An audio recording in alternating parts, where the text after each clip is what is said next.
Now, what I'm gonna do is I'm gonna refresh this fucking page, right? And it better be, oh my god, it better be over 1,000. Holy, I'm gonna lose my shit if it's not over 1,000. Here we go. 1,000. What is it? What? It's at 1,000. It says 1K. You made it. Hell yeah! Happy Yay! 1K Congrats, Prime. Hey guys, how's it going? My name is Eagle Eye, and I'm the editor for the Prime Guys YouTube channel. I just wanted to take a second to thank everybody out there for helping us at 1,000 subscribers in such a short period of time. It's been like 2 weeks. We have a lot more to come on the channel, and we're looking forward to growing it alongside the community that Prime has built, which is filled with such wonderful and amazing people. Thank you guys so much. In order to be a meat eater ethically, consistently, you got to bite the bullet in a lot. You should be able to animals. You should be able to do chicken fighting. You should be able to do dog fighting. You should be able to do bull fighting. Anytime. The thing that irritates me more than anything in the world is when people will sit and look at videos of the ape in the zoo or Cecil the lion, and they start crying and they get sad while they're chowing down on chicken nuggets and cheeseburgers. That shit is the dumbest in the world. Oh, shit. Yeah. Thanks. Hey, what's up? Hey.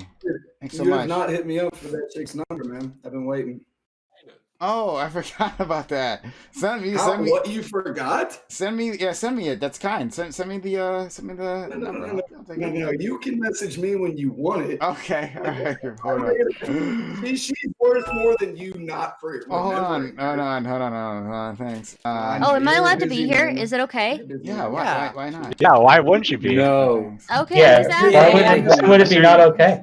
Yeah, it's not allowed on the open panels. We're not on stream right now, right? No, you are on stream. You're on my stream, yeah. Okay, I was just You're on a lot of streams. You're on my stream. No, I'm on my own stream. I just got affiliate like the other day. I'm doing a 24-hour celebration. Nice. Hey, yeah, good job, man. Oh yeah, amazing. I just didn't want to be like some weird shout out. I was trying to just, because I've been fucking with Prime since before I like almost even started streaming. Oh, nice. Yeah, we're happy for you. That you were able to do that. I have to. I misspelled. Kill has changed his channel. So I want to change that. Change the name that I put down below. That's my fault. I didn't realize that. So let me do this real quick. Seems like I can find the thing I'm looking for. You're only 55 away from 1K on YouTube now. 55? Holy crap! Chat. That's super close. I've been simping. Nice. I've been simping for Prime hard about his YouTube channel to my degenerate friends. Hold on one second. Let me just do this real quick, and then I'm gonna focus in on that. We will definitely focus on that. Kyo-san, show you, and then we can center this thing. Okay. So yeah, that's Kyo-san's the name of his channel. Right there, he is our stream queen. He changed it, so I want to make sure that that reflects that. All right, back to it. Holy crap! 55 away. Look, we're pushing hard here to finally get to 1,000. So we can monetize the YouTube channel. It'd be quite helpful if you could help us out. Actually, put YouTube in chat to get to that link. And yes, help us out. Just subscribe. It's a free way to help the channel right now. Just subscribe to that link. We're almost there. All right, nice. I'm very happy that you guys have been helping us out. Is Eagle Eye here? Nope. I guess he didn't make it. I was about to say, shout out Eagle Eye, man. Yeah, Eagle Eye is our editor. Editor. Who's been helping us out, but that costs money. So to help recoup that cost, it'd be great if we could get that sweet ad revenue, which we won't get much of because we do politics and YouTube hates you. So for doing that, whatever. Prime. Yep. Can I just quickly? I want to give Eagle Eye some cred because when I start streaming, it'll be because of him. He's helping me get a better graphics card than I could possibly afford. So yeah, chat. When you see me streaming, it's because of Eagle because I couldn't afford it otherwise. Now we know who to blame. Okay. Yeah, I'm sorry to just do a shout out and bounce, but like I had a plan with one of my friends I've known for a while to like do something on stream, so I actually have to dip out. But love y'all. I'll be tuning in. Oh my god, I can't believe you assumed you wanted us. I love y'all. That's why I'm in here all the time. Well, I try to be, but I love y'all. Well, I'm not having a tier universe. No, he's a fucking hermit, man. We're gonna play Fire Emblem, so it's gonna be great. Oh, okay. Yeah. Yeah, man. Love all y'all. Subscribe to Prime. Subscribe to anybody that streams in here, man. They're all fucking cool. Thanks so much. Except for whoever doesn't like Chicago deep dish stuff. You don't like Chicago deep dish is trash. That's That's a fucking POS take. That had like that was like a 20-minute conversation. Oh man, I bet it was. Okay. So yeah, thank you all for stopping by. Let's introduce everyone once again. We have someone who's clearly enjoys abuse. Charmhole, one of our tier 3 subs, our illustrious tier 3 subs. Thank you for coming through once again. My absolute pleasure. I did literally cry after getting kicked last night. It's been pretty emotional, but I'm back today, stronger than ever, ready to pound those chuds. Go. Okay, all right. Sounds like a lot of fun. Next, we have Biggs. Biggs was kind enough to join us for the Primetime Royale. Purely by accident, but it was a happy accident. I think. It was a very happy accident, in the words of Bob Ross, and I hope I did the stream well. I think I did. I think I did some good representation of my ideals, and hopefully can share some more of those on this panel as well. Yeah. Now we have a new person, a very buff individual here, CS Miller. CS Miller, thank you for stopping by. How are you? I'm good. Thanks for having me. I've been watching for quite a while now, and figured it was about time I stopped lurking and start talking. Absolutely. Today is always the best day to join in. Right, whatever day it is always the best day. Thanks so much. Okay. Next, we'll go to Joe Lewis, goddamn MVP here on this channel, a VIP MVP in this channel. Joe Lewis, how you doing? Oh, good, man. Hope everyone's doing well. Yeah, doing well. All right, cool. Nine Tails, thanks for coming back after joining us on the Primetime Royale. Thanks for being here. And then we have who is the next person on the thing? Octavian. Octavian, hello. I can see you there, but you're all the way in the corner. Hello. Sorry. That's fine. But thanks for stopping by, Octavian. Really appreciate it. Thanks for having me. Of course. Next, another one of my illustrious mods. His name is Polar's Roll. Polar's Roll. Thanks for coming through. How are you doing today? Yeah, I'm doing pretty good. I've had a crazy weekend. I've been dealing with some after watching that Destiny versus Vosh conversation, I've been dealing with a lot of epistemology, and I have this question. Is there really anyone stronger than Susanoo Madara Uchiha? I really can't tell you. So that's what I'm dealing with this weekend. It's a very tough weekend. Existential crises. Oh man. Okay. All right. For the small percentage of my audience who knows what he's talking about, this is actually a tough question. Tough anime question right there. But thanks so much for being here. Next, another one of my mods, my illustrious mods, who's been a little bit busy lately, but we're happy he's be able to stop by here today. How you doing, Smug Pug? Yeah, doing good. Doing good. Great, thanks once again. That's it, amazing. Yeah. Gotta save all that spice for later. I don't know. Well, we have some spice right now. Spicy Zigzy. How you doing, Spicy? It's Syzygy. Syzygy. I forgot. Good. All good. Yeah, I figured you guys needed another token Aussie, so. Okay. Oh yeah, fantastic. Yeah, sure. Always use smart people from that imaginary land. Land of make believe. Okay. Stardust, thank you for coming through after that devastating loss. Stardust, thanks for. Thank you for having me. I had a lot of fun, so I don't mind. Okay. All right. Yeah. I just like yelling with people on the internet. And you might get them next yelling. time. So we'd love to have you definitely again. Yeah, you and Ninetails certainly. Yeah, if you'll have me, I would love to. I would love to come on. Oh, definitely. You, Ninetails, and Biggs actually. Yes, we'd love to have Biggs as well. Next, we have Swamp Fox. Swamp Fox, thanks for being here. Thanks for coming through yesterday as well. Yep, just being a Christ-like base dude. So, hi everybody. Okay. Worship me. Wick. Hello. You're a new person, I believe, right?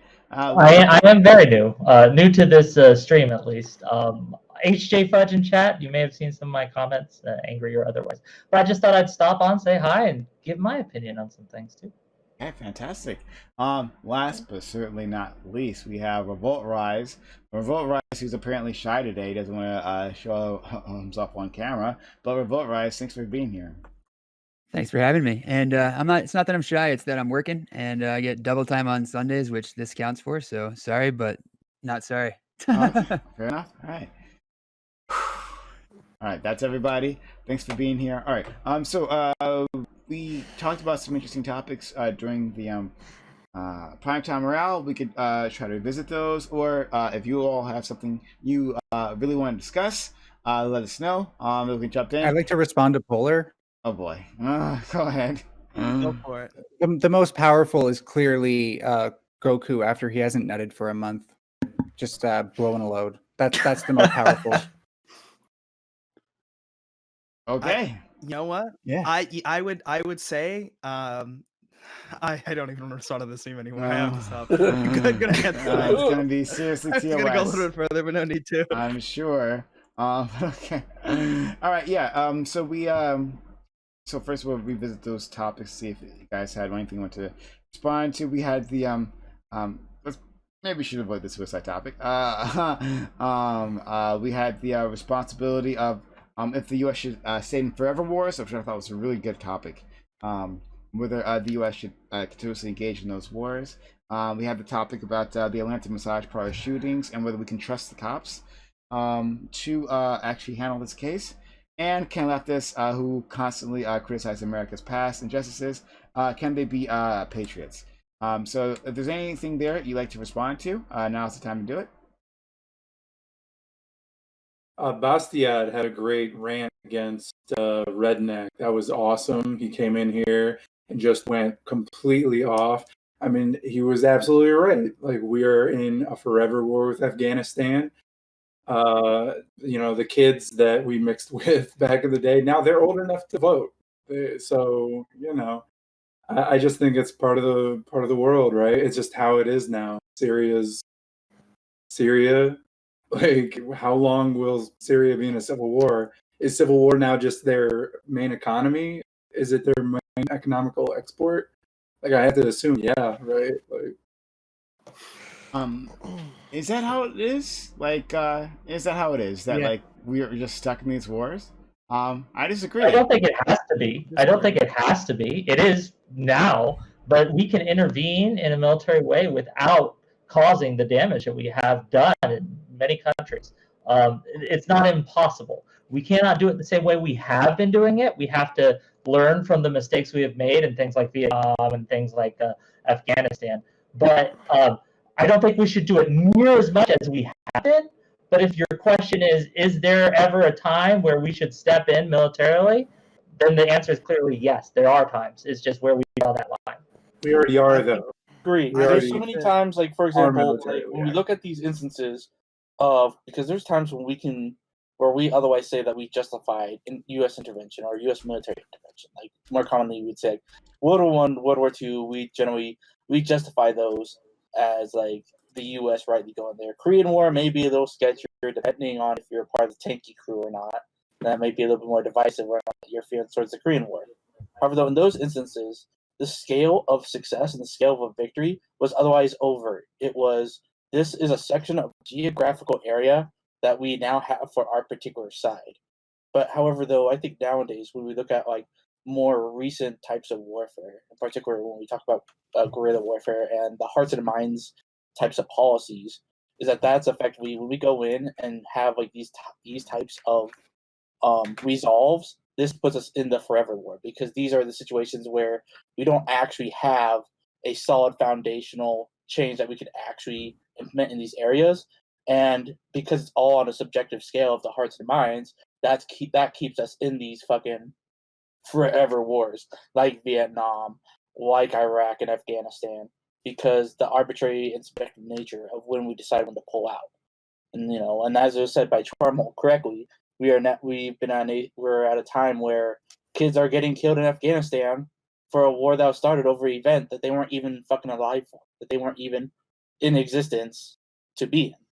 And effectively, like, forever wars aren't justified for obvious reasons, but like they could stop. I think it's just it's just the question is just at what arbitrary point do we decide like, hey, this is no longer beneficial to their country, and it's no longer beneficial to us as the U.S. as well.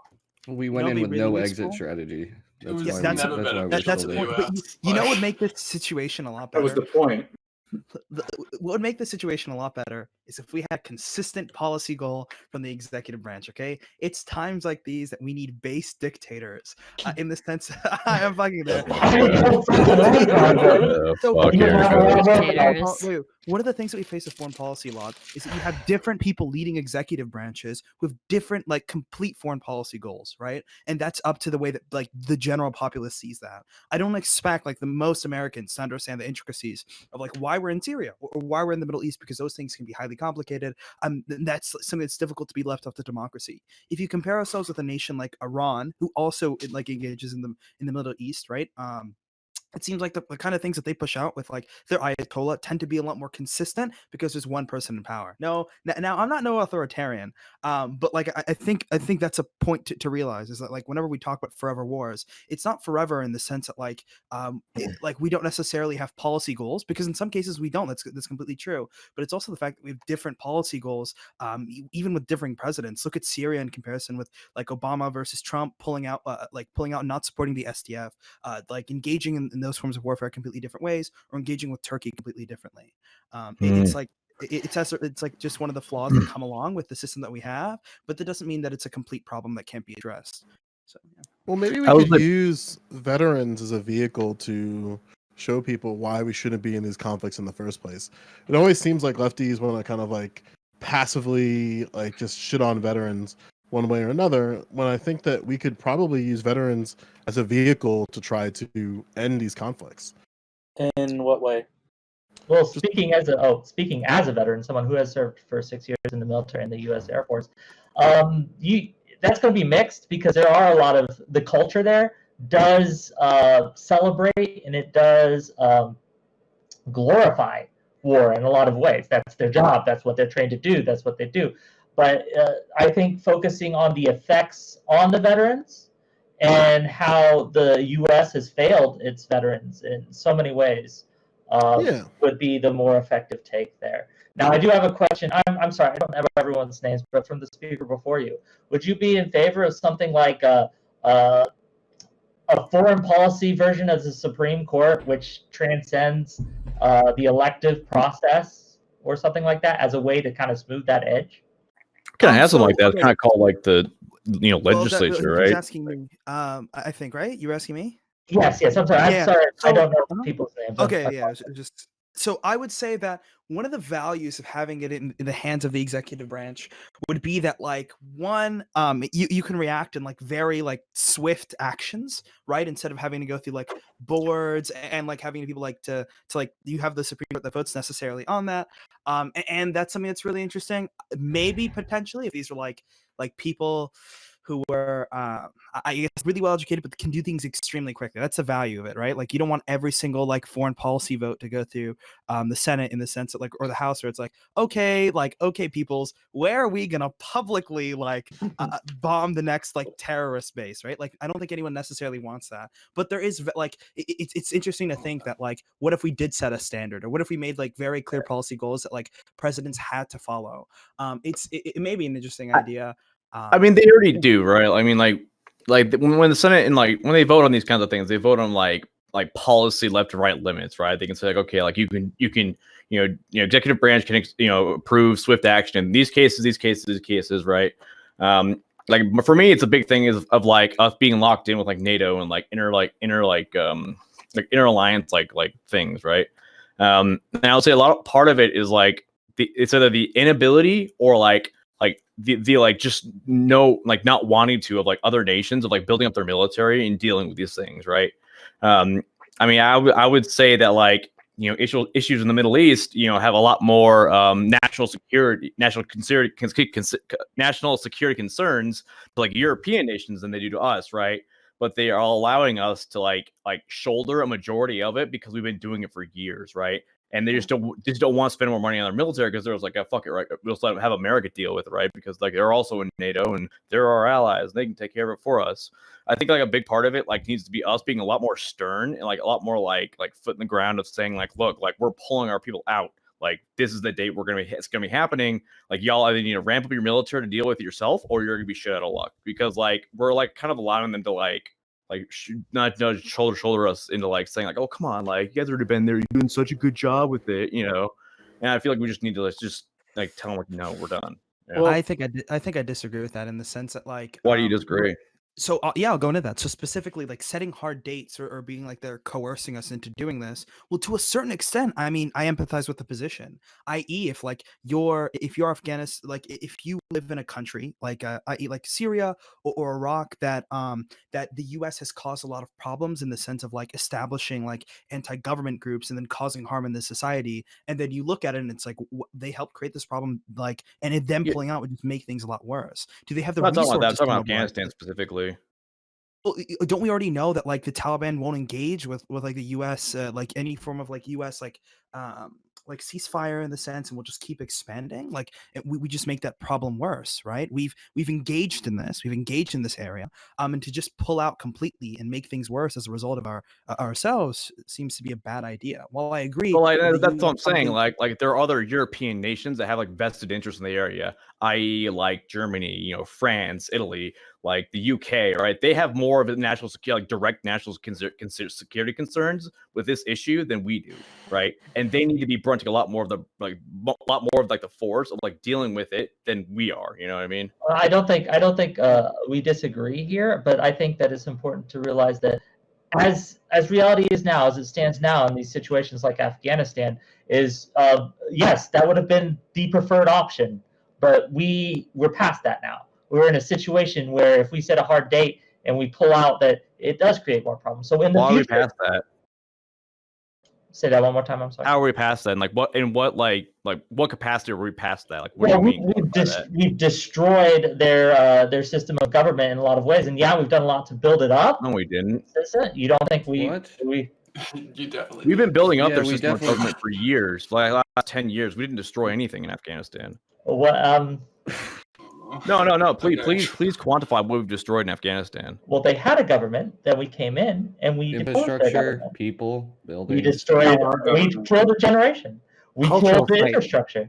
We did a lot of damage in that country. I don't know how that's. Can you give a direct example to help? Please, can you help like a direct example? Because I think it's what Feline's asking for. Like something that's like very direct that you can pinpoint to. Okay, yes, they had a government that was, whether we liked it or not, working, and we deposed that government. I'm not sure off the top of my head the name of that government. The situation where if you pull out, you're going to create a power vacuum for like people like ISIS to come in. That situation in itself is an example of what you've done to the country, right? Like. But I mean, if you want to take a look at the examples of like ways that in like times that we should have learned our lessons, like our interference in Syria started in 1947. Like in 1949, we murdered the CIA and MI6 together murdered their president and installed like one of our own. There was a coup they had an election and basically overthrew our coup, as similarly just happened in South America a couple of times. But and you know, they got their guy back, and then in 1953 we tried it again. 1956 I think we tried it again. 1963 again. Like we've been doing this. I just kind of get the feeling of everyone here. Like does everybody here legitimately believe that Afghanistan's government was having the best interest of their citizens before we even got on before we came in there? The government was that's kind of irrelevant. The Taliban had control over significant portions of the country. That's why we went in the first place. But my point is that like Syria is a great example of this. Like, you know, the thinking that we can bomb for peace and actually achieve it. Like we have since 1947 like till now, and we haven't achieved it yet. Right. So like, I'm not sure talking why about we think that's going to. I understand that, but like we're as in in that we're discussing the entire Middle East. Like it's important to know like what the like our involvement has been. So like right now we're facing the Taliban that we've basically like through delineation from the Mujahideen, we've funded, trained, and installed there too. So it's like every time we get involved in another layer of trying to like fix things over there, it just seems to make the problem worse. Ninetales, did you want to say something? Yeah. Hold on. Oh yeah, actually, I was going to respond to Feline originally. So I'll be right back. First of all, I think it's a little bit disingenuous to say that the U.S. gets to invade Afghanistan because it didn't have its people's best interest in mind. You could make the argument for various cases about the U.S. So they'd be hypocrites to use that sort of justification. And as far as cultural sites being destroyed by the U.S. war, we have a citadel in Ghaznain Fort, and I'm so sorry if I'm pronouncing that wrong. It originally had 36 towers. So far, there are only 14 left, and a big reason that is because of war. So yes, cultural sites do get damaged heavily by the presence of the U.S. military. C.S. Miller? Is that you, Miller? Am I thinking of the right person? Oh, I was gonna say, the chat seems to want Bastiat to get in here. No one gives a shit. And Bastiat tried to get in. Okay. You can go in the weight room like everybody else. Literally, You can go in the weight room like everybody else, my friend. Let's not be simps, all right? Yeah. Well, regardless, sorry, I'm not trying to be a simp. Whoever wants to take my place can. I've got to run, actually. I'll try and hop in another night. Thank you so much for letting me be here. Peace out, guys. Okay, yeah. We'll pull Bastiat in. Bastiat, now's the time. Jump on in. Before it gets he sacrificed himself for you. So I do kind of want to like address like a a stance that you had. What's your name there? Before you do, we'll come back to you. I just want to make sure Spicy gets in. Spicy, go ahead. But we'll go to you next, Feline Father, and then Polar. Cool.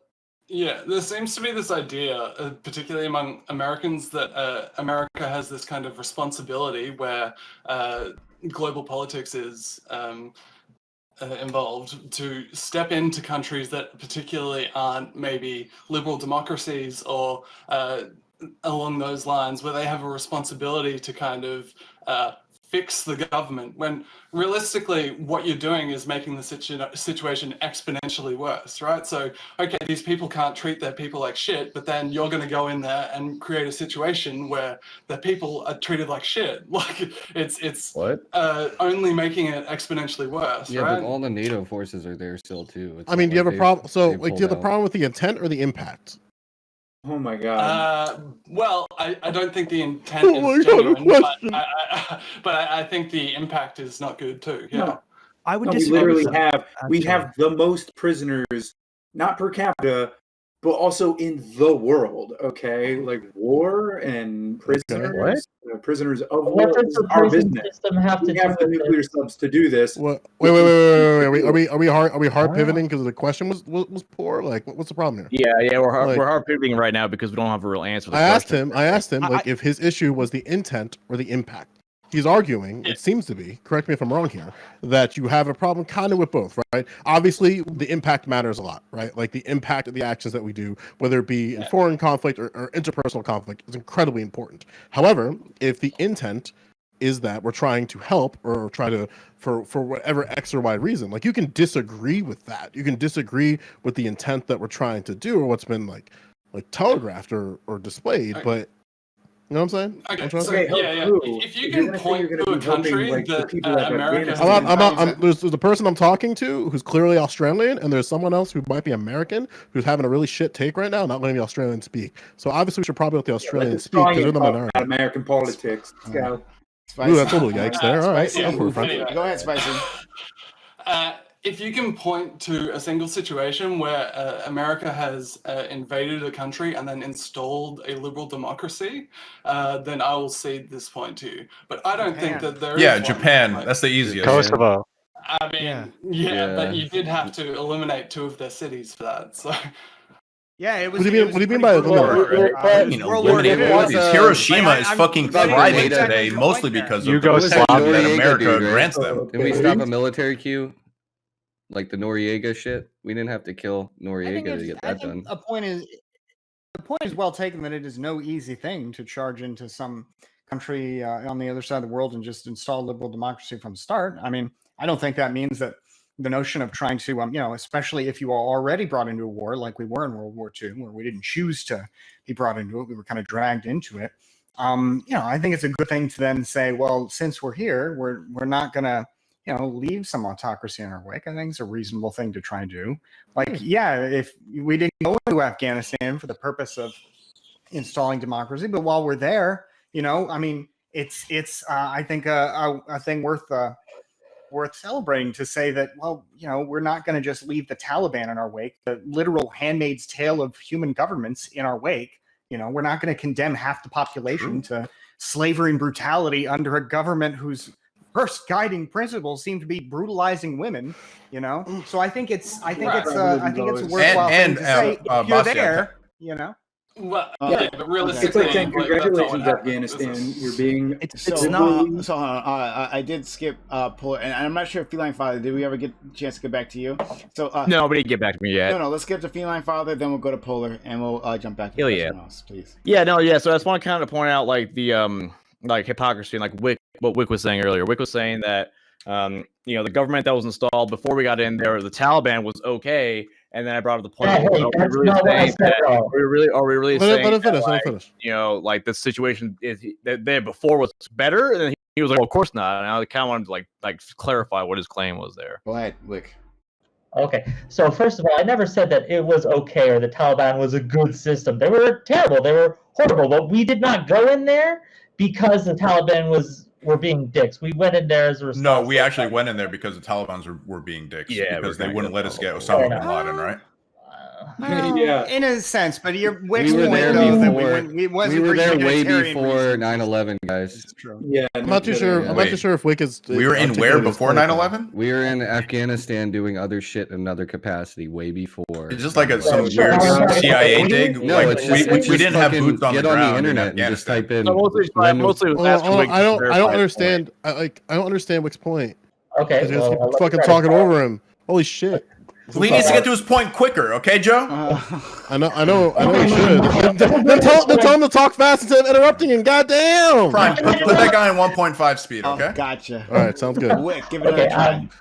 My main point is that there are instances where intervention is desirable, and when we do go in, then we need to go in correctly and not just leave and let them die. Oh, okay. So you're down with keeping troops in Afghanistan, is what you're saying. What would you think is an example of like in the past, I don't know, 50 years where you think like what's correct to you, Wick, in your opinion?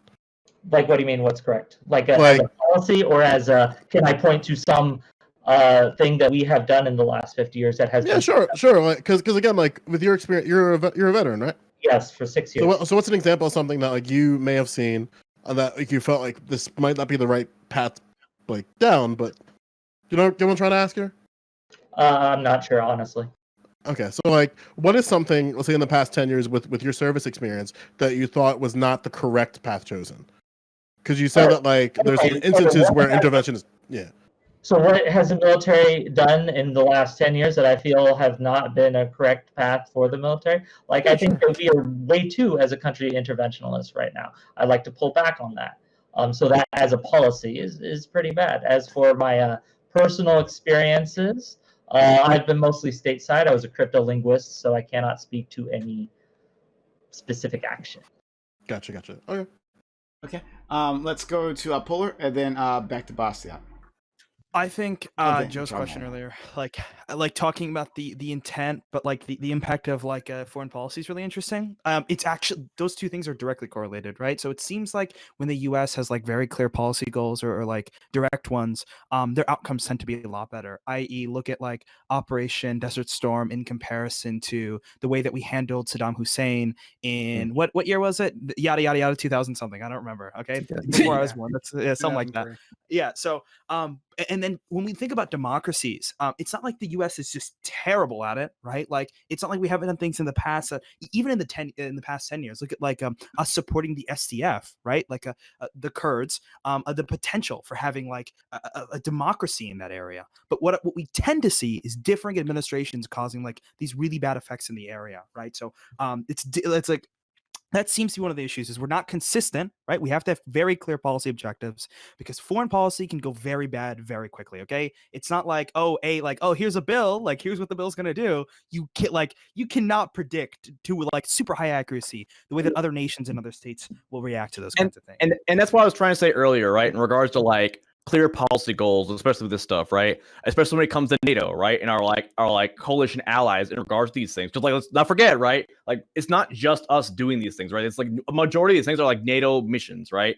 And it involves like 40 some plus other countries, right? And they just are not like pulling their own weight in the situations, right? It's very hard for us to have like clear policy goals, especially when it comes to like military action in these countries, when like our coalition allies are like, well, like America, you can't pull out because we don't have the military to do this, and like they're like allowing us to like essentially fail and allowing us to like pull the brunt of this shit just because it seems like it's either they have the inability or they just not want to like increase their military and just like allow us just like shoulder a lot of this. You know what I mean? Like, it's hard for us to like pulling back our guys when France is like, oh, actually, we're not gonna, give us more soldiers. Like, the UK is like same thing, right? It's very difficult for us like to have clear policy goals, especially when it comes to like, like especially with Afghanistan, right? It's a shit pile because like we go in there, we did all these things, we start pulling out, and then all of a sudden, you want to look at like the Democratic Party are like, oh, well, you can't just pull out, like we went in there, like we had to clean it up now. It's like, okay, well, I guess we're gonna clean it now, and then we start cleaning it, and people are like, oh, well, now you're nation building. It's like, well, what the fuck do you want, right? Like,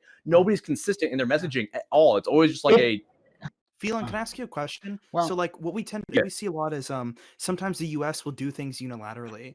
And even though some other countries like may have like political stakes in these areas, they may have never wanted to get involved in the first place. Do you think like other countries still have a responsibility to get involved after the US or with them, even if the US chooses to go in unilaterally? So if it's a unilateral thing, no. If it's just us doing our shit like Iraq, like that was us. Like, we got that shit, we're cleaning that up. That was our bad, right? Afghanistan's not a unilateral thing. It's never been a unilateral thing. Just asking. Yeah. Okay. So before we, I just wanted to. I had actually skipped sorry, go ahead. someone, Charmhole. So I'll go to Charmhole first, then you, boss. Yeah, I want to make sure get him in. Then you, Charmhole. I'm just saying that this entire time we haven't been talking about, like, say, why we're doing a lot of this stuff. I think it's pretty obvious that it's for our profit and not for anybody's liberation. Right? Oh God! Oh, right. What a bad take. I just want to make sure that we all. You're wrong. You're absolutely wrong. What evidence? What evidence do you have? Like, I mean, like maybe. A bunch of companies. Since it was Dude, my this is like turn conspiracy here. level Alex Jones with the left type take right here. Since it was my turn, I just want to make I want to make 2 points, and then I want to address what Charmhole was going to say was saying, because I think that's a very interesting point that would be worth future discussion. I just want to tie up what I was saying. All right. So one, for anybody who heard me talking with Redneck earlier, my point was not to say that America is the greatest nation in the world or is always right or always moral or anything like that. My point was to say that if you are on Team America and you want America to have good outcomes and things, then of course you should want to be engaged in the world, because we have better outcomes as a nation for us when we are engaged in the world writ large. And I don't mean like profit. I don't mean that kind of outcome. I mean like we have a role in the world and we don't end up getting dragged into situations, right? Instead, we get to address them on our own terms. I think that if, again, you are an American, you want good outcomes for your country, that's a good thing. So that's one point. The other point I was going to make is I think something that is also worth discussing in foreign policy is like, what are your alternatives? What are your, not just like what would be the ideal, but what are the alternatives that are possible? And if you're talking about something like, for example, leaving Afghanistan, well, look, I don't want to be fighting a war forever either. But if the alternative to fighting a war in Afghanistan is to say, well, because we in America are tired of a war that we otherwise can totally sustain in terms of, economically, militarily, we can sustain it, at very little cost to us as a nation, but we're tired of it, we're just going to bail. I think that's, it's all well and good to say that America's war has caused misery and suffering, as indeed do all wars to some degree. But what's the better alternative there, right? Is the better alternative that And we've got the restoration of Taliban rule, which already, because of our a lack of commitment in Afghanistan, has been established in parts of the country or reestablished again. So, like, what's our better Russia. alternative that we're talking about? Yeah, or any of the other neighboring powers. That's the second point I wanted to make. And the third point I wanted to make, and then I'll stop because I don't want to do this all night. I just want to kind of clarify basically what I was trying to say with Redneck. It's just that this is in our national interest to be engaged in the world, right? It ain't, these other countries aren't taking advantage of us. But the point that Charmhole is making is an interesting one because there are certainly companies that profit from war in the sense of, a defense contractor certainly makes money selling arms to the government of the United States. But I feel like it's sort of a strange point to really hang your hat on. Like, the federal government hires contractors to do lots of things. And while it is certainly true that those contractors have an interest in being politically connected and advocating for those causes that help them, sell more stuff. I mean, they're just, they are lobbyists and they are involved in government, but to say that they have basically captured the government, it seems to be the implication. They have captured the government and we are waging wars for profit. I would be curious what the evidence is for that, because you could certainly say that the military has a profit-driven element in the sense that it buys things from the private sector, but so do all government agencies for the most part.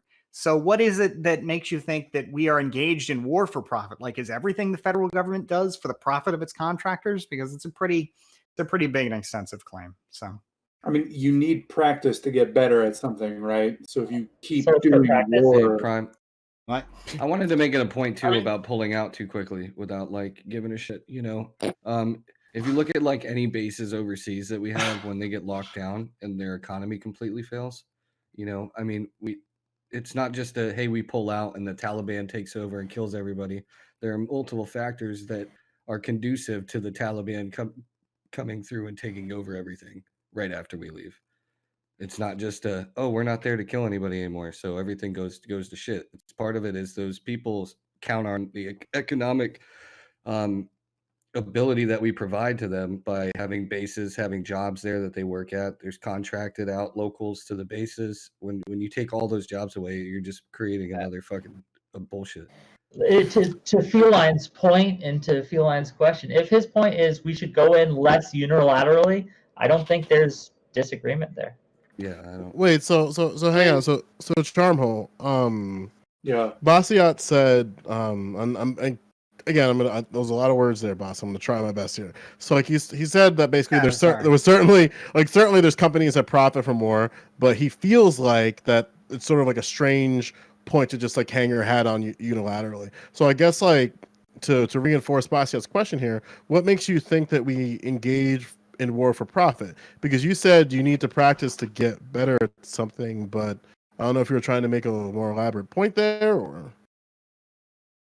Now I'm going to hop off and give my spot to Tiberius, by the way, as soon as he confirms. I just want to thank everybody for the chance to chat. It was a lot of fun. I look forward to watching some more. And Prime, have a great night. Yeah. So, Thank you. I can just pull him in. Stardust. Great seeing you. Nice to Yeah, I'm meet gonna you give too. my spot to Venom Jesus if he wants to come in. Okay. Sure. I'll pull on Tiberius, then you can leave. But thank you so much. Have a good one. Prime, can I get in the queue at some point? Yeah, sure. Yeah, thanks so much. Boss, I've really enjoyed having you here. We want to have you again in the future. Yeah. Well, there's Ty there, though. But yeah, we want to have you there in the future. Okay. Okay. Sorry. Who had their hand Damn, up? I love that filter. Let's go to Charmhole and then Revolt Rise. Yeah, go from there, and then Spicy. My ultimate point wasn't like I don't have sources. I'm not gonna like go through like a Wikipedia article of exactly how we profit from all of the many wars and conflicts that we take part of. But I do know that if the Pentagon is, receiving, the Federal Reserve just puts a whole bunch of zeros, in the computer, and they go, all right, Pentagon, now here's your budget. Just literally makes money out of thin air, gives them a whole bunch of dollars. The rest of That's not how it works at all. dollars. Yeah, this is hilarious. Like, well, so it's like I don't have evidence, guys. Like, We yeah, liberate but like, what will the rest of Charmhole? the world with One, our you admit powers. that Wait, hold on. Okay, But and are you one, you okay. admit you have no evidence. Two, Okay. that isn't how military budgeting works or financing. Three, I would agree with you though. Like our military Okay, budgeting look. system. Hold on. I was about to fucking agree with you I for a was the second. one talking, and you're telling Yeah, me. but you were talking for a you were- long time, you and were you made a talking dumb some- point, you're and then talking you some like dumb rambled on, shit. hoping we But wouldn't then, notice. but you're getting to like part of a good point though. That caveat to help you out is like one part where I would agree with you though on in regards to the for-profit. That's actually informational is how the military operates on a user or lose it budget system where effectively a command can be allocated, for example, $500,000. And however, though, if they're financially literate and smart with their money, like if they save, for example, $200,000, that money doesn't carry over. So it necessarily allocates for just spending as much of that money as you can. So to that degree, I can agree with you, Charmhole, like that there are certain systems within the military, but this also extends to other branches of the government as well that should be altered to be more financially conscious. However, though, this does not mean we're a fucking just like going. This does not mean like there's a little fucking boardroom like saying, "Okay, guys, what third world we gonna fuck up next to help out Exxon? You're up, buddy. Apple, you're next, my dude. You get something." Yeah, and also it's not like the Federal Reserve is like the fucking like military is like fucking sugar mama and they're just like putting zeros in the bank account. Like that's not how that works. Well, something I think what again, like correct me if I'm wrong. Correct me if I'm wrong here, Charm. Correct me if I'm wrong here, Charm. I guess like is the point you're trying to make that the wars that or the conflicts, however you want to call them, we've been involved in, have been pretty prohibitively expensive. Is that what you're trying to say here? No, not. They're grand. They're not. If that falls under expensive, sure, but the grandness of our war machine and the entire, the industrial military conflict and complex that we take part in. I mean, come on, it's just really it's gross for people to come on here. Dumber the more he It's speaks. nasty. It really is nasty for people to come on here and go, "I'm a veteran and I saved your ass and I'm the reason why you get to have birth." These are not coherent statements. These aren't coherent statements at all. Anyway, Well, this is you're not saving anybody, but the bigger point is you're literally like, we're not going to war to save anybody or to liberate anybody. Like I think everybody, like, even though Yeah, you're right. We're just going there to get those sweet. Call Hey, of but Duty. you just back. Hold on, Charm. Help me out here, because you just backpedaled off that idea, and then you went right back to it and just paraphrase it in a different way. Charm thought everyone was gonna like you can, yeah. Like I don't know. Like I agree with you that wars are expensive, right? Like we're spending like I think maybe like $1 or $2 trillion in the Iraq War. The Cold War, despite the fact that there wasn't a lot of conflict, was prohibitively expensive. I think it was close to like $8 trillion. World War II, $4 trillion converted. That's a lot of fucking money to spend on war, and I agree with that. Real quick after. Wait, that money goes back into the economy. Again, when you get taxed, I'm gonna fight you on this premise. Listen, when you get taxed, they don't take your money and then go, "Oh, we could give this money, this money to the hospital for the little kids." No, instead we're going to give it to the Pentagon. That's literally not how it works. Help me. Are you talking to me or? I'm talking to everybody. You put a bunch of zeros on it, okay? And so Okay, I actually need to. I'm going to pull up the stream. I'm going to be cunt here. Pull up the stream. I'm going to explain. I'm going to explain how money creation works in the US. The Fed has not directly been involved in money creation for several years now, right? What they do is they set an interest rate, right, for the economy, and then the banks create those at loans, right? Now there's a space for loans, and the US government can crowd them out. But what you need to understand is the banks are the ones that create those loans, and the interest rates that the Fed sets is the incentives for those loans, right? This is the Federal Reserve putting in fucking zeros, right? That's not how the economy works. The Federal Reserve has been pulling money out of circulation for like the last 10 years. So let's go to wait, didn't the Fed just inject like 2.5 trillion? Yes. We got it. Hold on. They did in PPP loans, which get destroyed. Great. Revolt. Go. Revolt and Spicy. Wow, this got derailed. On the econ take, like there's a lot of people having some funny opinions here, but like when the government goes to spend money, like it literally does just create the money with the Federal Reserve when it's going to spend it. Like that's factual. Right. That's what we have no, it's the not. bills. Wait, no. They haven't done that for a very long time. Can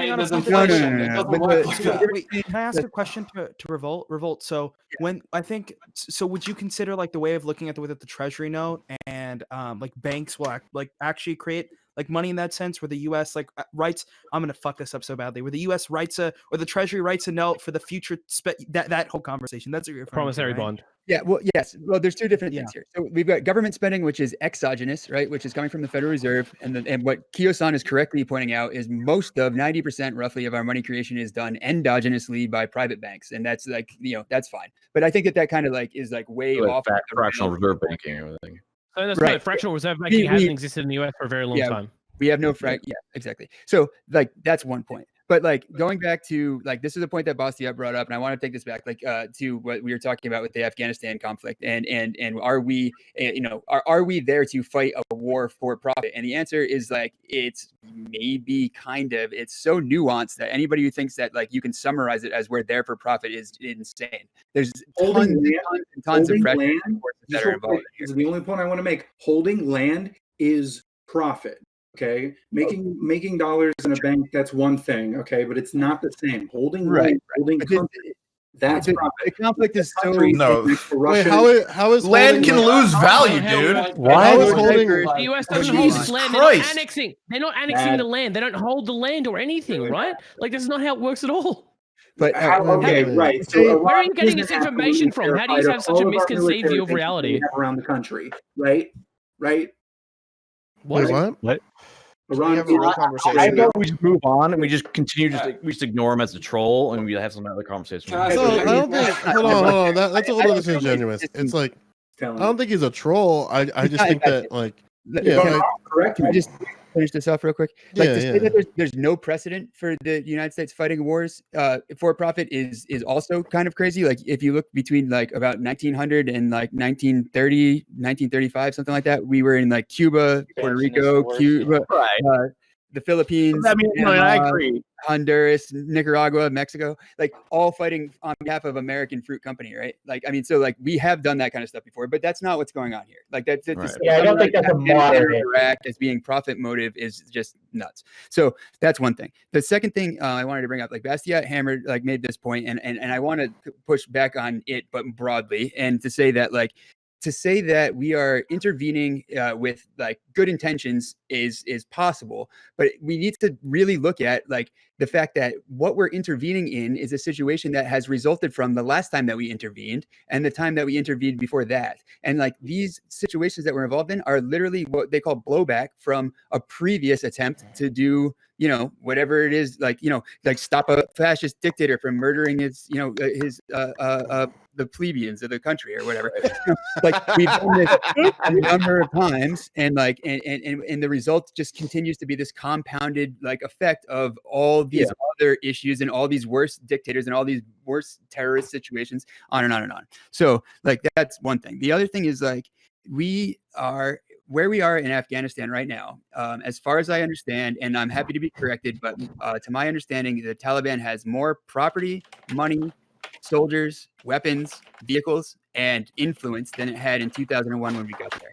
And like that is like a failure of policy. It's a failure of execution, and like overall, it's the fact that we have just not had a consistent vision for what we consider to be a victory. So we went through the same thing in Vietnam.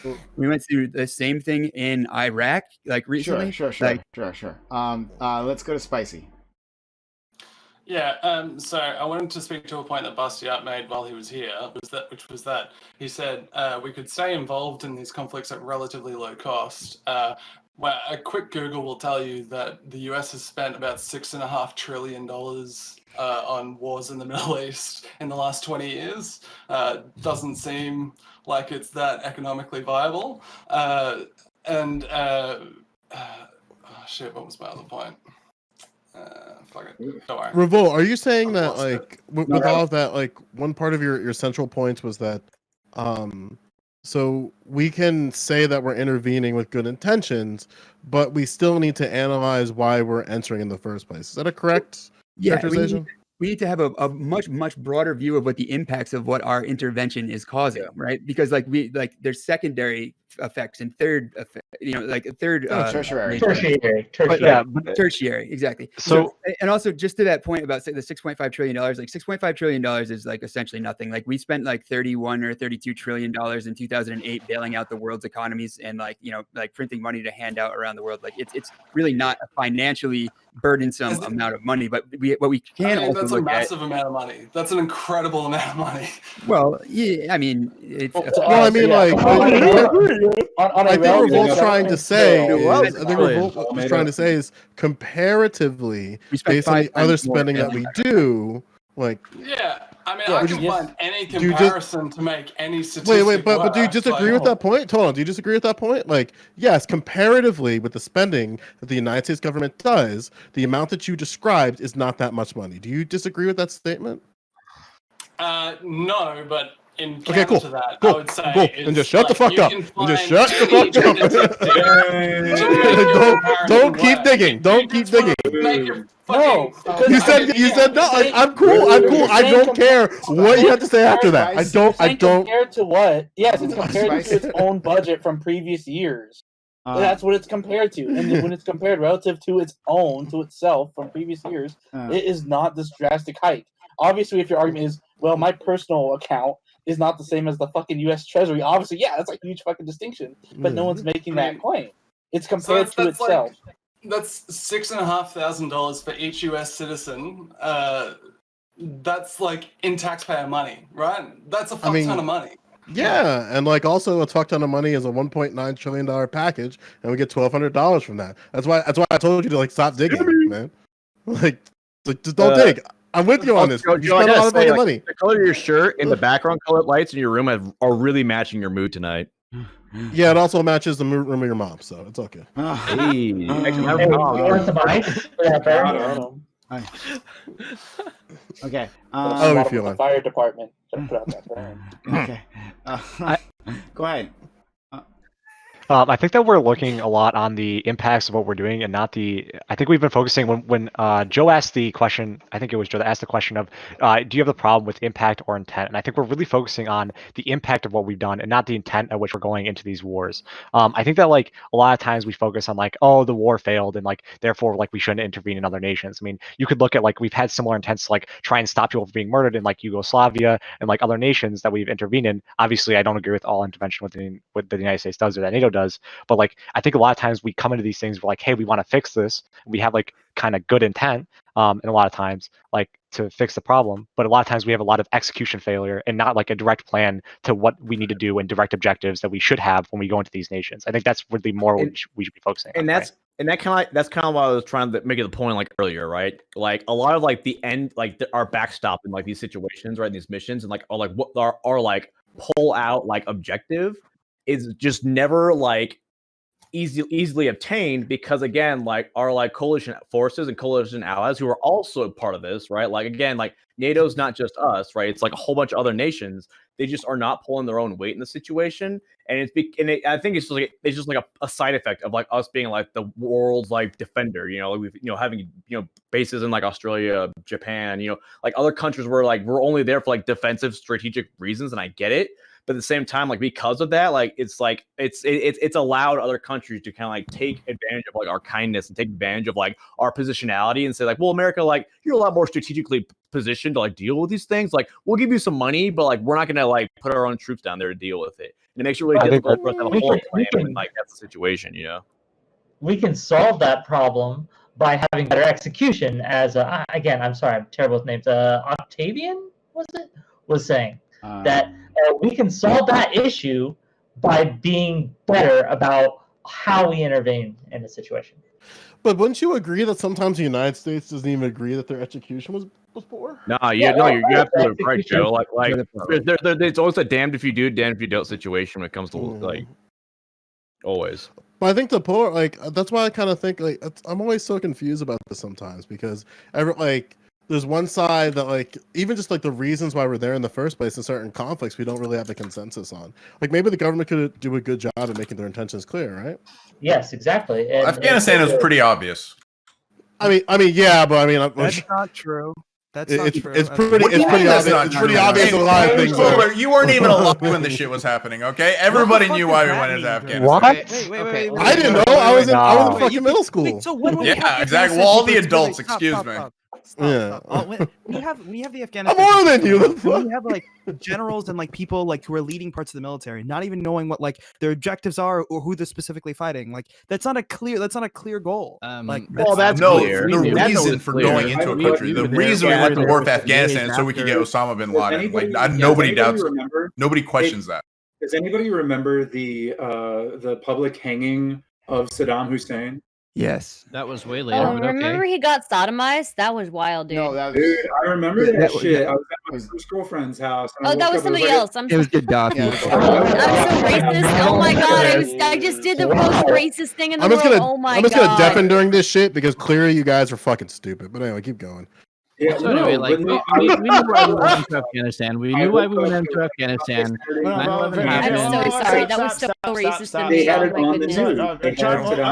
Okay, Tromhold finish, and then we're gonna get Samantha. All right, go ahead, Tromhold. Okay, no. So I'll never forget that they had. It was on the news. It was on TV. Like they were like, "Hey, we got, ladies and gentlemen, we got him." A few weeks later, they publicly hanged him on TV. It was an event. Everybody watched Saddam Hussein get hanged, and we're like, 9/11, we did it, everybody. Wasn't that video a leak? What? I don't think they played a live. Yeah, we didn't broadcast. And nobody was like, "Oh yeah, we fixed 9/11." Like nobody was like that. Also, we Well, didn't, hold on, we they're didn't, like, we mission didn't hang him. accomplished. We Yeah, didn't okay. hang him. The Iraqis hung him. Yeah. Also, we had intention to go into Afghanistan. We were there within 12 hours of 9/11 happening. When fucking Osama bin Laden, the Taliban, took credit for it, and we had actionable intel. Mind you, I'm going to use that word carefully here. Actionable intel. Smugpug can verify what that is if need be. We were in there because that was where the Taliban was at that time, had their base of operations. We went into Afghanistan to then fight the Taliban, not Afghanistan, the Taliban who was hiding in Afghanistan. Wait, the Taliban was a government at the time. Wait, what? Yeah, The Taliban was the recognized government of Afghanistan at the time.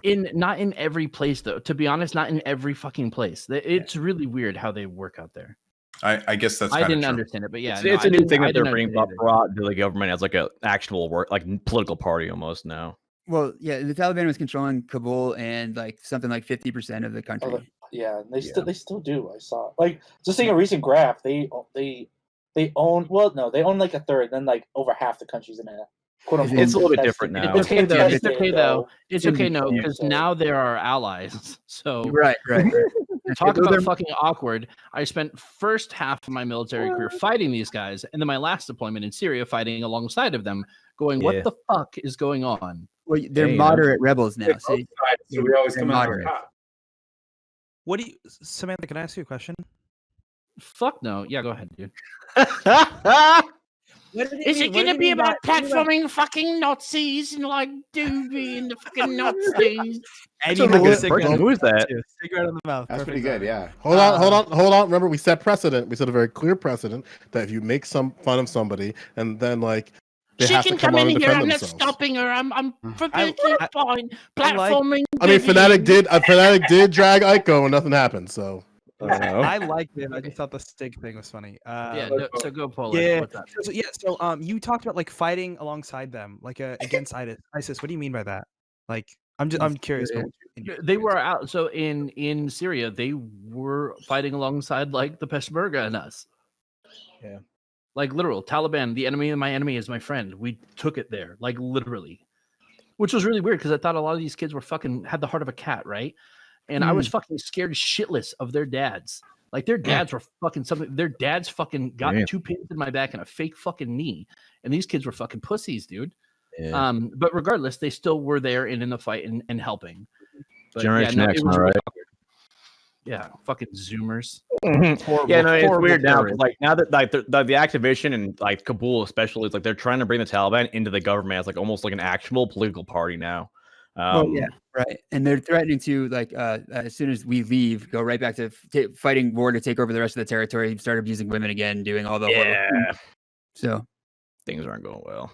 Yeah, they haven't gone well, and so I think the biggest issue right now is we don't have a defined policy. Like, are we going to stay and try to fix it, or are we going to pack our shit and go home? And if we pack our shit, Yeah, I mean, what it is right now is like all we're doing is it's just like really hands off shit. Like I can tell you, the last time I was there, 2017, the only people we were allowed to engage is ISIS. Like even if the Taliban were to like engage fire at us, like we were just supposed to drive away and just do nothing about it. And it's just like a supportive role now. I mean, that's what Angel's mission is supposed to be now. And like we're just like complete capacity of just training them, training the Afghan army and then their police forces. Yeah, we train the ANA. I think most of the people out there within the past 8 years were either military police or another type of CNC unit or a command and control unit. And we were training the ANA so that they could fight their own wars in the future and stop an uprising rather than us coming in and have to do it for them. So it was, and literally, if a firefight started, the Americans couldn't shoot back. They would be we drive away. ANA, they tell the ANA like, over there, like use your guns. We gave you guns. Go do your thing. Come on. Doesn't that sound familiar to like Vietnam and Cambodia though? Yeah, baby, let's go. I mean, that's the way we do it. Revolt, do you think it's possible to have a policy that can go cross administration? Well, we talked about it earlier, didn't we? About setting up well, we were hinting on that, but like I was actually going to respond more on this though. Like, okay, Revolt. There was like the two initial drawbacks of that though is one, like you're engaging in the fucking benevolent dictator meme, which obviously has We've spent the past more than 3 decades constantly ceding more legislative power to the executive branch to where now with the Trump administration we're like, whoa, shit, let's start pulling that back. But at the same time, it seems like why would we want to continue to posit it now? I was just gonna go back into that loop. And then as for the legislative piece, though, you necessarily still have that same issue where effectively, for example, like let's say if someone proposes like, oh, let's implement policy, and then there's a mandate that has to be continued or maintained to keep consistency.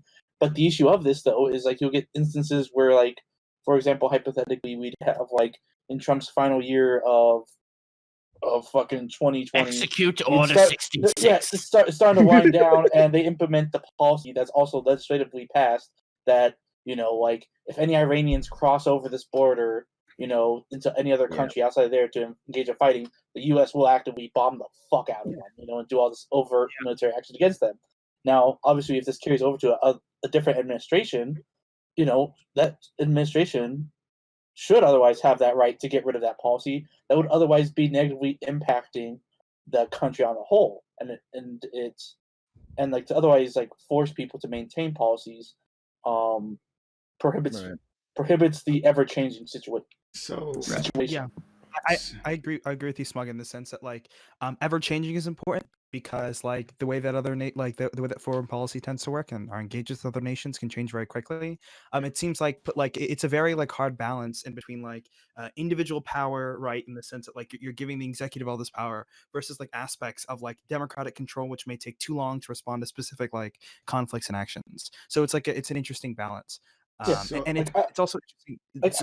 I agree with your underlying point though about the efficiency though. Like I do agree, like that's categorically true. Is that like obviously having one individual having predominant power is more efficient and arguably more effective. Yeah, I'll give you that. You have to get your well, that's the thing, right? Like nobody's arguing.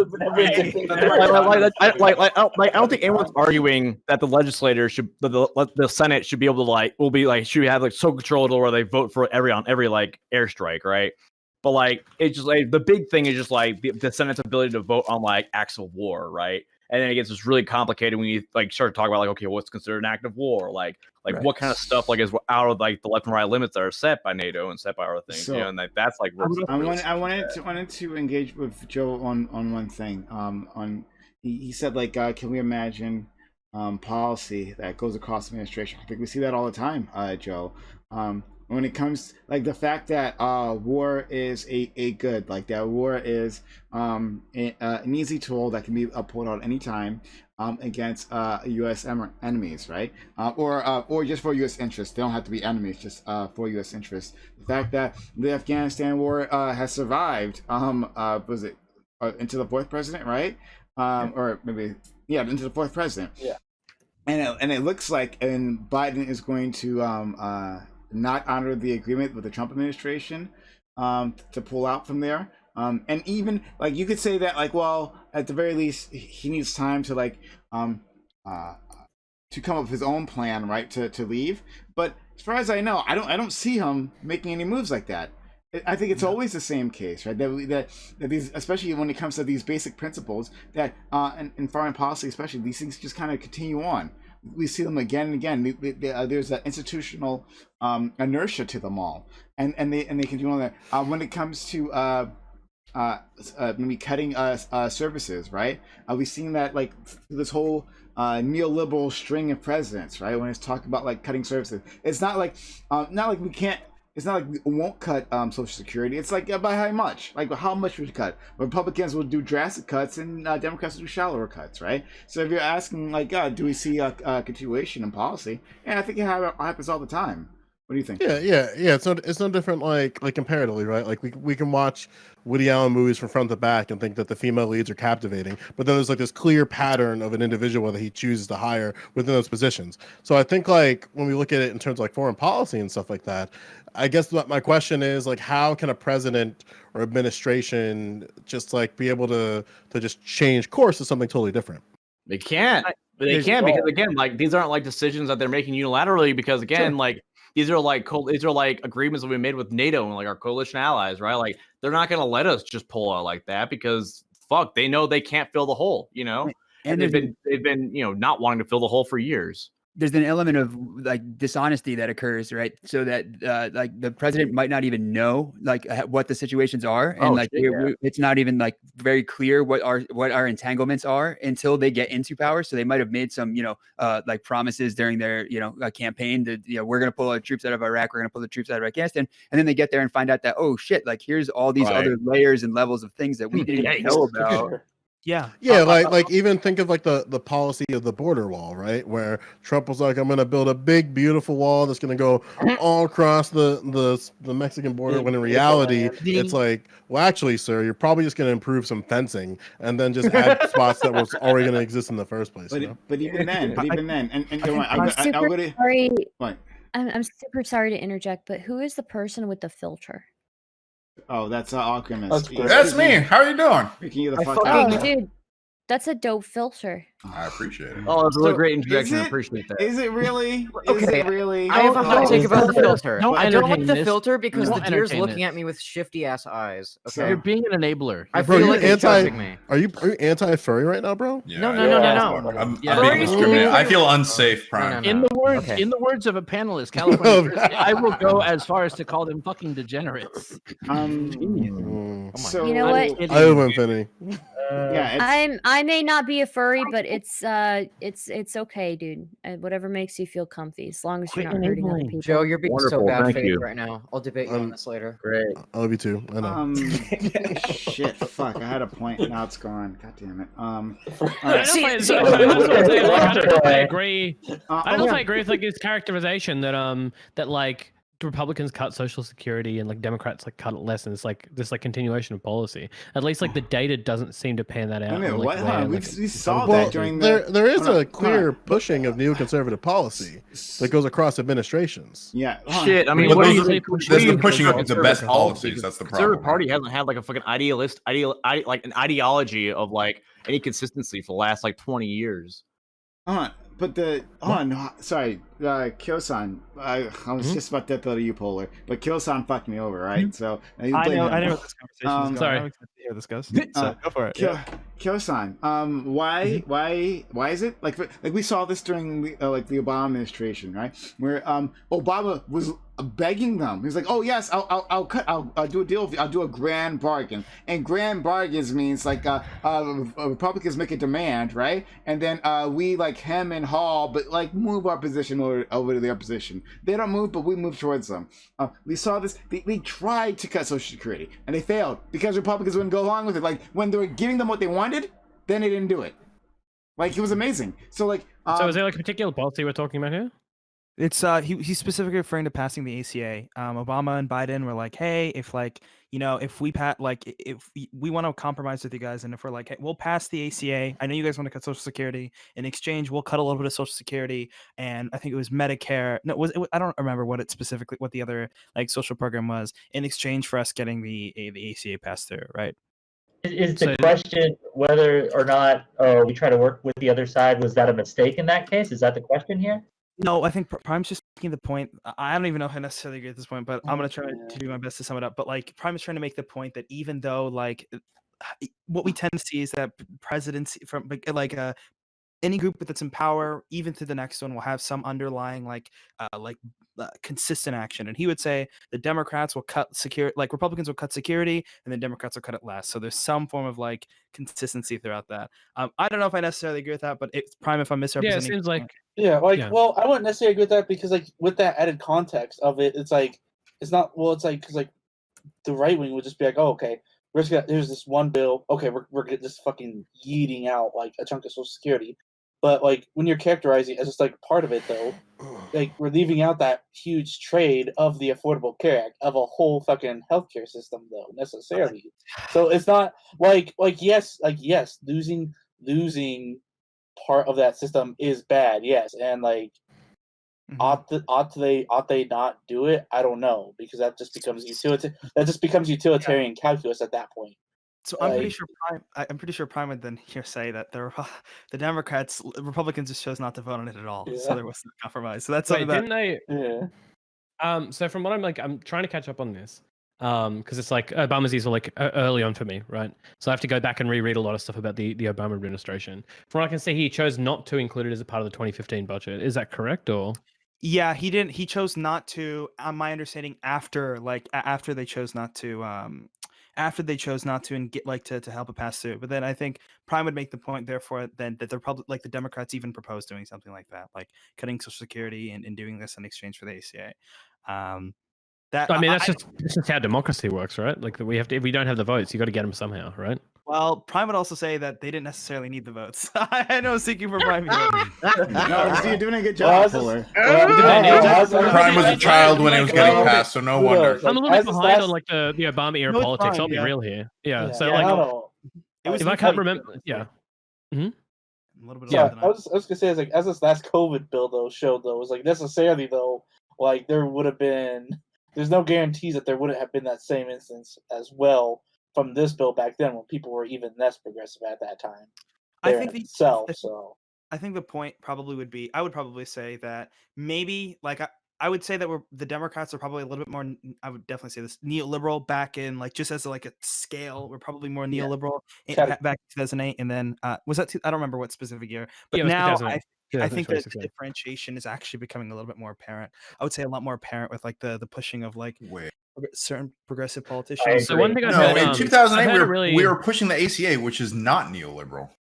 No, that was our number one shtick. The ACA is like a neoliberal solution. Yeah, it is. The ACA is kind of neoliberal. That's literally not. It's like it's very market based. That's a Republican plan. It's a Republican plan. It's literally that proves my point right there. It like literally proves my point.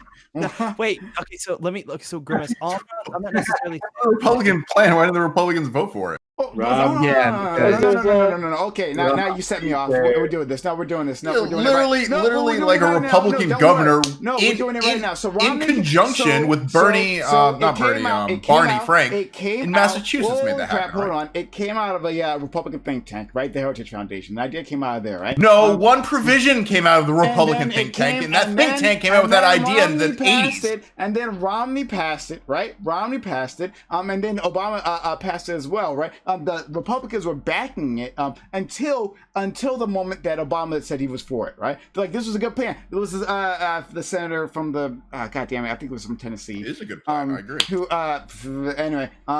was backing it? I can't remember his name. He's a Republican senator. But like he was backing this bill, right? He was all for it. But then the moment Obama said he was for it, it's like, oh yeah, I never like that. This is terrible. This is socialism. All of a sudden, right? No. So it was never a Democratic plan. It's not like like a progressive plan or anything like that. And it keeps the private market in place, right? It empowers the private market instead of the government. We just subsidize them. It's like looking for a private solution to a clearly government problem, right? This is neoliberal. It's not private. This is literally the government interjecting in the private healthcare system. So Prime, help me. Just to subsidize the private market, but it's not actually replacing the private market. It's neoliberal. It's a neoliberal solution. What are you talking about?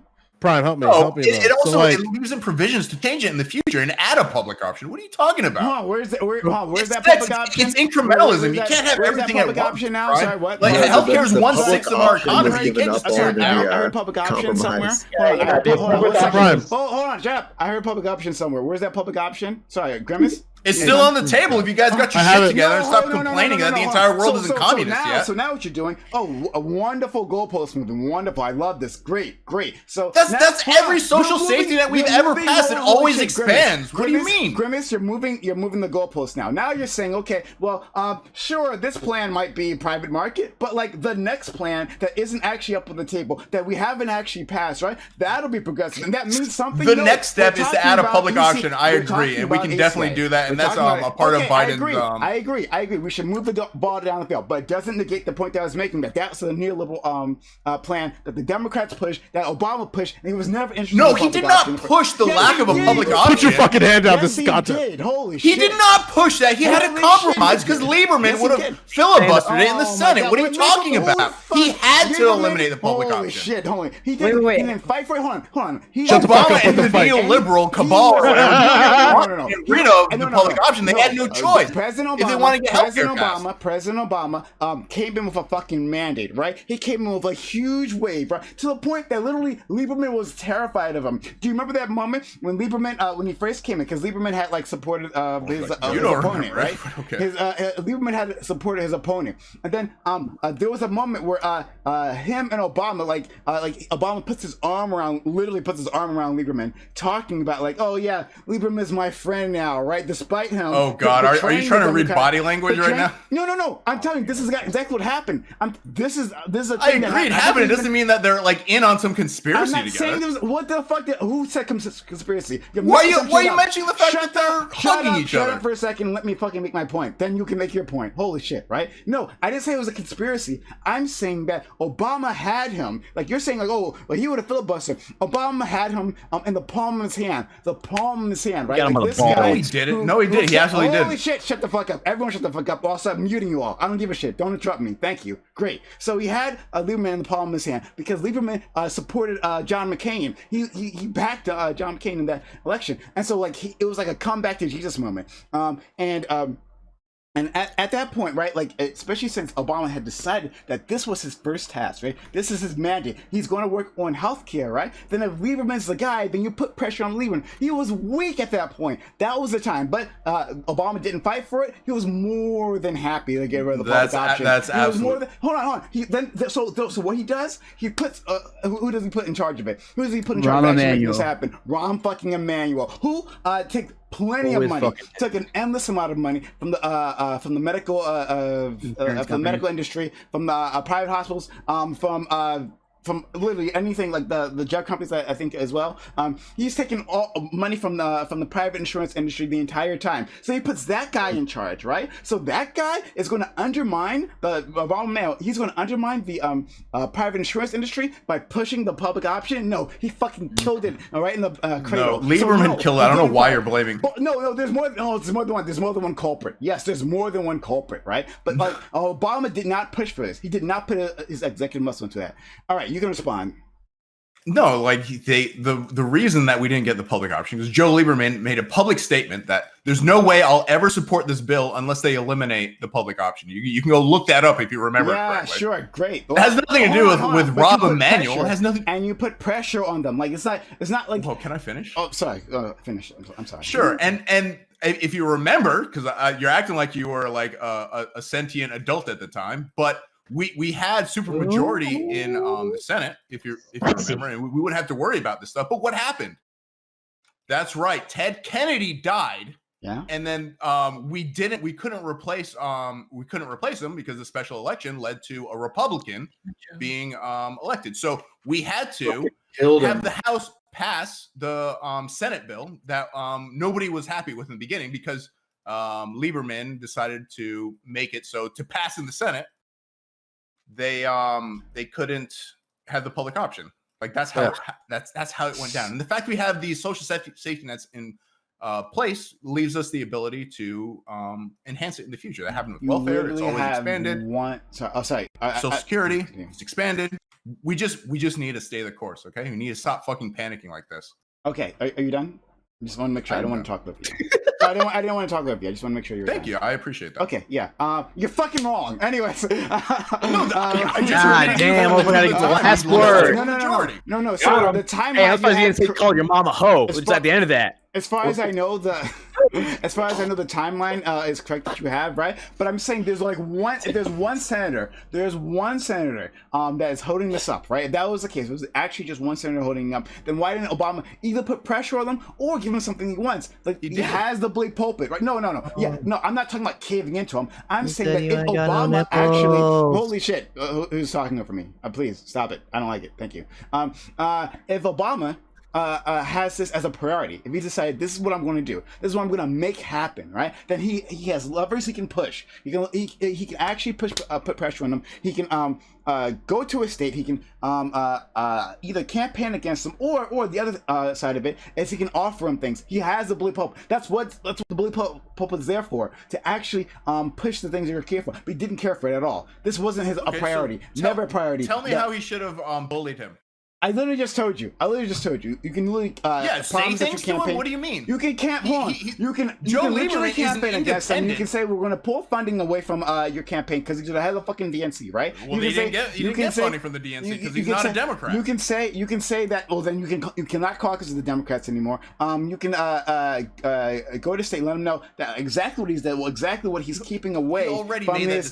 Holy shit! Exactly what's going to keep away. He left the Democratic Party. I'm going to meet you now. Don't worry. I'll meet you. Don't worry. I'll help you out. I'm gonna meet you right now. It's cool. So he and then on the other side of it, he can also offer him things. Like that's an option too, right? You can say, on the other side, I will come to your state, talk about how great you are, right? To help make sure that you get reelected. We are going to put this funding within this bill, right? Like whatever pet project you fucking want, right? Like there are ways to do this, but he refused. He didn't care. There was no evidence, zero evidence that President Obama actually wanted a public option. I'm going to unmute you now. There you go. The original bill. And Obama, if you remember at the time, had already expended an enormous amount of political capital to get all the stimulus packages passed after the 2008 housing crash. Do you remember that? Sorry, did he? He didn't expend all his political capital. He expended a large amount. First of all, I don't think political capital works that way. I don't think political capital actually works that way. So I'm not even gonna like. What do you think the bully pulpit is? It's about expending political capital. No. Political capital accrues when you actually accomplish something, right? So if you actually accomplish, like passing a stimulus. Yes, like passing a stimulus, it gives you political capital when you're actually doing things for people, right? No, you need political accomplishing capital. Things. No, it's something when you accomplish something, then you get more of it. You don't lose it when you actually accomplish something. How do you spend political capital? When you get your priorities through, right? And you help people, when you help your constituents, that's how you get political capital. That's how you do it. Spend political capital? You spend it on a fight, right? So you spend that on a fight. Apple Store. Sorry, what? I'm sorry, I didn't. All right. You spend it on a fight like what you're saying, like bullying Joe Lieberman. Yes, exactly. Supporting the public option. And he has plenty of it. I'm saying he had plenty of that political capital at that very moment. But all right, we disagree on this. That's fine. But go ahead, Polar. You've been waiting for a long time. Okay, I'm gonna say some things, not to pop off, King. Okay, so at least when it comes to the support that Obama is specifically referring to, so in the Senate there were 43 firm yes votes, which one of them was Ted Kennedy. So potentially if Grimace is trying to make the point that expended a lot of political capital to get those other 8 senators to do that may be something to think about. And it seems like a lot of those, it seems like a few of those senators are also blue dogs too. So like primarying someone maybe in their areas may not be as effective as it may be in other areas as well. That's something to think about. Also, a supermajority. We had 60 senators at the time. Well, if you include Joe Lieberman, 59 if you include Joe Lieberman as an independent. Does and anybody then Ted include Kennedy Julie died. Roberts here? Okay. Is that Polar? Just make sure. No, I was just adding context to the situation. That's because Yeah. But like, you don't have to like. So you're saying the thing about the Blue Dog Democrats, right? Like, making it difficult to primary them. I don't see why it would be any more difficult. Like, I'm not saying you replace necessarily a blue dog, but with a progressive, just a blue dog who agrees to take this one vote, right? Like, who agrees with you on this one thing. And again, now, obviously, you can't replace them immediately, one way or the other. But the point is the threat. I'm threatening to do this, and I will carry out the threat if you don't actually do what I tell you to do. That we will replace you. So it's not like, you can't just replace one senator with another, obviously, right? But like, you threaten to do that. You threaten to campaign against them. Like, whoever it is running against you. I don't care who the fuck it is, right? I'm going to campaign. I'm going to let everyone in the state know that you were the one who got in the way of our plans. So that's what I would do. If you ask me, Polar, real quick. It wouldn't work with Joe Lieberman because he's not a Democrat. He doesn't have to be a Democrat. He doesn't have to be a Democrat. He doesn't have to be a Democrat to put political question. I don't know why you're obsessed with that. He doesn't have to be a Democrat. I know he's not a Democrat. I know he caucuses with the Democrats. So he doesn't. You can whatever. But you also know he left the Democratic Party and he still got elected off of that. But I'm saying yes. Hold on. I am not disagreeing with you. I don't know why you keep saying these things. If I disagree with you. All right, go ahead, Joe. I was about to say, Polar, you have straps on the bottom, right? I have what? You have straps on the bottom? I don't know what that means. I'm sorry. How are you a true Eastern blocker if you got stripes on the top, but you don't have stripes on the bottom? Woo! I don't know what that means. I have no idea. You're wearing the Adidas. You're wearing the Adidas shirt? Oh yeah. Adidas. No, you got straps on the bottom? I'll be honest. I don't know what that means. I just got it from Costco, Joe. Yeah, I'm sorry. Oh no! Damn. Fucking Americans, man. Goddamn Zoomers. He's not really Slavic. Yeah, there's somebody in chat saying if Obama pushed back and went for it, the Dems wouldn't have gotten steamrolled in 2010. This is absolutely incorrect. Like, the Tea Party was already up and rolling at this part. There was a big conversation at the time about government's role in civilian life in America at the time. And we can only go so far. And Joe Lieberman was definitely playing into it. And the Democrats never made a counter statement on that. Like, Democrats didn't make a counter case for this. Of course, they got steamrolled.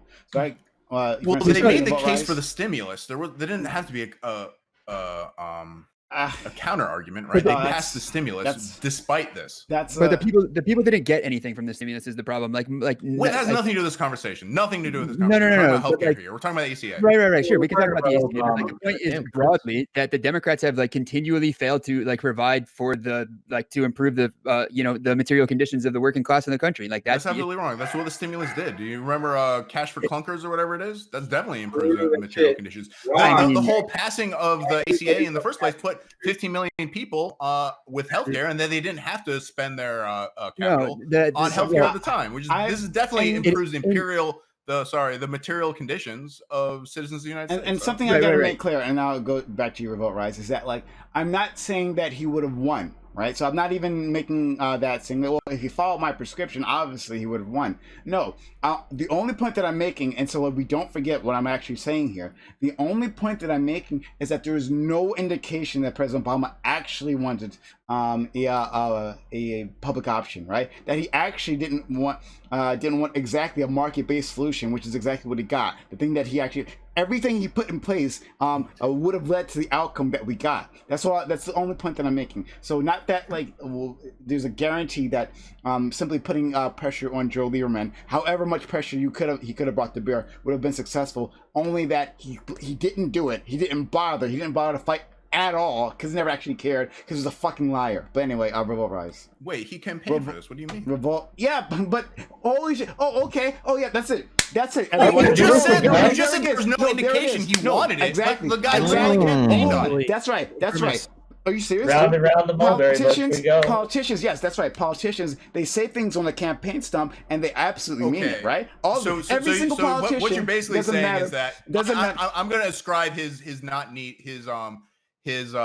neutrality towards this without having any real evidence yourself, and then you can downplay any kind of evidence I present to you with him actually making public statements. I'm not downplaying. his I'm support of the actually public presenting option. evidence to the contrary. That he actually didn't put, and the people in place would have actually pushed for a public option, right? And in fact, he should have started left. If you want to end up at a public option, right, as a compromise, then he should have started at a far left position. I think that would have been a smarter strategy. But whatever. Okay. Very difficult after you just passed the stimulus bill. But disagree. On the other hand, there was the fact that when he did propose this public option, he didn't put the people in place who actually supported it, right? The people who were going to push this through, right? And he had fucking Max Baucus was in the House, I think it was. I think it was a representative. Who was watering down the ACA as it went along, right? Everything that was put in place. Everything led to the failure that is the ACA, right? Everything they put in place led to this. That's what I'm saying. Not that he would have definitely won. That would have definitely gotten a public option. Otherwise, no. I can't guarantee that at all. There's no way I can do that. But I'm saying that there's nothing that we can say that says he fought. And just because you're on the fucking campaign trail, right, making promises. In case you don't know, politicians are known for breaking their fucking promises. When it's just fucking words, to get votes is real fucking easy. It's real fucking cheap. All matters what you actually do. The original in bill office. had the public option in it, Prime, and this was Yeah, promoted and it by didn't Obama. fight for it. He had Holy to take shit, it out I know because that. Joe Lieberman held the bill. I know that. I said that. I agreed with that. Yes, it did. So what? Don't make the Doesn't claim matter. that Obama had no interest. Holy shit. Hey, I'm going to intervene here to stop a forever war because this just keeps going round and round and round and round, and you guys keep arguing. Please fix your microphone. I'm sorry. I don't mean to interrupt you, but please fix your microphone. Yeah, it's just a little high. The gain's a little high. Pull down the gain on. What is the topic you guys are on? The topic is whether or not The ACA. No, that was the title. It's Obama bad. I think the biggest thing that a lot of people are kind of glossing over is in 100 years from now, Obama's going to be on the $5 bill, first Black American president. What? That's going to be his legacy. So, Well, that's kind of racist. okay. You're not giving homage to his white heritage. True. I'm joking. I'm trolling. I'm trolling. I'm trolling. I'm trolling. And Bill Clinton was Obama our had a first lot black of president. accomplishments, including bringing the country out of a financial crisis, passing universal health care. No, it's not universal health care. We do not have universal health. That's a lie. I'm not going to It take that. was the It's first not near universal reformation of health. It's not healthcare near in universal 40 healthcare. years. Yeah. In 40 years, guys, it was the first major substantial change in healthcare in 40 years. Yeah, we get that. I think that's Understood, pretty cool. but that means nothing. That means nothing. If it's a means blood nothing change. when What do you mean that means nothing? Hold on. It means nothing when you're a I will communist and explain. you I'll want a explain. violent I revolution. will to explain. Nope. get your Don't put words policies in my passed. mouth. Nice try. It won't work here. You're gonna try. You can keep trying, but it's not gonna work here ever. Not ever. No, I'm saying that the very fact that it was a big change doesn't in itself mean anything, right? You can have a poor change, right? Like that in itself doesn't mean anything. 17 million people got health care because of it. Great. Yes. Yeah. And that's good. And that's 55 million good. First people of all, have to pay more for their health care because of it. Just because, Exactly. just, So what- okay, exactly. just because social it wasn't perfect doesn't mean that it wasn't a huge step forward. You missed the part of the conversation. Okay, we were talking about whether the Democrats have been pushing this neoliberal agenda, right? Have been part of this neoliberal consensus, and saying that the ACA is part of that. Now, the fact that some people were helped, absolutely, yes, people were helped by the ACA, and are being helped by the ACA. Yes, I'm not actually fighting that. Like that's not the argument here. I'm saying that this is just another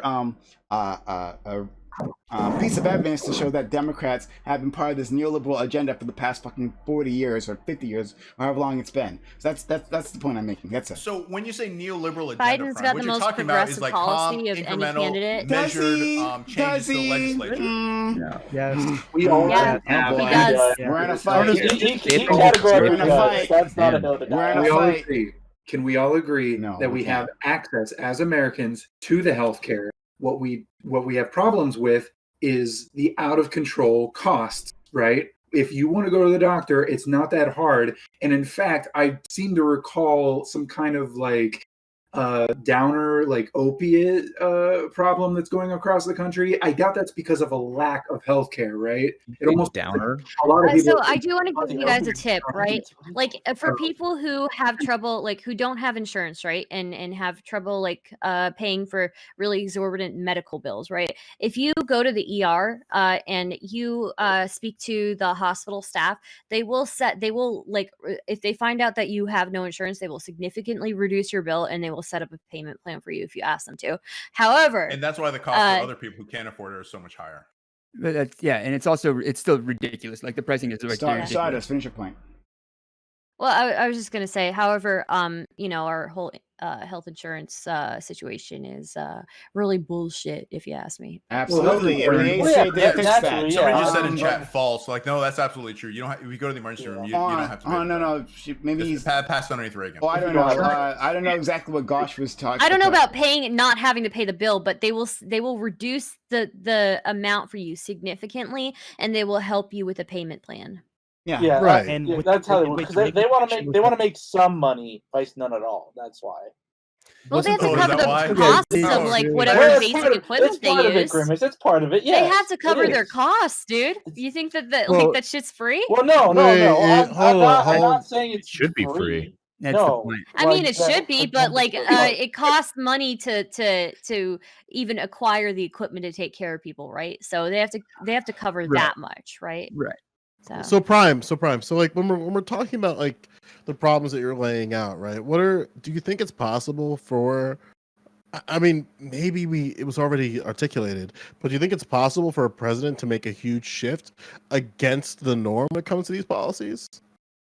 With the continuation of whether it be neoliberalism in terms of things like healthcare and then like neoconservatism when it comes to things like the prison industrial complex. That's a really interesting point. Really interesting point right there. I think that if you're expecting a president alone to make these changes, then you're looking for failure, right? Which is why I back Bernie's position. That's why I love that fact he said it's not me, it's us, right? That it would take an actual revolution. That excuse me, because fucking Grimace is gonna freak out. You see, he wants a communist revolution. No, that's not what I'm talking about. I'm talking about like a political revolution. I'm talking about a political fucking revolution, right? So calm the fuck down, Grimace. All right.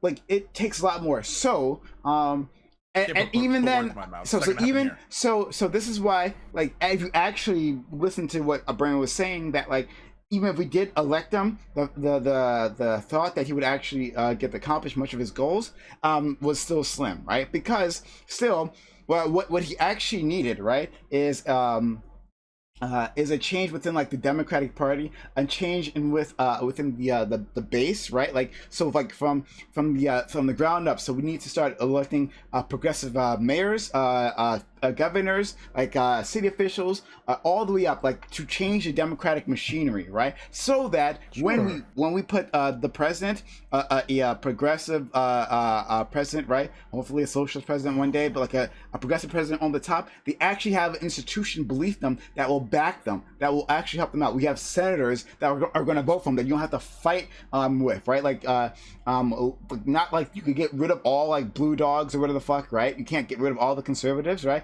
But the fact that you don't have a massive uphill battle, you'll have a few people you're battling against rather than the entire fucking institution. So that's how you do it. Now, so if you're asking me if it's just one person that can do it, like let's say President Obama wasn't a fraud, right? If he was actually progressive, I think he would have still failed in many of his ideals.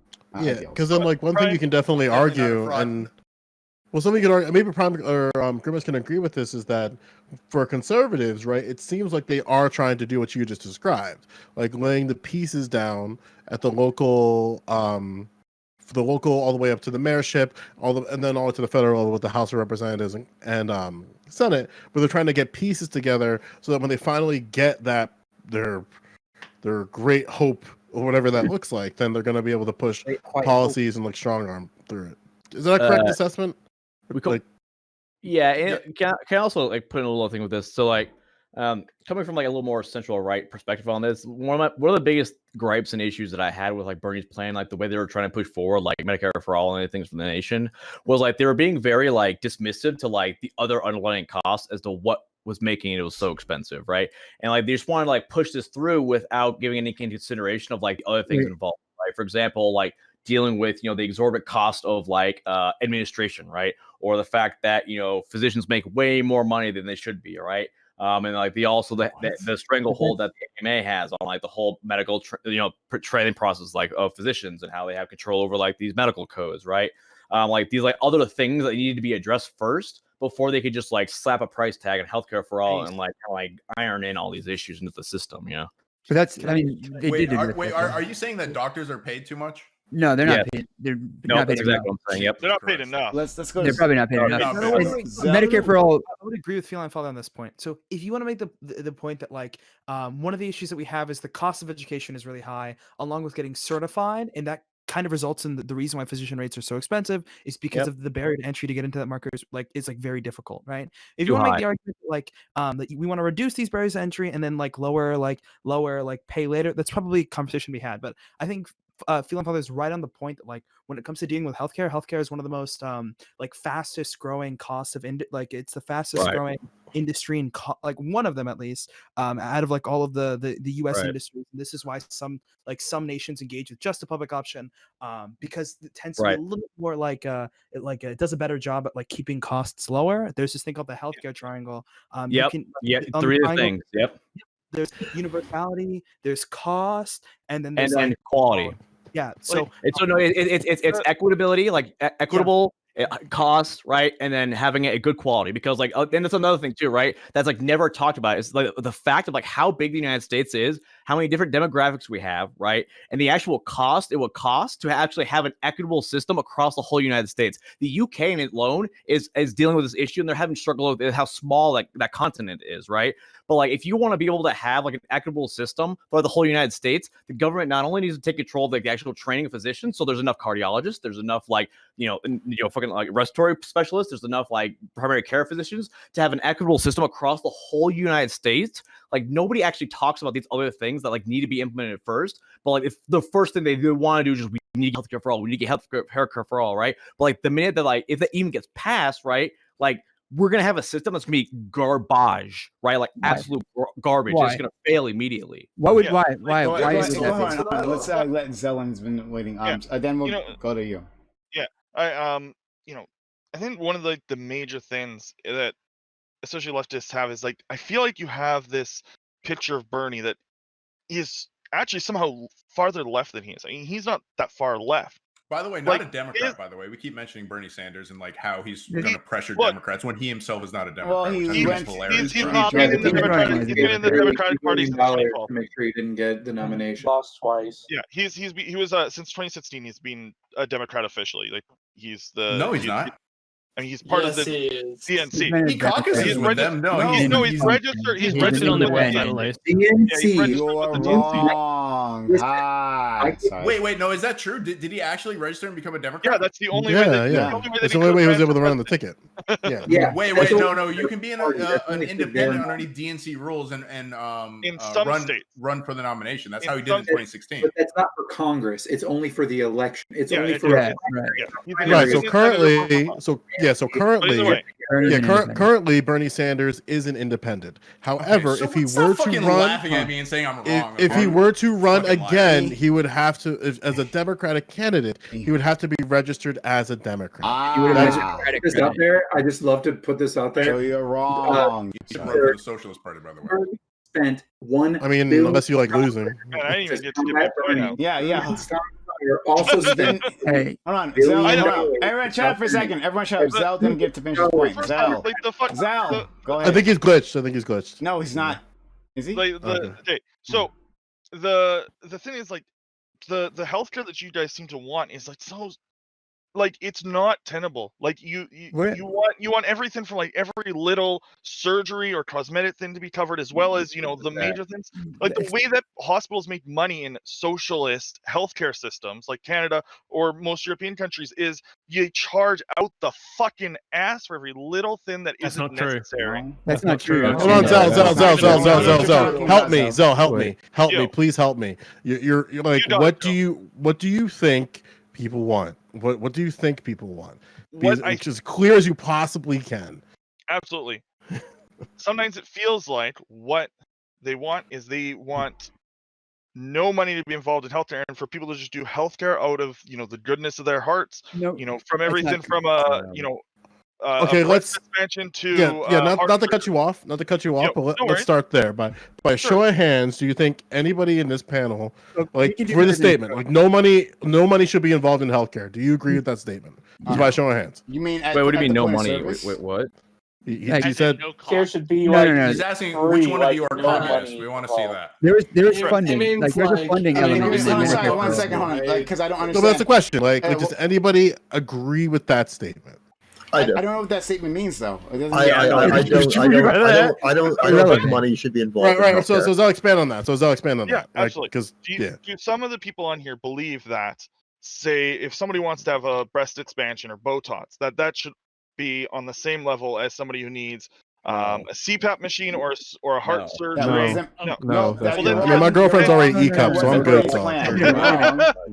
Why are they dismiss trans issues? Exactly, and why are they having it? Is it are they having Okay, you so know what? I'm not- Maybe you don't suffer from gender dysphoria, but some people do. Hold on. Hey, Well, and those wait, surgeries It's are a medical need, and that's a different story. Yo, I want It's a to. different No, I side. want to We're still respond to talking that. about that. Zell, finish your point. No, I want to Shut up. No, my point was mostly done, but I would like to make a point that gender affirmation surgery is different than just wanting a random breast expansion because you want to be a model, okay, Grimace? So don't fucking come in here and tell me that I'm transphobic or some shit. But this is the same surgery, right? You just didn't acknowledge the fact that a lot of people get these surgeries for gender dysphoria. I agree with Grimace. So if to a certain extent, if an individual's body dysmorphia to the point where it's making like such a large impact on the way they live their daily lives, I most definitely think that they should be able to get some form of cosmetic That's not what surgery. Grimace said. I don't think anyone If you guys don't mind, like, if we're gonna, are we going down this rabbit hole, or do we want to go back? To it's actually- a clarification for. Let's go back to the topic. Yeah, It'd let's be go great. back to Well, the I topic. want to talk about trans issues. Well, like for the No, clarification no though, like thanks. when you say like free healthcare, what do you mean by that? By not paying? Do you just mean like the Free at the government point is? of Do you service. mean Zell? free at the point of service? Hold on, Yeah. no, I'm not asking you guys. I'm asking Zell specifically to get a little more nuanced into like what the fuck free means. Like, so do you mean like as in like literally it's all just fucking like charity shit, or the government pays for it? Like just That's like the something I government feel- burrs the money and it just goes into healthcare. Okay, But so you know citizen how doesn't tax it. you know how earlier we Hold on, talked about. let's I didn't ask you, John. actually Shut up. Let Zell answer. Holy shit, please. Let Zell answer. Dollar signs. Oh my god. To give. I'm gonna have to mute you for a second. Oh my I god, wish I please. could grow a beard. I wish that I could grow a beard as good as yours, but he did ask me the question. So yeah, like that's how it sometimes feels like when people are arguing, is that they want it to be so free that not even the government's like that people are just doing it out of charity. In most places, it's it is covered by the I pay a lot more in taxes than probably most of you guys in this panel because I live up in Canada. And I live in Jersey, I get dog. damn good health. Our shit's don't- mad fucking high. Oh, I don't know the individual taxes for each state. I know it's different for each state, but I'm saying that I would love for you guys to have the same healthcare as me because man, is it fucking good, and it's handled by by each province individually. And I think that's what leftists need to really focus on is drive your Being fucking Canadian? states- No. No, maybe, but drive your states to do it.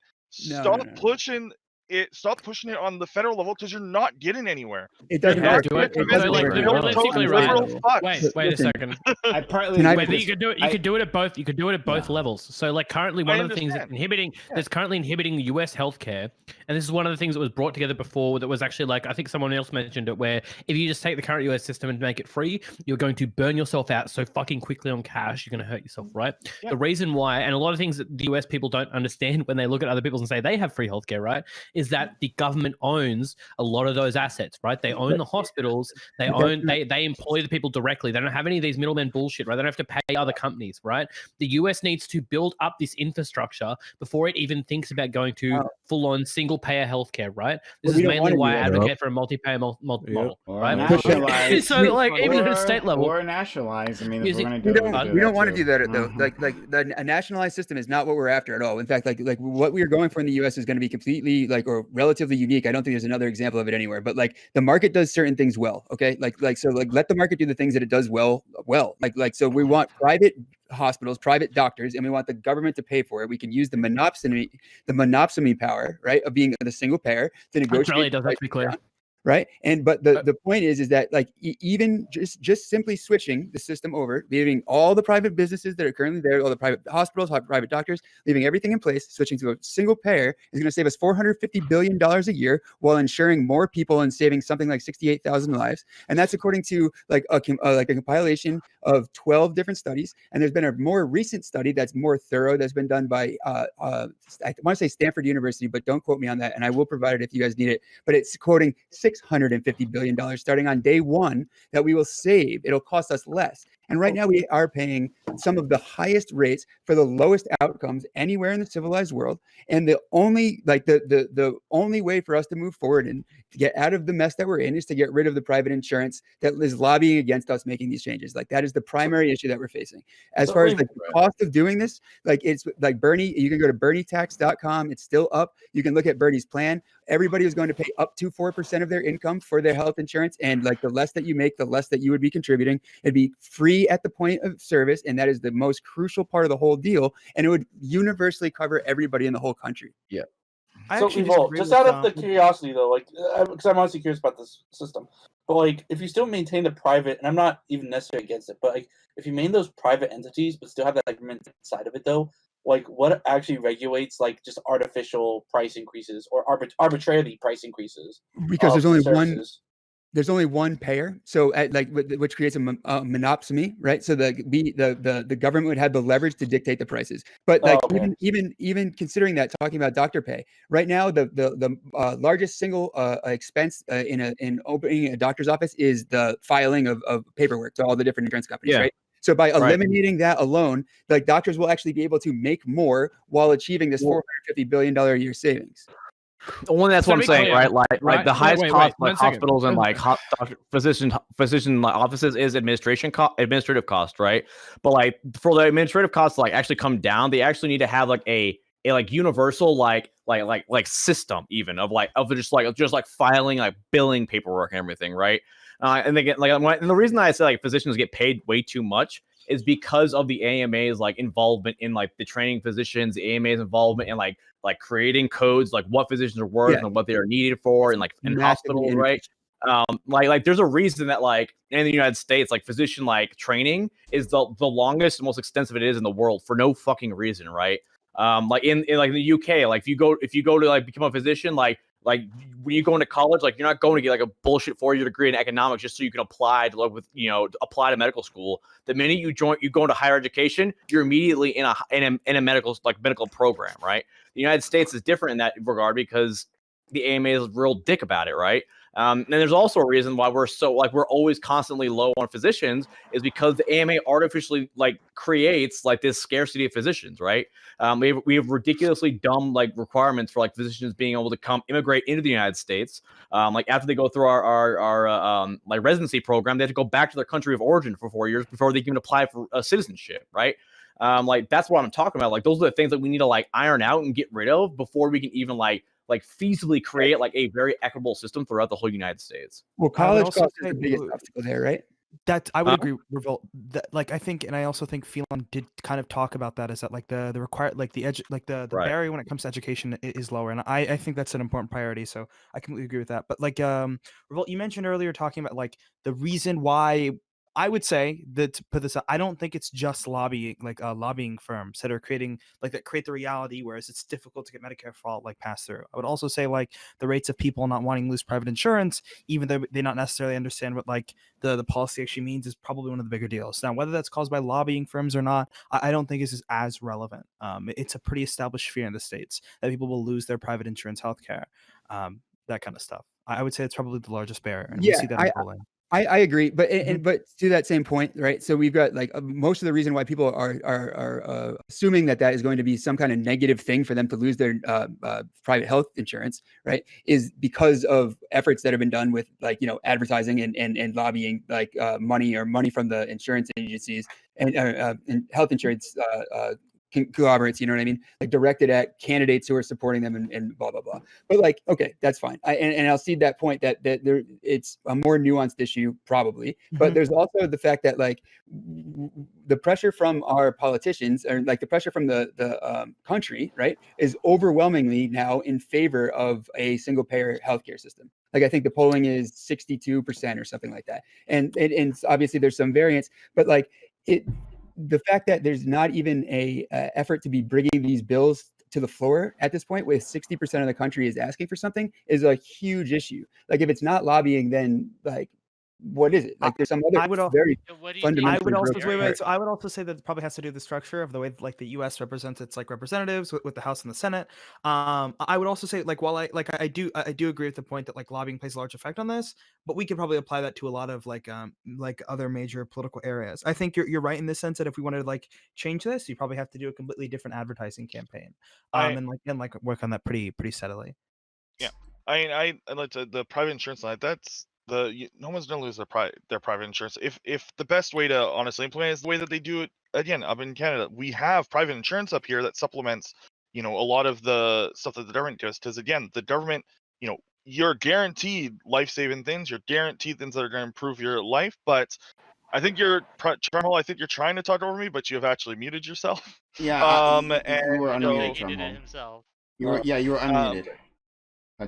Anyway, so and we do, and Bernie's plan, just to be sure, Zell, did say like that if public insurance or government healthcare didn't cover something, that private insurance could cover that thing, whatever that is. Trust. Like I said, I even have Bernie's sins up. I reconfirmed it, and yeah, that's the system that most countries have. They've got a multi-payer system because that's how you fund it. That's how the government, because the government's going to, if in these systems, the government is going to at least partially, if not fully, own the hospitals. And there will be private practices. I mean, in some places, that's the way it is. Like the government has a stake in these hospitals because they are the main funder.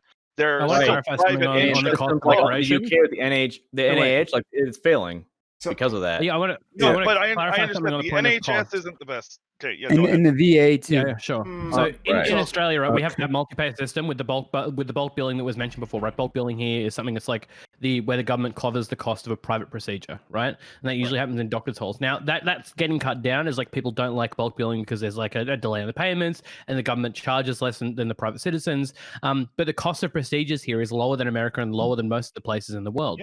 Why is that? It's because that when you're competing with free, you have to keep your services at a minimal cost, right? Because people will just choose the freeze option. The operations here are significantly cheaper than the US. Almost everywhere else in the world has significantly cheaper operations than the US. I don't know where the idea that operations get hiked or private costs get hiked comes from, because that doesn't exist here or anywhere else with multi-payer. So let's go to Gosh. I'm actually. Sorry. Okay. Zell, you can respond, and then we're gonna go to so Marks, then Gash, then Marks and Gash. I just have a quick question. Does anybody here who's American have a CPAP machine, or know somebody who has a CPAP machine, or has it? Because I want to compare one thing real quick. Yeah, I do. You do? Okay, perfect. Yep. How much did you pay for your CPAP? All my relatives. How much did you pay for that's not one question. Let people. It's like $800. It was like $800 with a partial contribution from insurance. I had two options. I could have gone with the government one, which would have been free, and it would take me 6 months to get it, or I did the option that I had. I paid $400, got it the same week I got diagnosed. Okay. That's the kind of system that I'd hope that America would be striving for. So I would say that like when we look at wait times, if that's the system that you want to refer to, my understanding is that Canada just is like one of the systems that just has the worst problems with wait times, and that's not necessarily like, generally when it comes to developed nations, when it comes to other healthcare systems, it tends to have higher wait times in comparison than others. Procedures, But again, it's if you have a life-threatening thing, that's not getting delayed. If you need something okay, let's go to Marks, who's been waiting, and then Gash. absolutely. We can get back to this. Yeah, I was kind of gonna echo what Polish said. I don't think like we should follow what Canada does. Like Canada, as far as healthcare ranking, ranks third to last as far as developed countries. They rank above the U.S. and above France. I say if we need to copy anybody, and I don't necessarily think we should copy somebody verbatim, but if we're gonna copy anybody, I say we do like either like the UK or like Australia, some system like that. Like Canada, like kind of what Polish says. Like Canada has higher wait times. Oftentimes they have to pay for a bunch of their prescription drugs. Yeah. Are It these just the doesn't Commonwealth seem Fund like numbers? Why would we That's- ever copy those I'll bunch post of those in maple chat. suckers? Obviously not. I- go ahead. God You know damn, what? with I'm the gonna maple take- I'm suckers. gonna take the liberal Holy take shit. right Freaking I'm gonna M-word. be a lib for a second. Get ready for this, okay? I'm gonna say that I really like. I would like to see us transition to a Swiss or is it Taiwanese or Singaporean system, like in transition, and I would love to see how that works in the U.S. So like And then I really want to be hit why would the that be a home liberal again with this, position? right? Like Hold on, we hold on. literally cannot copy any other country's like medical system, right? Because of like how unique the United States is like Hold on. demographic Okay, is, we just hold on, can't hold do on, it. hold on. I just want to get through Gosh. He's waiting, so I'm gonna get through him, and then we'll jump back into everyone else. All right. So Gosh, go ahead. All right, please be kind to me. I can't yell. There are people like asleep all over my house and stuff. I don't know why the fuck we're arguing about like specific little nitty gritty of things like how to fund hospitals and doctors and stuff like that. Like that's stuff that gets worked out after you pass single payer health insurance, and that gets worked out. Okay, we don't need to worry about that. Our main question should be: should How are there you going be to convince people if you can't answer these questions? Grimace, Just please. out of I curiosity. ask can't answer the questions, we can't. please. Because I don't know. It doesn't matter. We can appeal to other things.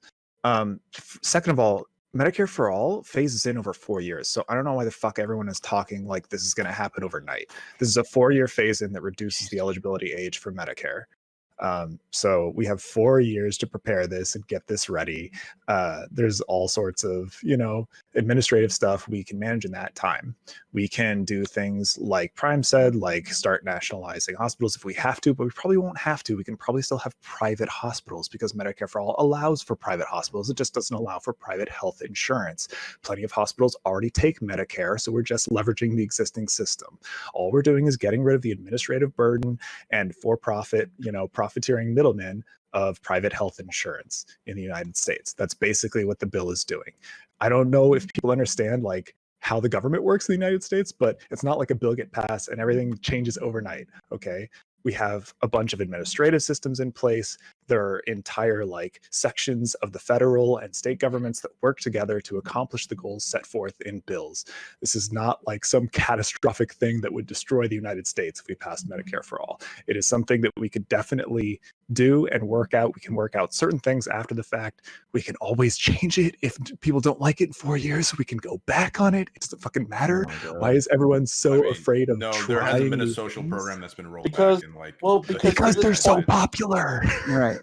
No, well, they're so popular to a point, I guess, even though if it might mean the detriment of the country in general, right? Like people aren't gonna people think in the short term when it comes to things like this as individuals as far as Also, like I'm so glad that you're willing to like trust the government to just figure it out along the way when like literally like we've had policies change within administrations, even though they got passed in the last administration. So like why not pass we're just it? trying to talk about the nuances of these like policies so and why these like not bills pass that we're it? trying to get passed. So we try and figure out like forward thinking, right? And we're not I'm not for just like saying like, oh well we'll just pass it and we'll figure it out later on. Like I want people to get notified to figure it out before we They have been figured out. They have been figured out. Which things do you want to know about? So first of all, that goes completely against your argument that we need to solve all of this nitty gritty in the first place. If the next administration is just going to change it, then who fucking cares about this nitty gritty stuff? Let's do it and do the best we can. People budging for it care. That's not how No, bills but, work. like, Do you know how Gosh, easy this it is is? Like how much because, easier this is to is sell part something of, like this when like- you already have a plan ahead of time? There's a plan, dude. There is a plan. There is a plan. I There's know, no, there's a it's plan. not, Not a plan that addresses the things I brought up earlier. Yeah, No, yes, but they are. They're all addressed. Every single. No, one. but Revolt, but this response wasn't to you, Yeah. Revolt, Okay. though. This Which was one would you like directly- addressed? Hold on, Doesn't but even matter. Revolt, though. This wasn't. Yeah, exactly, though. That's the point, though. Like, V-Line's point wasn't just you, Revolt, though. It was just to Gosh. I forgot. Gosh. Okay. About, like, of just, like, otherwise just saying, like, hey, let's just push this policy out there, but then just kind of, like, retcon it later on, or present it later on, which... No, that's a straw man that doesn't if you're exist. just trying to put a one-liner in there, then I guess, okay, like, just trying to get the initial thought pattern out. However, though, Feline's point is 100% correct, though, because otherwise you get shit like Yes, but they're all we can solved. assign this to other policies or other They're not all slogans. For solved. example, like Which ones would you ACAB or like to defund the police, where we threw out those fucking one-liners and shit. Guess what? That didn't fucking work. This we is end not up having to go. I have something that wasn't solved. All right, you want to lay out a couple we end things up that having aren't to solved go within this into plan that more need to get solved specific beforehand? resolutions of these policies. We end up So having I'll to lay go them into more out for you right specifics. now. Yeah, go ahead. It might All take right, me a so second. number one, right? Like they don't they have no plan for like figuring out the way of like having an equitable system in regards to like specialized like surgeries and like specialized like fields, right? So like Right, having yes, and, sir. equal access to cardiologists, like equal access to like specialized surgeons across the nation, right? We don't have They that don't have now. a plan to like figure out the ways of like dealing with the physician shortage currently. Can I fucking finish what I'm trying to say here for you, like trying to interject like an asshole? Like figuring out a way to like actually streamline physician training, right? And without having to like nationalize it, like the way the UK has to do it. And even then they do it and it still is failing, right? They have like a smaller country, they have like a much more condensed population, and they still having like inequities in regards to like surgery needs, right? Like and that, like especially here, like you want to talk about like the price differentiation with like with Medicare and Medicaid, but depending on like two different counties, right? It's ridiculous, right? Like, and the reason that is because of like the inequitability, right, and access to certain kinds of specialists across the nation, right? That's not something they're talking about. And if you want to talk about like why like the times in Canada are so long, it's going to be exponentially larger. It's going to be like 5 to 10 times like larger wait times for these surgeries here in the United States, just because like not only do we have larger land masses, right, but you want to talk about the people in the middle of the United States who are like living like bumfuck nowhere. They're going to drive like 5 hours just to go to a cardiologist. Like that's not going to be a system we can actually like implement that's going to be equitable in any kind of way or at all. Right, But none of those people wait, can't wait, go to a wait. cardiologist at all. Wait a I minute. understand the concern that Feline Father is putting forth, but it's kind of like Xenoph's era. you Like, You're so you have to quiet. cross... No, hold on, then. Yeah, try it again. Okay. Try it again. All right. So, Womps, go ahead. So, We can't hear you. why is it that all of our discussions about healthcare revolve around funding? Like, you guys realize that better funded hospitals, even if we could use hospitals for free, right, today, that wouldn't make us any healthier. It would prevent health catastrophe.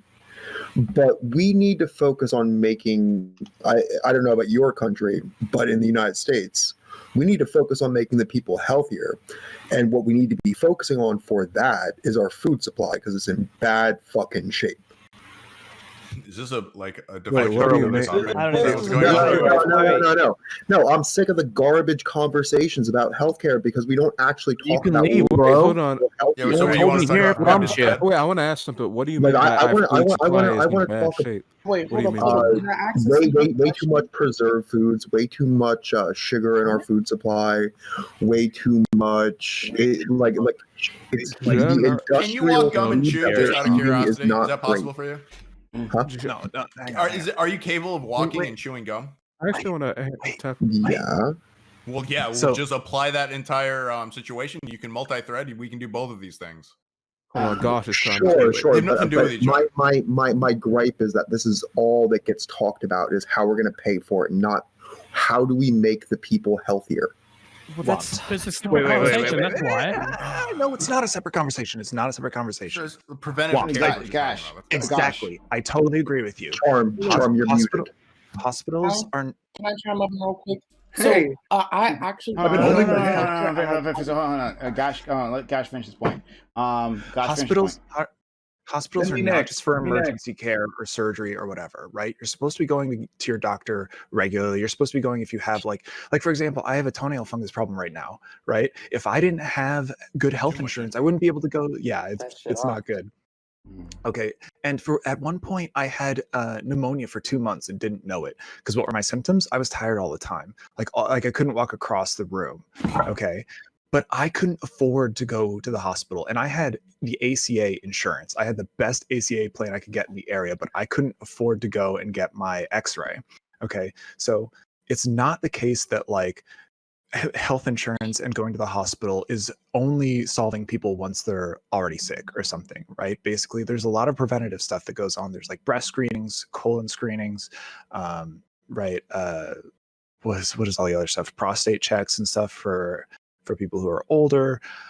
There's like a million preventative procedures. In addition to, I mean, there are numerous studies in the United States that show that our healthcare costs are much, much higher because the point at which the doctors begin to interact with their patients is the point at which their diseases are out of control. They've typically had their condition for months or years.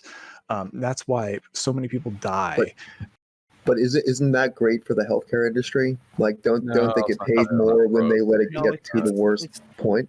It's a mixed bag. Extract money from them out of curiosity. So it's a mixed bag. Their procedures end up tending to like cost a lot more, so that could be better. That's usually not great for insurance necessarily. So let's go. And to, if they let's die go to quickly, can they pay back these Spicy, debts? cut sleeve, and then Polar, then Charmhole. Yeah, just quickly, I did want to point out that there is a certain irony, like when you're talking about issues like overseas wars and stuff, $6.5 trillion, it's not a lot, but then suddenly when you're talking about Medicare, oh, we're all concerned about the money. We're not all Because concerned. Medicare would be never said significantly money, more but all right. expensive than that, yes. Can you walk and chew bubblegum? And it's not even that. Like Nah, everybody man. here disagrees with like most of the foreign wars. It's just like with healthcare, we want to be like more responsible. Like obviously, optimally, we wouldn't want to just bleed money. We'd want to be sort of careful with our money and make sure it's spent in the most. Yeah, precisely. It's just ways. like with the military example. Like, could we do if we can do the same without spending as much? Like, I think we categorically can, as like a lot of the Senate budget hearings are showing in regards to our contracting, that we could be saving vast amounts of money in regards to like what we're paying for military wise. Yeah, I agree with that extent. However, though, like just to say like, oh well, you got $6 trillion here and you're penny pinching here isn't really that good of a count. Well, most projections show Medicare for all would save money over the course of 20 years, Yeah. 10 years. Yes. Let's go That's fine. to The initial cost though is like pretty high. Let's go There's to no initial and that's the cost. problem. It's over 10 years. cut There's no sleeve. such thing. There's no initial cost. Correct. Cut sleeve. There's no initial cost to adding a massive amount of people onto. I'm sorry, cut sleeve. No. Hold on. Well, before you do that, cut sleeve, hold on. Pause for a second. To a Something point there. interesting. Something interesting just happened. 1 second, cut sleeve. Kyo-san, what were you about to say? There's no initial cost to adding like a fuck ton of people onto the healthcare system. Well, there is an initial cost, but the cost is lower than what the country is already paying. Its cost is lower than what the country is already paying. Correct. No, But it's like not we're what just it's we're not what changing it's who the paying. payer It- is. It's not what it's paying. It's like it's how much is in that specific, how much is being spent on that industry. Not the government. It's just like spending in that industry in the whole Right. United States. Correct. And the issue, and then I would also say that like this is where we run into one of the other issues is that like we already know that even when it comes to single payer countries, their healthcare spending as a result of the government is like exponentially increasing as a result of these bad health outcomes. So what was his name? I think it was Womp.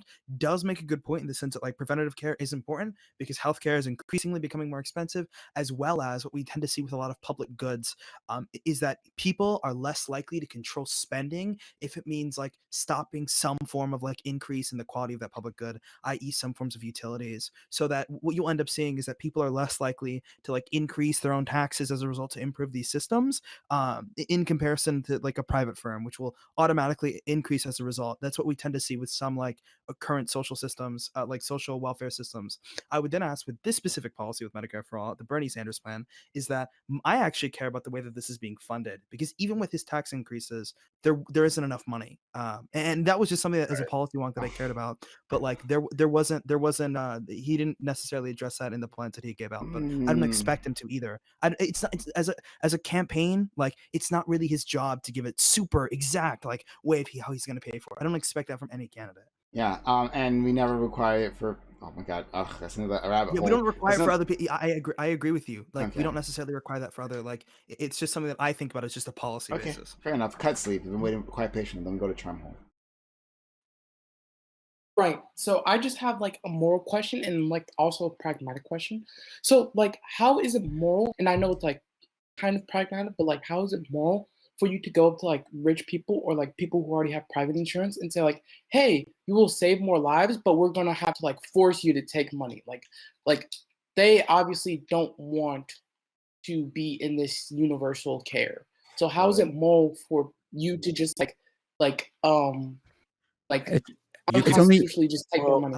it's You only can immoral make if an the argument solution that against they get taxes. in place of it is worse than the system that we currently have. So If the it ends up incentive in a then worse is to make the health insurance that the nation has then like be better than the service that they're currently getting. Yeah. Well, also, this could be Well, an that's just not argument gonna be against. possible. I No, think this. we're Wait. Why is that not going to be possible? Yeah. Well, no, he's asking a philosophical, ideological question. Basically, if No, you're a fucking egoist or a utilitarian, yeah, it literally Sure. is. Because whether or not you consider something as a net harm or a net positive, necessarily. Well, no, we if you're already. a fucking okay. I just answered that. Okay, Like sorry. just Yeah, make I the was new gonna. system better And than then, the like, old one. But I was so gonna this is say the we way I already can take rationalize this it myself, yeah. right? Is that like to have private healthcare? That's not like a civil right, right? That's not like an inalienable right. It's not like we're taking away their guns, Healthcare right? isn't a human right? I thought I was just hearing To that. have private healthcare, no. To be able to buy private healthcare, I don't say that's like a right, right? Like all we're doing is like we're just saying like, look, like we're trying to make it more equitable across everybody, right? So like we're gonna have a private, a public option and all these things, right? Like taking away someone's ability to buy something like that is not like to me at least, right? Like, you're not taking away a right, So Okay, that's how I so you're rationalize basically. myself. Can I ask Jeremiah a question? Wait. Just a quick little thing there.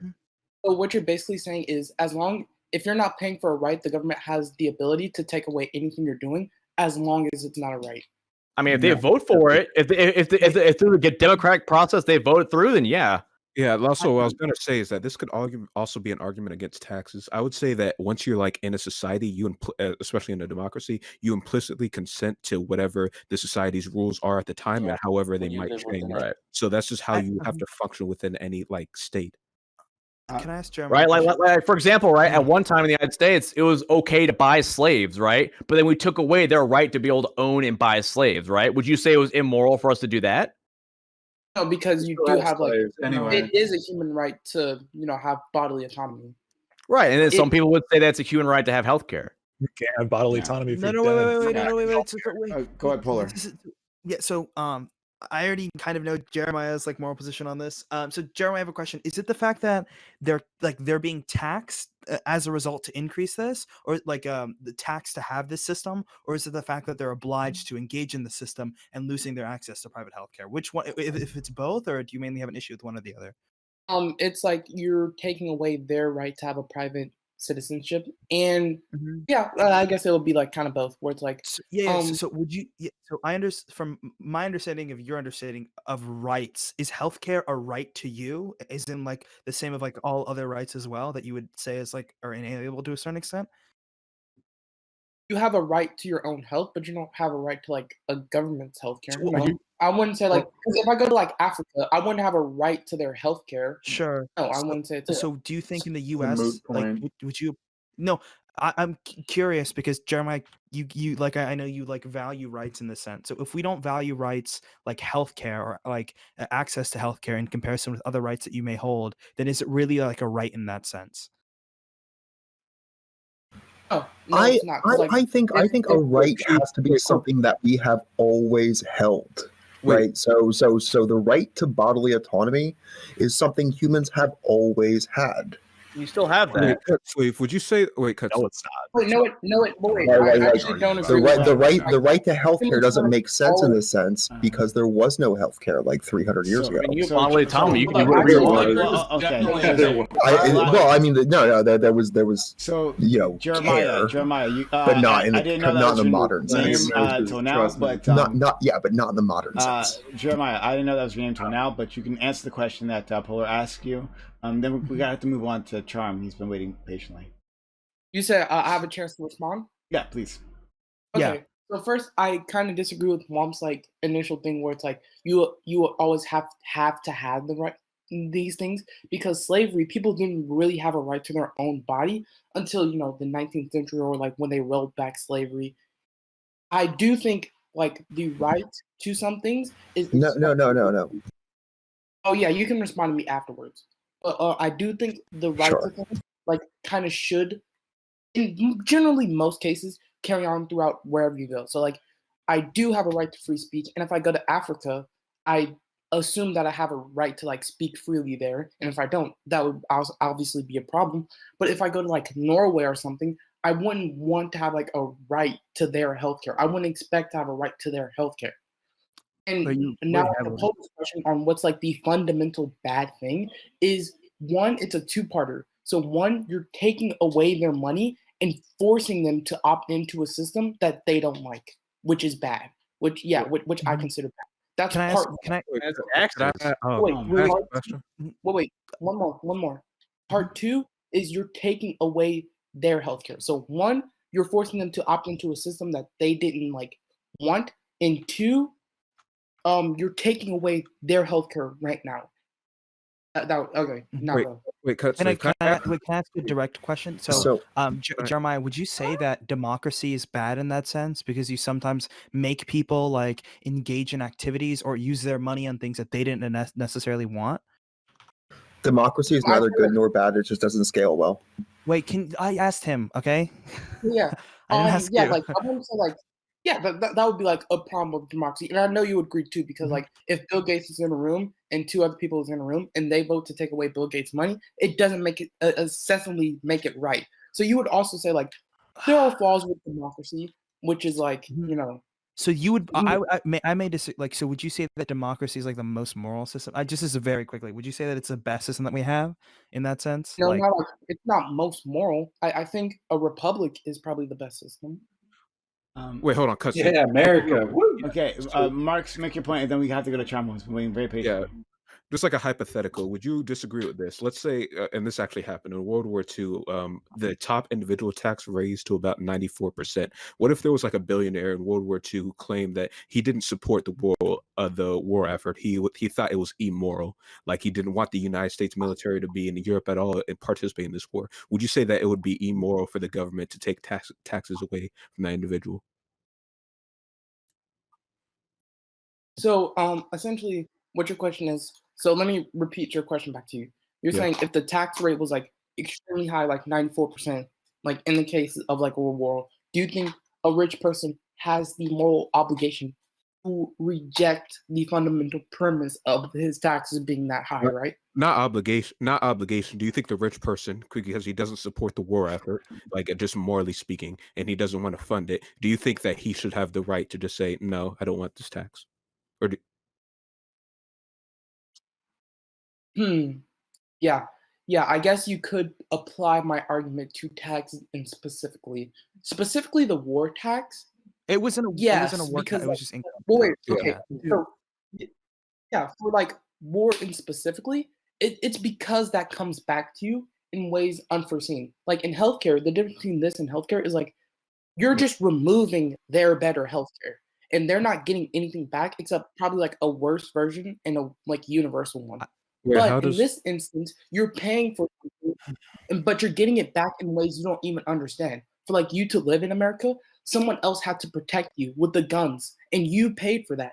And if you didn't pay for that, you couldn't be in America because we would have already been invaded. That's true in the healthcare situation. I've been waiting patiently, so I need to throw to him because waiting so patiently. Charmhole. So I'm glad you brought up guns because I'm gonna make a point real quick to the stuff y'all been talking about, and then I'm gonna put my own stuff in there. So real quick, I've done a lot of research on the Second Amendment and the Constitution as a whole. It's all about negative rights, as in the government doesn't have the right to take away things from you, right? So when we talk about healthcare as a right, what we really mean to say is we don't want anybody to stop Americans from getting healthcare, right? Like that's what they can do. That's what the government can do. As far as regulating everything else, it's whatever the fuck we want because it's our liberty to do so, right? So we can mutilate our bodies as much as we want, fix our bodies as much as we want. We can do whatever we want. We have the liberty to do this, and this is awesome. This is a cool thing about democracy and what we, our country as a whole, and why I'm still in a Marabou, even though I was born here. So that whole thing was just kind of, don't even worry about it. I disagree. Well, okay. Yeah, I disagree. It is what it is. You can be mad, but it still is what it is. So that's how the Constitution works. But no, so my original point. So hold on. What's his original point? Let him finish his point. No, so my original point is, if you're ever hard up for a job, you'll always hear somebody go, oh, you got to become a nurse. Oh, nurses get paid so well. They always suggest nursing because it's incredibly lucrative. And if we wouldn't if we really want to get into the administrative bureaucracy of it all, hospitals are incredibly powerful institutions for local businesses, i.e. the state and the county that they're in specifically, right? So the way they do this, so what they do is how they're lucrative is because obviously these doctors, these hospitals, they need land, they need a lot of plastic, they need a lot of rubber, obviously need a lot of alcohol because they need to sanitize everything, right? That's huge on everything. Like they need stuff, and it's very locally oriented, right? No, so it's to not. combat No, it's not. so okay, yeah, space and time isn't relative, whatever. Anyway, so you want to say so okay, look. You've got a lot of hospitals, the way they Am come I at high? this is they have specialization. Okay. So these doctors know this, so that's why they specialize in like heart doctors, kidney, muscular, orthopedics, mental, any of that stuff. That's why I believe on a whole, universal healthcare is a myth. And it's a really great talking point. Obviously everybody wants to be healthy. Obviously everybody wants to do a lot of this, but I just want to let you know that we can still work on each other and make each other as healthy as we can. It's just that right now we have all of these assholes who will put on as much debt on you as they possibly can because they can. And if they can pay it back, they win. If you can't, they still win because you still have to go to somebody, which most times is going to be the hospital or the doctor who's closest to you. Okay. So To be clear, negative and positive rights are a distinction without a difference. One thing I wanted to take off from that. So it becomes problematic whenever we attach the profit motive to a necessity. Every single time. I agree. 100%. Capitalism sucks. Agreed. But it really sucks. It really sucks when you put it in necessities, because when you can't say no to it, you can be exploited. Correct. Insurance is a scam. I agree. Wait, Okay, that's not so you- necessarily. I don't get. That's Okay, a completely so you different. think I have about a negative- wait, Jeremiah. I have a question about what you were talking about. So you can make that same argument with war that you can make for healthcare. Like, let's say as a rich individual, this better healthcare system allows you to access like a greater pool of workers. Workers become more efficient. So you, as like a business owner, as a rich individual, may benefit in that from unseen ways in the direct policy. Because as we all know, like just like any like social welfare programs don't necessarily just like help the people who are directly affected by them. There's also like a secondary and tertiary effect. The same thing to a certain extent when it comes to war. Even though war may be a little bit more direct, a lot of people may not even be involved in that war effort, but they still feel the benefits of it in the same way that social safety net policies help everyone else out. And when I meant democracy, I want to ask, like, when I mean democracy, I'm talking about the Democratic Republic, yada yada yada. I was just making that very clear. Like, I would say that. I would probably say that the system that we have now is probably the most moral in the sense that, like, it's the best one that we have so far, and I'm gonna go with that position. Okay, so two things. Okay, so one about your form point. I'm like, okay, I don't think my point wasn't just like if they help you indirectly. It was like if they like gave you stuff that they need indirectly. So for example, if like you had like an ice cream today, and or like one of the workers gave a rich person an ice cream, I don't think the government can like tax them like $1 bajillion on the ice cream just because like they help them like indirectly. I think it's something you need, but you don't need workers. But like to a certain extent, you need an army to protect the land that you live on. You need, like, to a certain extent, the road so you can travel to your work.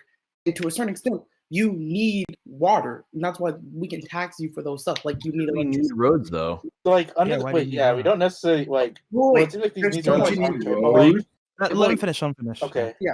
Okay. On the second point on democracy, I don't think democracy is moral at all. I just think it's pragmatic. I just like, because like the thing with democracy, it's like if 10 people are telling me stuff, that's like one thing. But if like 100 people are telling me something, I'm like, I might listen to that. But democracy does get into mob rules type stuff. But I don't think it's any more moral or any less moral than any other system. It's just more pragmatic. That's where I say. So if you don't mind, like, because like if we're gonna keep going to the moral, like, do you believe in subjective relative morality or objective morality? Well, this is important because, like, if it's just like, because if you just believe in subjective morality, then bringing up morality as an argument is fucking vacuous, and it will get us fucking nowhere. But like, if you believe in objective morality, that's a point that we can work from. Wait, actually, wouldn't it be? So no, because if it's subjective, I can argue my subjective morality says universal healthcare and taxing the rich is better for everyone. And how are you going to counter that?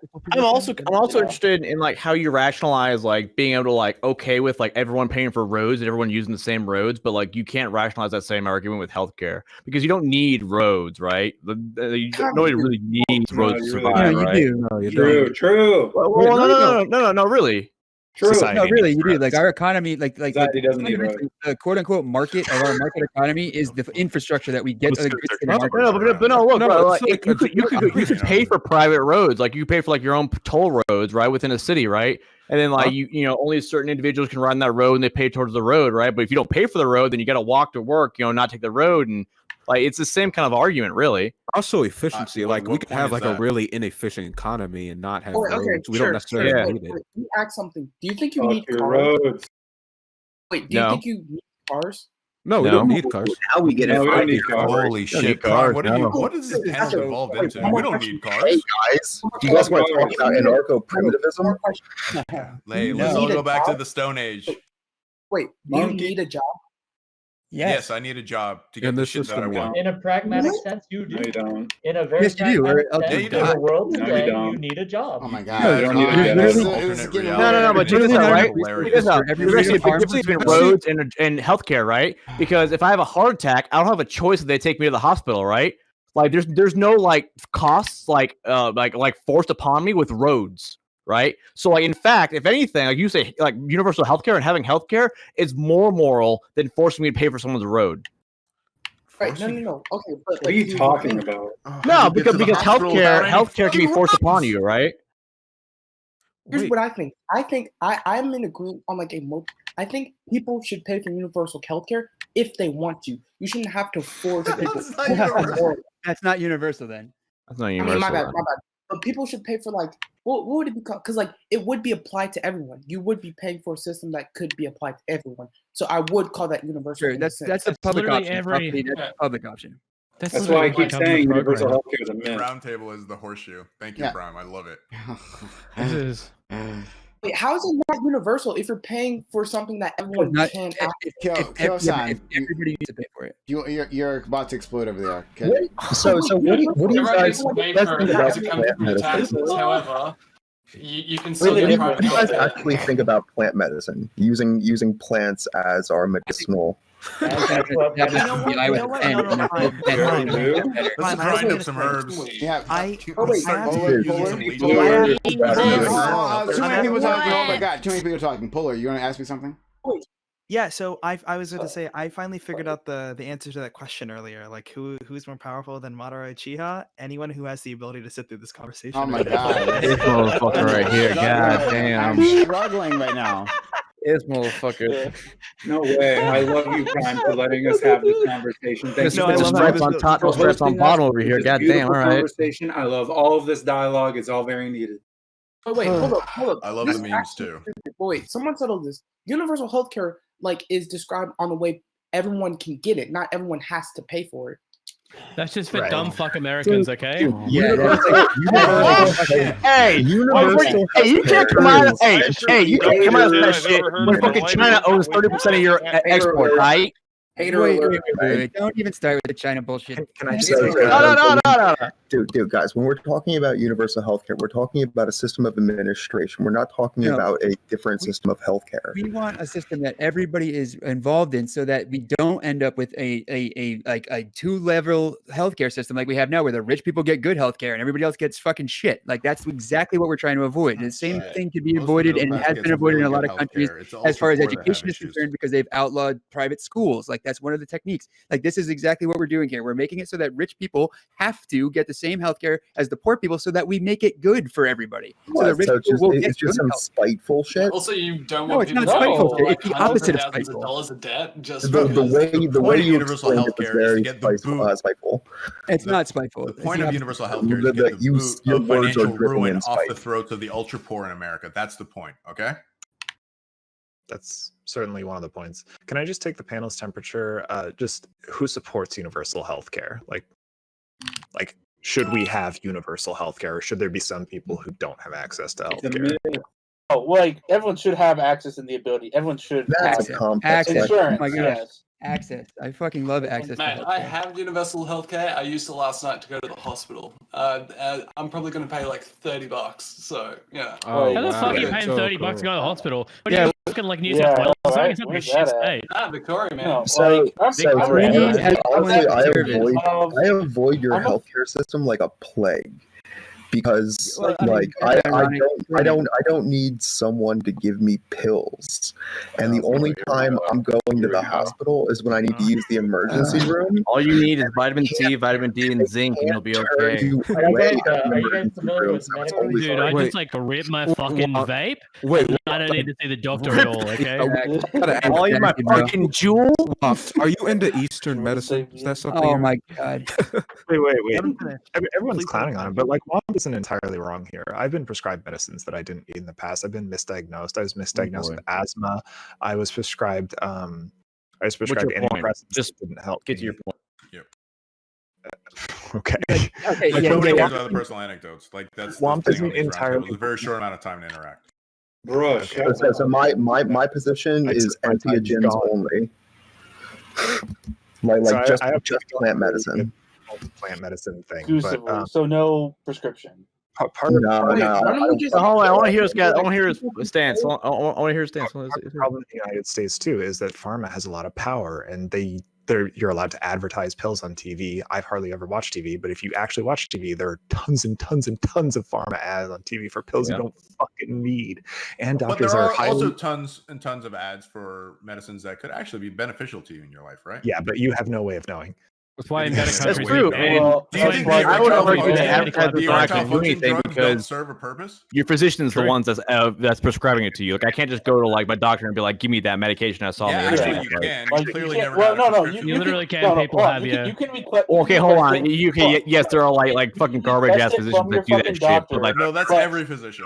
No, go okay, ahead. that's not every no, physician. I promise this you. is Okay. categorically false. Smug. This is categorically fucking false. You can't just go to your fucking doctor and say, "Hey, Yeah, bro, you can't give me tell the them to fucking write your oxy, prescription man," or anything. and then he just writes you it out. have to No. substantiate it in some way, obviously. Yeah. No but- shit. It's called a Yeah, diagnosis. so that's the point. Yeah, That's not diagnosis, okay? Somebody's No, not you're like literally you're telling them what's wrong with you, and they're diagnosing that solution. God. Now, could Your people doctors- fucking lie about Okay, what's wrong with them? yeah, you Yes, can they say, could. "Hey, I'm having issues with my wife in the bedroom right now. I really think that erectile dysfunction medicine would be good for me. Can you get a prescription for me? Can you sign a prescription for me?" Like that. Where Yeah, does if that you actually- want And you know what the a corporate doctor's gonna do is they're like, diagnosis, "Okay, that's let's fine. do But a checkup completely, and see if you actually need this medication." So is this how you talk about pharmaceuticals? Like pharmaceuticals come up and you talk about penis pills?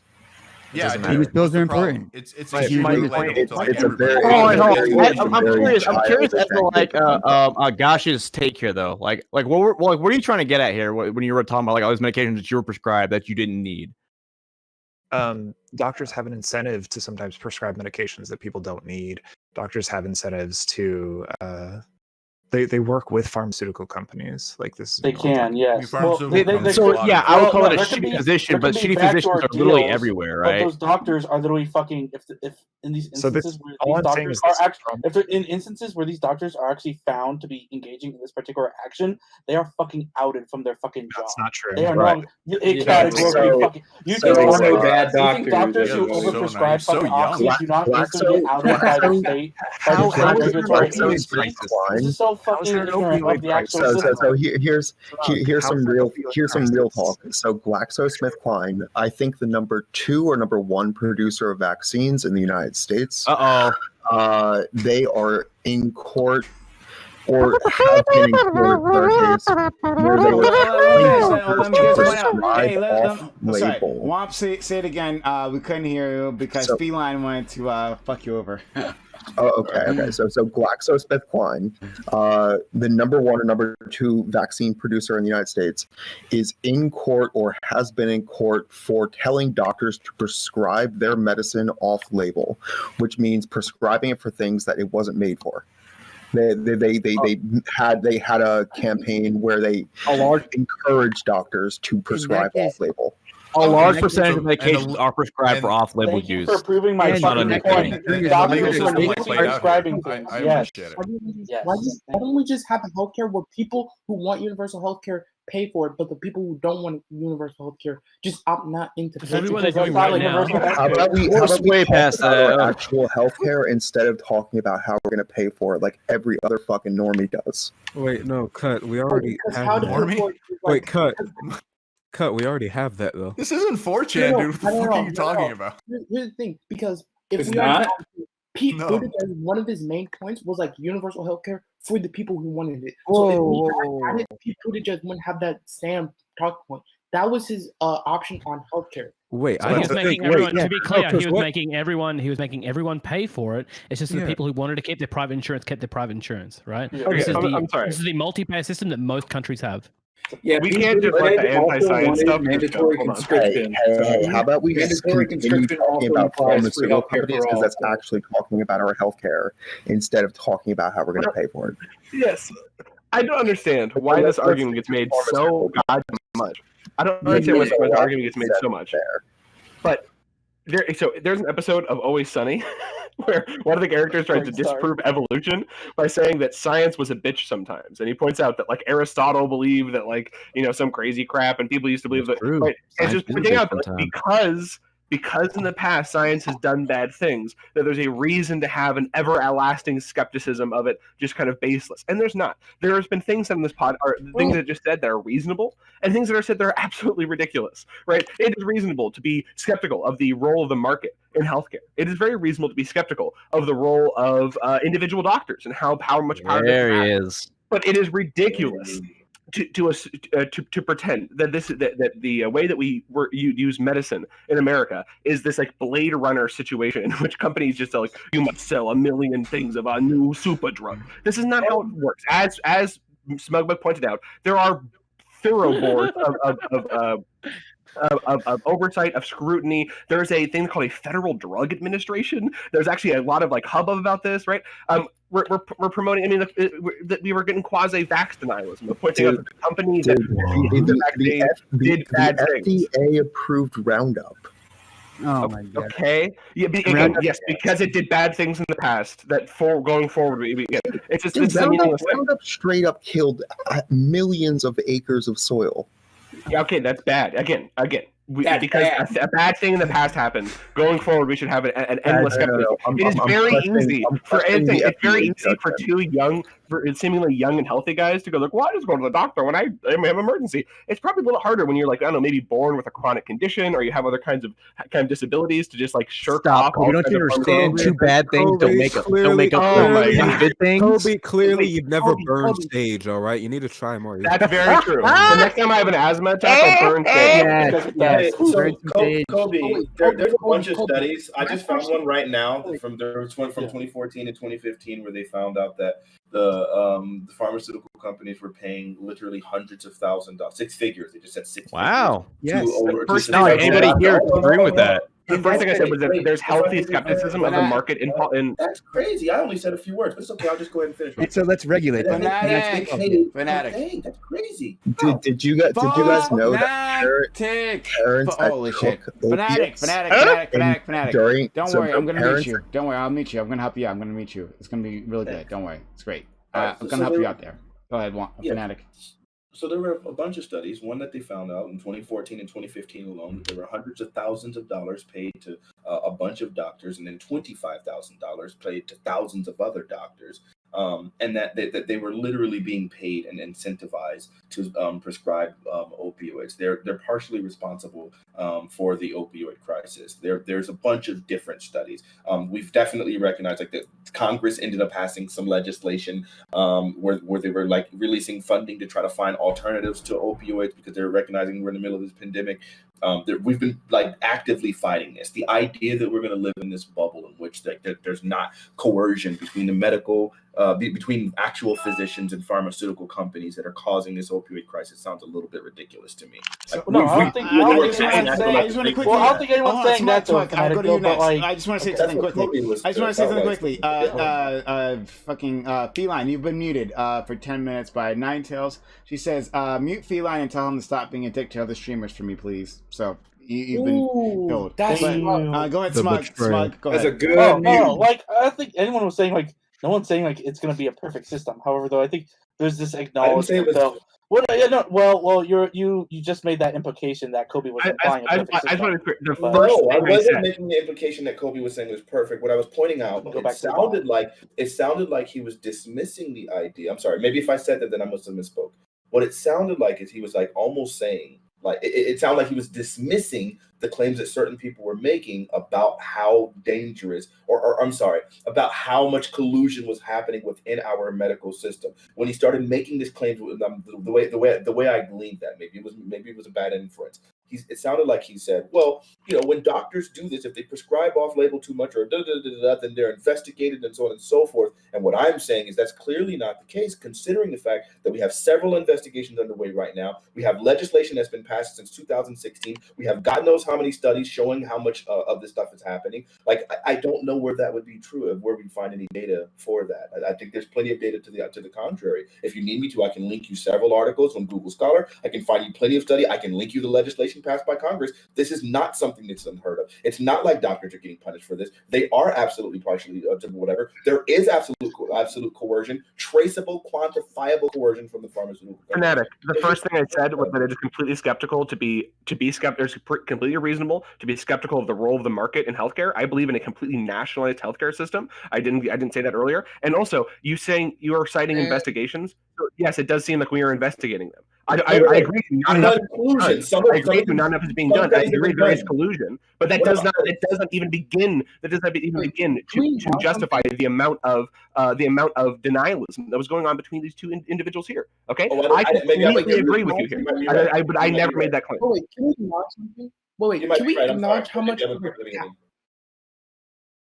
Yeah, can we acknowledge how much of a coward Kobe's being? It's like when someone says the opposite. He's like, "Oh, already acknowledged." Wait a minute. Yeah, having a caveat on my statement and having a nuanced take is being a coward. I'm sorry, I'm not sure. Because Medicare for All adds $82 billion for enforcement on this bullshit. Like what you're talking about is already illegal. Like there's already laws against it. So what the fuck? Why are you doing that? Why is Kobe a coward? Explain. I don't understand. Because they're confused. When someone says like something nihilistic, when someone says something, so his basic position is like we should trust the science, even though they've done stuff wrong. But when someone points out maybe we shouldn't trust the science because they've done stuff wrong, he's like, "Oh, I said it's okay to be skeptical, but like you're obviously taking this weird position and not having a hardline stance." And when someone like counters your argument, because you're not dealing with the alternative. Oh wait. When someone counters their argument or brings any like objection to Kobe's stance, he's like, "Oh, already said he can be skeptical," and you're just putting all under the belt of skeptical. But like, that's not what a coward is. I don't care. I want to respond. I don't care. I want to respond. Okay, please let me respond. Okay, listen. Okay, I believe that when we're talking about these things, when we're talking about these very complicated subjects, I think it is fair to have nuanced opinions on these things. When it comes to skepticism about things like science, I do not think that it is okay for lay people to just speculate on the fact that science was a bitch sometimes. Maybe the vaccine is fucked up because they're in court for bribing people, right? There's kind of some edgy implications there that maybe the vaccine is being bribed to be pushed. There's some pretty dangerous implications going on here, okay? I think that this skepticism should be handled by appropriate bodies, like the agencies that and the journalistic bodies that Fanatic cited. That is what I would cite. If that was what we were bringing up, if all that Womp brought up was this, if all that was brought up was these studies, that'd be very different. But that wasn't what brought up. Anecdote was brought up, and that's what I'm pushing back against. Vaccine skepticism, or not skepticism, but quasi vaccine denialism was being brought up. That's what I'm pushing back against. There's a difference. I think I have a pretty clear position here. Wait, okay. Kobe, you're such a weaselly little liar, dude. Oh my god. I know. I wasn't here from the beginning. I'm sorry. I wasn't trying to paint you into a corner, Kobe. I didn't understand. I just from that little take that I got, that was the opinion that I thought you were saying. I didn't fully understand. So I wasn't. Yeah, that's fine. I'm not. That's fine. That's fine. Well, wait. My question is like, so do you want an unquestionable medicine? Okay. I'll say it one more time. And I'll do it slowly this time. I think that we should have bodies of experts that can investigate these hyper complicated things, so that lay people don't have to go, well, like one time I got a thing and I got a itchy back, so maybe that we should be. I don't want to have that. I want to have actual expert bodies to look at this. Like we have a Federal Drug Administration. It's not perfect. It fucks up, but we also have a fourth estate. We have these other journalistic agencies that release things that show, hey, this thing is fucking up. There are ways. Nothing's going to be perfect. There are pros and cons to every system. But I would much rather have these agencies look into these things than have lay people speculate. Okay, Well, Kobe, I that's have- a fair I have- point. I have- Is there reasonable? Really quick question: do you think that there is reasonable skepticism in the FDA's ability to honestly interpret, or I'm sorry, in the FDA's ability or willingness to honestly hold these to account? Do you think that there's Absolutely. any reason for okay? Because I think that is why I think that the combination has to be a combination of FBI, Senate and congressional investigations in these things, journalistic agencies, leakers. It has to be a combination of these things. I completely agree with you. We can't just go through one thing. Okay? All right,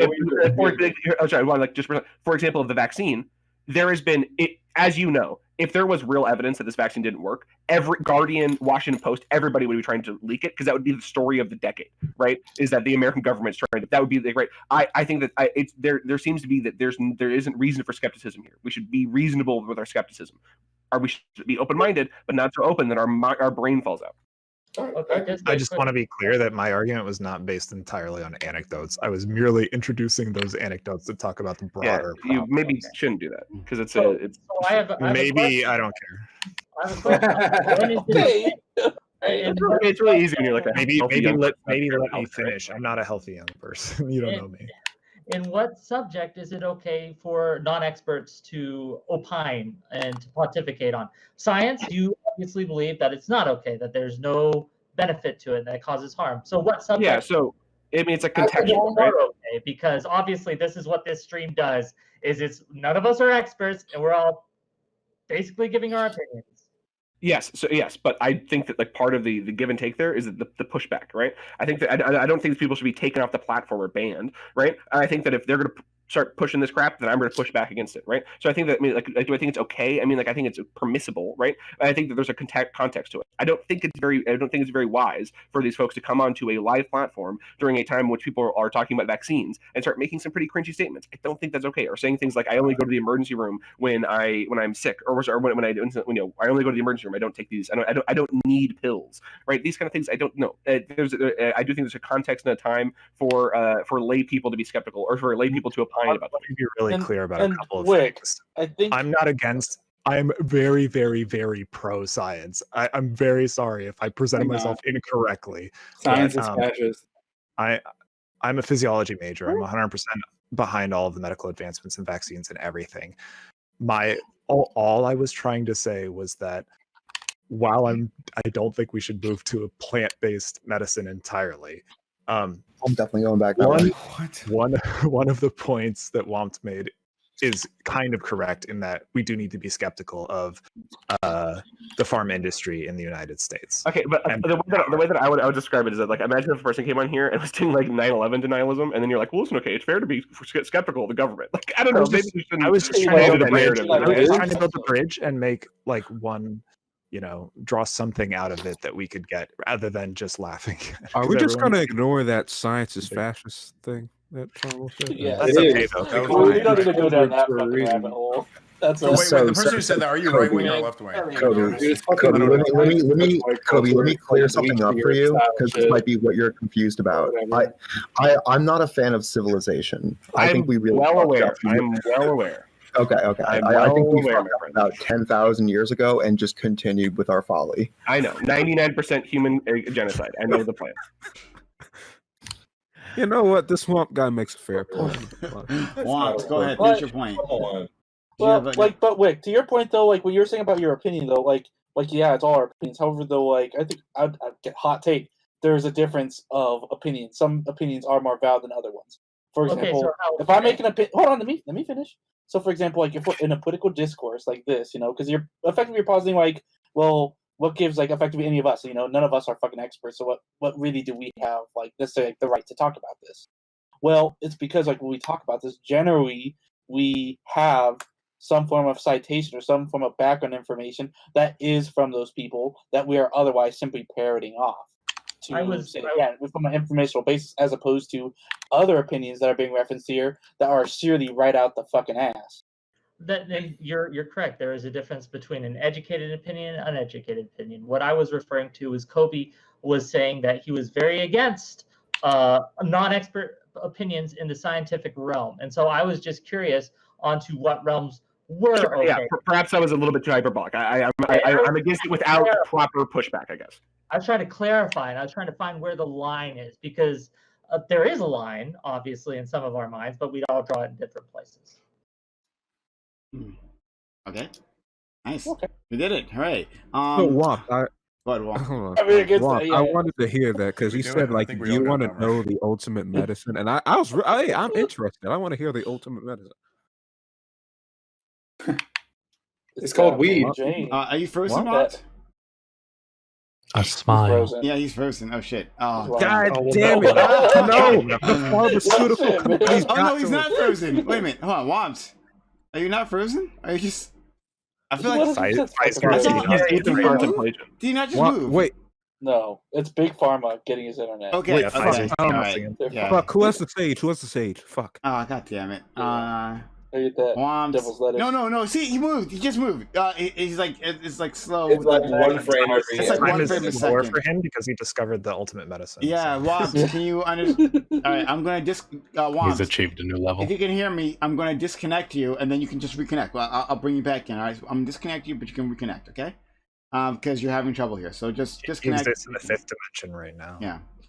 Hopefully he He took jumps some back. in. plant-based medicine. He was on some other shit. His internet is plant based. Yeah. Hey, Woms, can you hear us now? Woms? Woms! Okay. It takes a while for the water to flow through all the roots to get to The government fucking whomped him, eh? Photosynthesis energy. Vermo, I just want to say, Gash, if I'm saying that correctly, Geesh. I'm sorry. Yeah. I was using a shotgun when I should have used a sniper rifle. A vast majority of what I was pushing back against was not on use. I'm sorry, I wasn't. I got should you. use. We're on the same side on this. That's cool. Like, Womp, are you here now? I'm ready to hear this. Yeah. I'm here. This. All right. So, what's the ultimate medicine? I wanted to hear it. The ultimate medicine? Yeah, you said like I think it was something on the lines of medicine that always works, or medicine that cures all. Something along those lines. Do you remember Laughter? saying that? it's got to be puppies, right? Love. I'm pretty sure you said that. If that's not what you said, okay, Nah, dude. I mean, like, that was a week ago. there's a lot of good medicines out there. Yeah. okay, never mind. I thought you said I something don't along know the if there's lines no of a medicine ultimate that always medicine. works. A medicine that always works. Never mind. If you didn't say that, I apologize.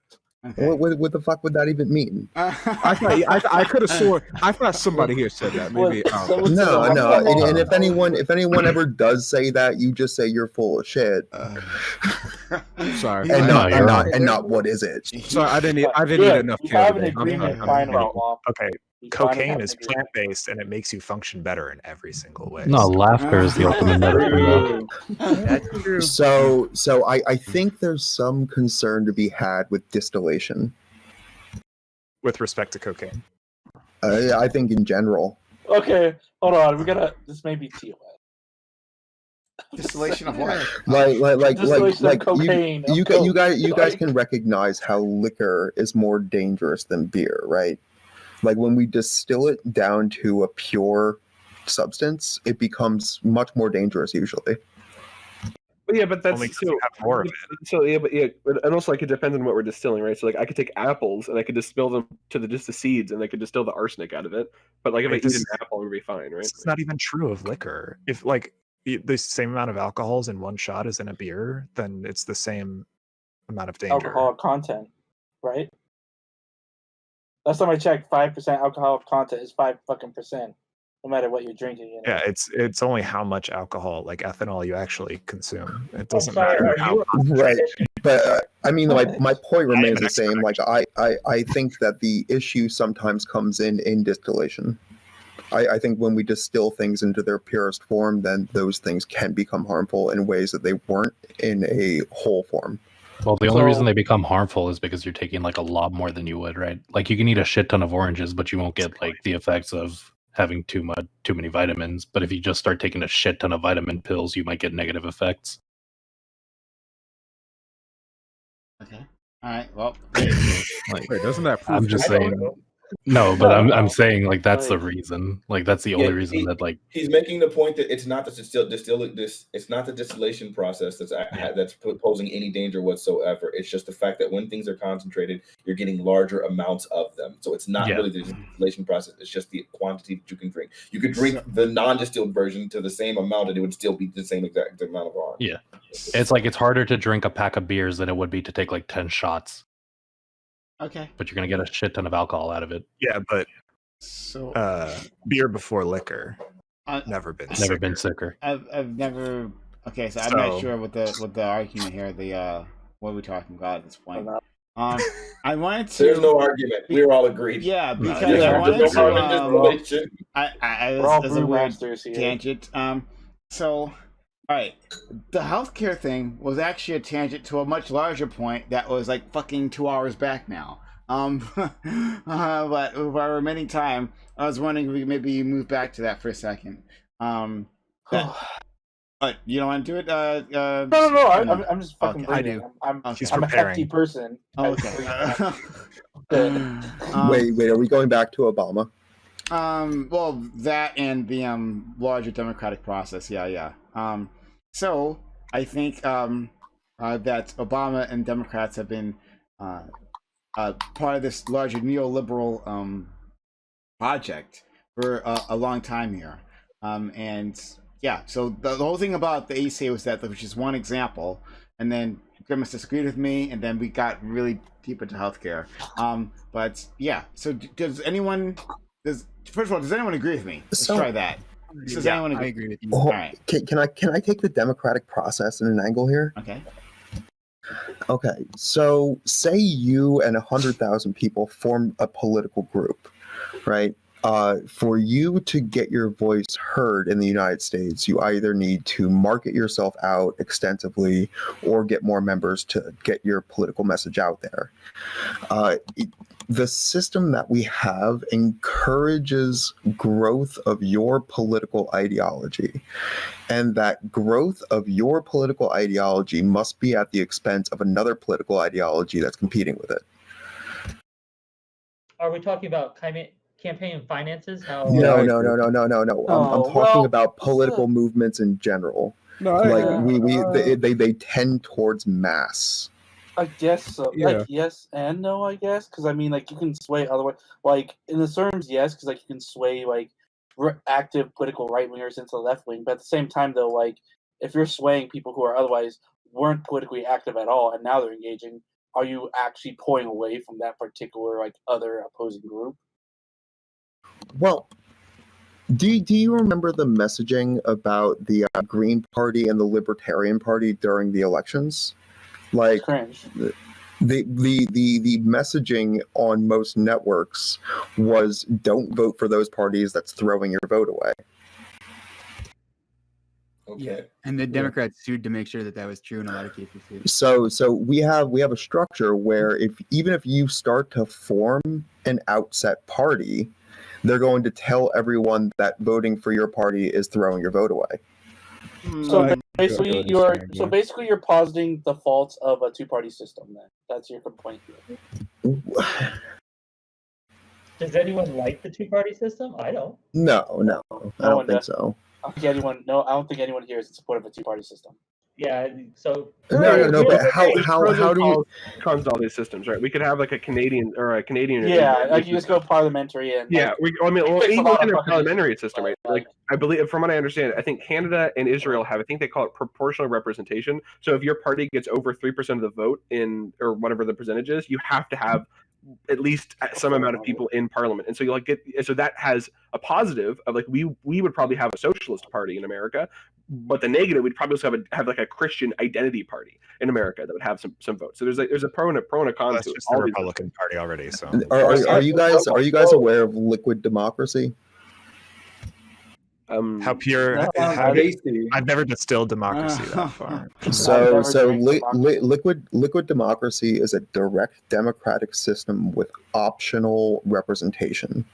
So you either vote directly on legislation yourself, or you can delegate your vote to vote for someone to vote on your behalf. There are no term limits under this structure. Politicians would be held immediately accountable. You would have a different topology to Wait, it. if there's politicians, yeah, there'd be no and if it's a direct democracy system, There would be politicians because the politicians would be the people that have a whole bunch of votes allocated to them. You wouldn't be a politician officially, but if you had 30,000 people giving you their vote to vote on your behalf, So like an electoral college. Oh my god! Imagine like Jake and Logan Paul having like millions of votes allocated.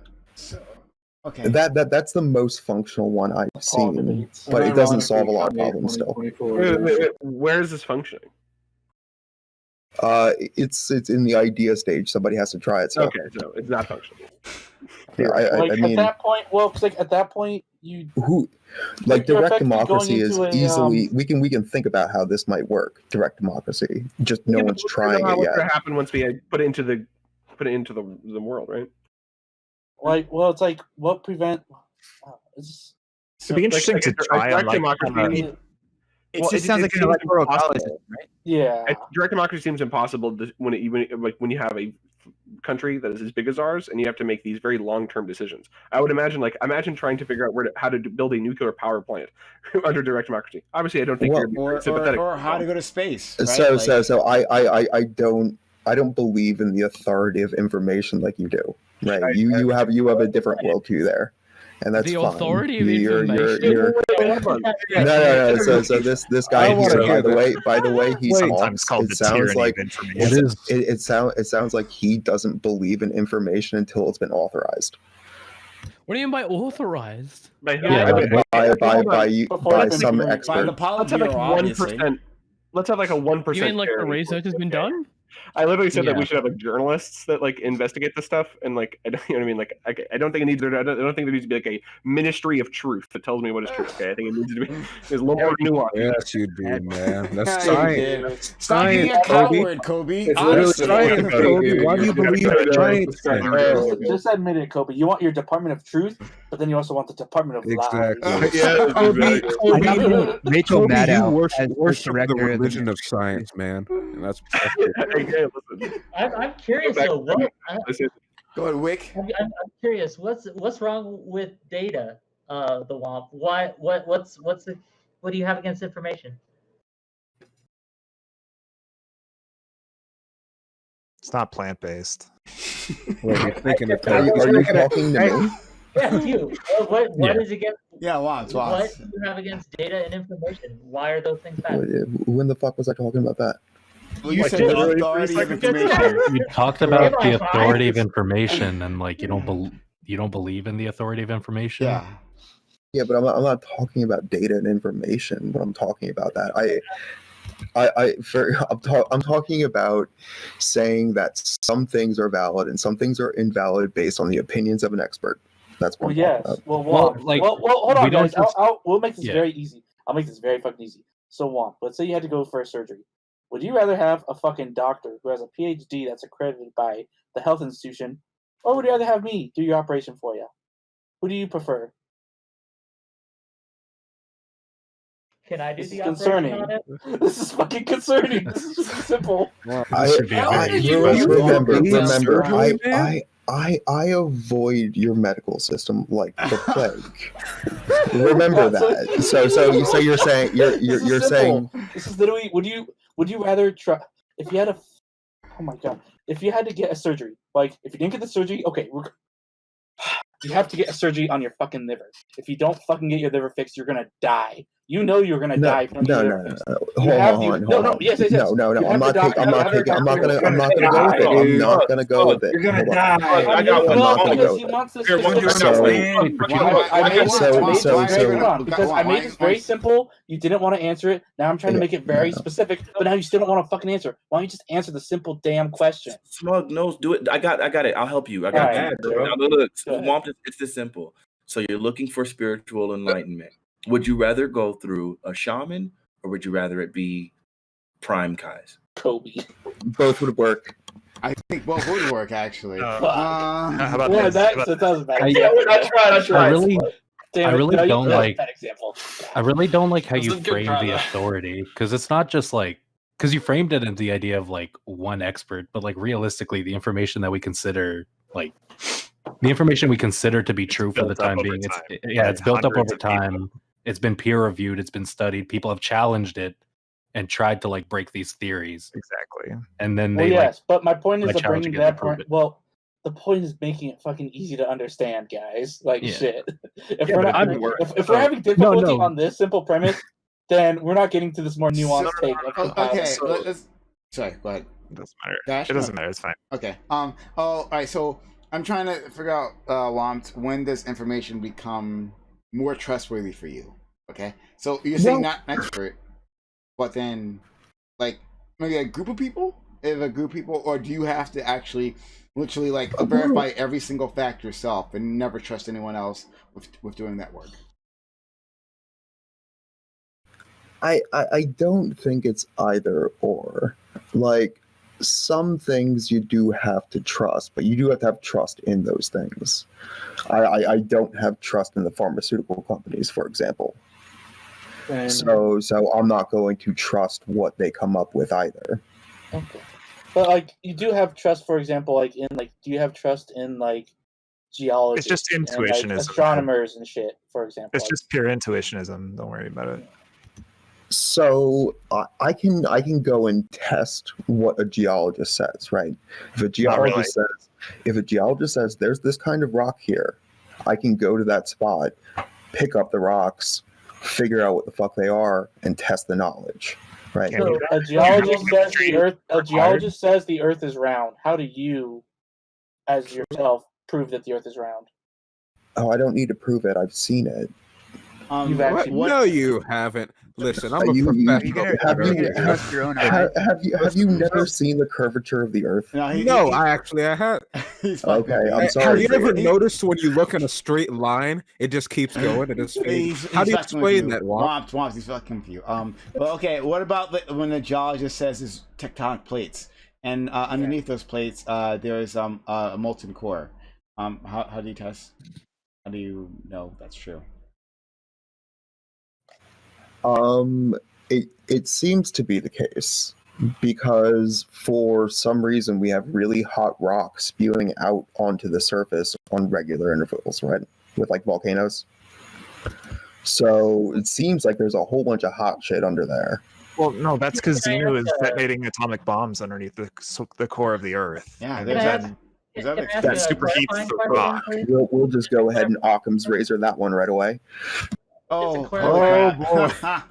You don't have any evidence for either of them. You only trust things that you can personally verify. You only trust science that you can personally verify. I think that's important. I think when we get into a world that's so complex that it requires experts to tell you about anything, that is not a very good situation to be in. Right now. That It's is not. the It's world. not a good. It's not a good Are we situation not- to be in. Are we not in a complex world? Okay. Is the world not complex? You My have a world is very Western way of looking at things, man. My world is plant-based. Yeah, well, okay. Well, I mean, this is an honest question though. Like, is the world not a complex? Like, I mean, I think even you, Womp, even you would concede from your view, even from a fucking Amprim view, like shit isn't as simple as here's a fucking rock, here's a piece of meat that's running away, throw my fucking rock. Life has to be more complex, in your opinion, in your ideology, than that. I'm super curious. How do you choose? how do you choose which things you don't verify that you trust? Well, I would like to mostly rely on personal experience. Sure, I understand you saying mostly there, but so for instance, you're talking to us on a computer. There's at least 24 technologies involved here that you have no way of vetting, right? I imagine you don't know exactly, you can't know every node that you connect to on the hop between here and whatever server Discord is at. You don't know how the semiconductor in your computer works down at the electron level. You don't know, there's a dozen or so different manufacturers involved, from the different parts in your computer to the different chipsets that are on each PCB. There's like a million different things that you interact with on a daily basis. When you turn the keys in your car, you probably don't completely understand the inner workings of a combustion engine. You probably don't know the exact timings of the computer. So at some point, when you go to a fast food restaurant and you eat food, you're trusting that the people behind the counter didn't infect everything with something, that they didn't mess with it. Like there's this implicit trust that we kind of have to run society in such a highly specialized way. Or when I say specialized, I mean like the jobs are divvied up between different people in a very segregated manner. So when we're willing to accept all of that level of, I guess you could say, risk in your world for all these different like disconnected things, why does that trust stop at, I don't know, are we talking about vaccines or just medicine in general, or why would it stop there? Pharmaceutical company. Information in general, though. So everything that you just brought up definitely concerns me. Does it really though? Like, are you worried about this on a daily basis? Yeah. Because, when we create demand for a computer, we're creating demand for all of the pieces required to make that computer. So we how many minds are created on behalf of this company to give me this computer? Right? Like what's being created on the back end in the economy for the things I use?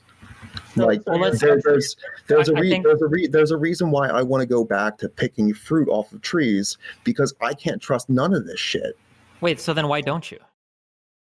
I'm going to. But why haven't you? Hasn't happened yet. Okay, I'm kind of like leading you, but it seems like what my we're coming out of winter right now. Well, so do you think that like the society affording the ability to exist in winter inside of a shelter, there might be some like trade-offs that are unique to specialization that makes it worth like having some implicit trust? Oh yeah, but I could give it all up, man. I don't really like it too much. But at the end of the day, it's about reasonable doubt, right? I don't know with 100% certainty that Destiny's not an AI developed by Stalin. I can't know that with certainty, but it seems very unlikely that that's the case, right?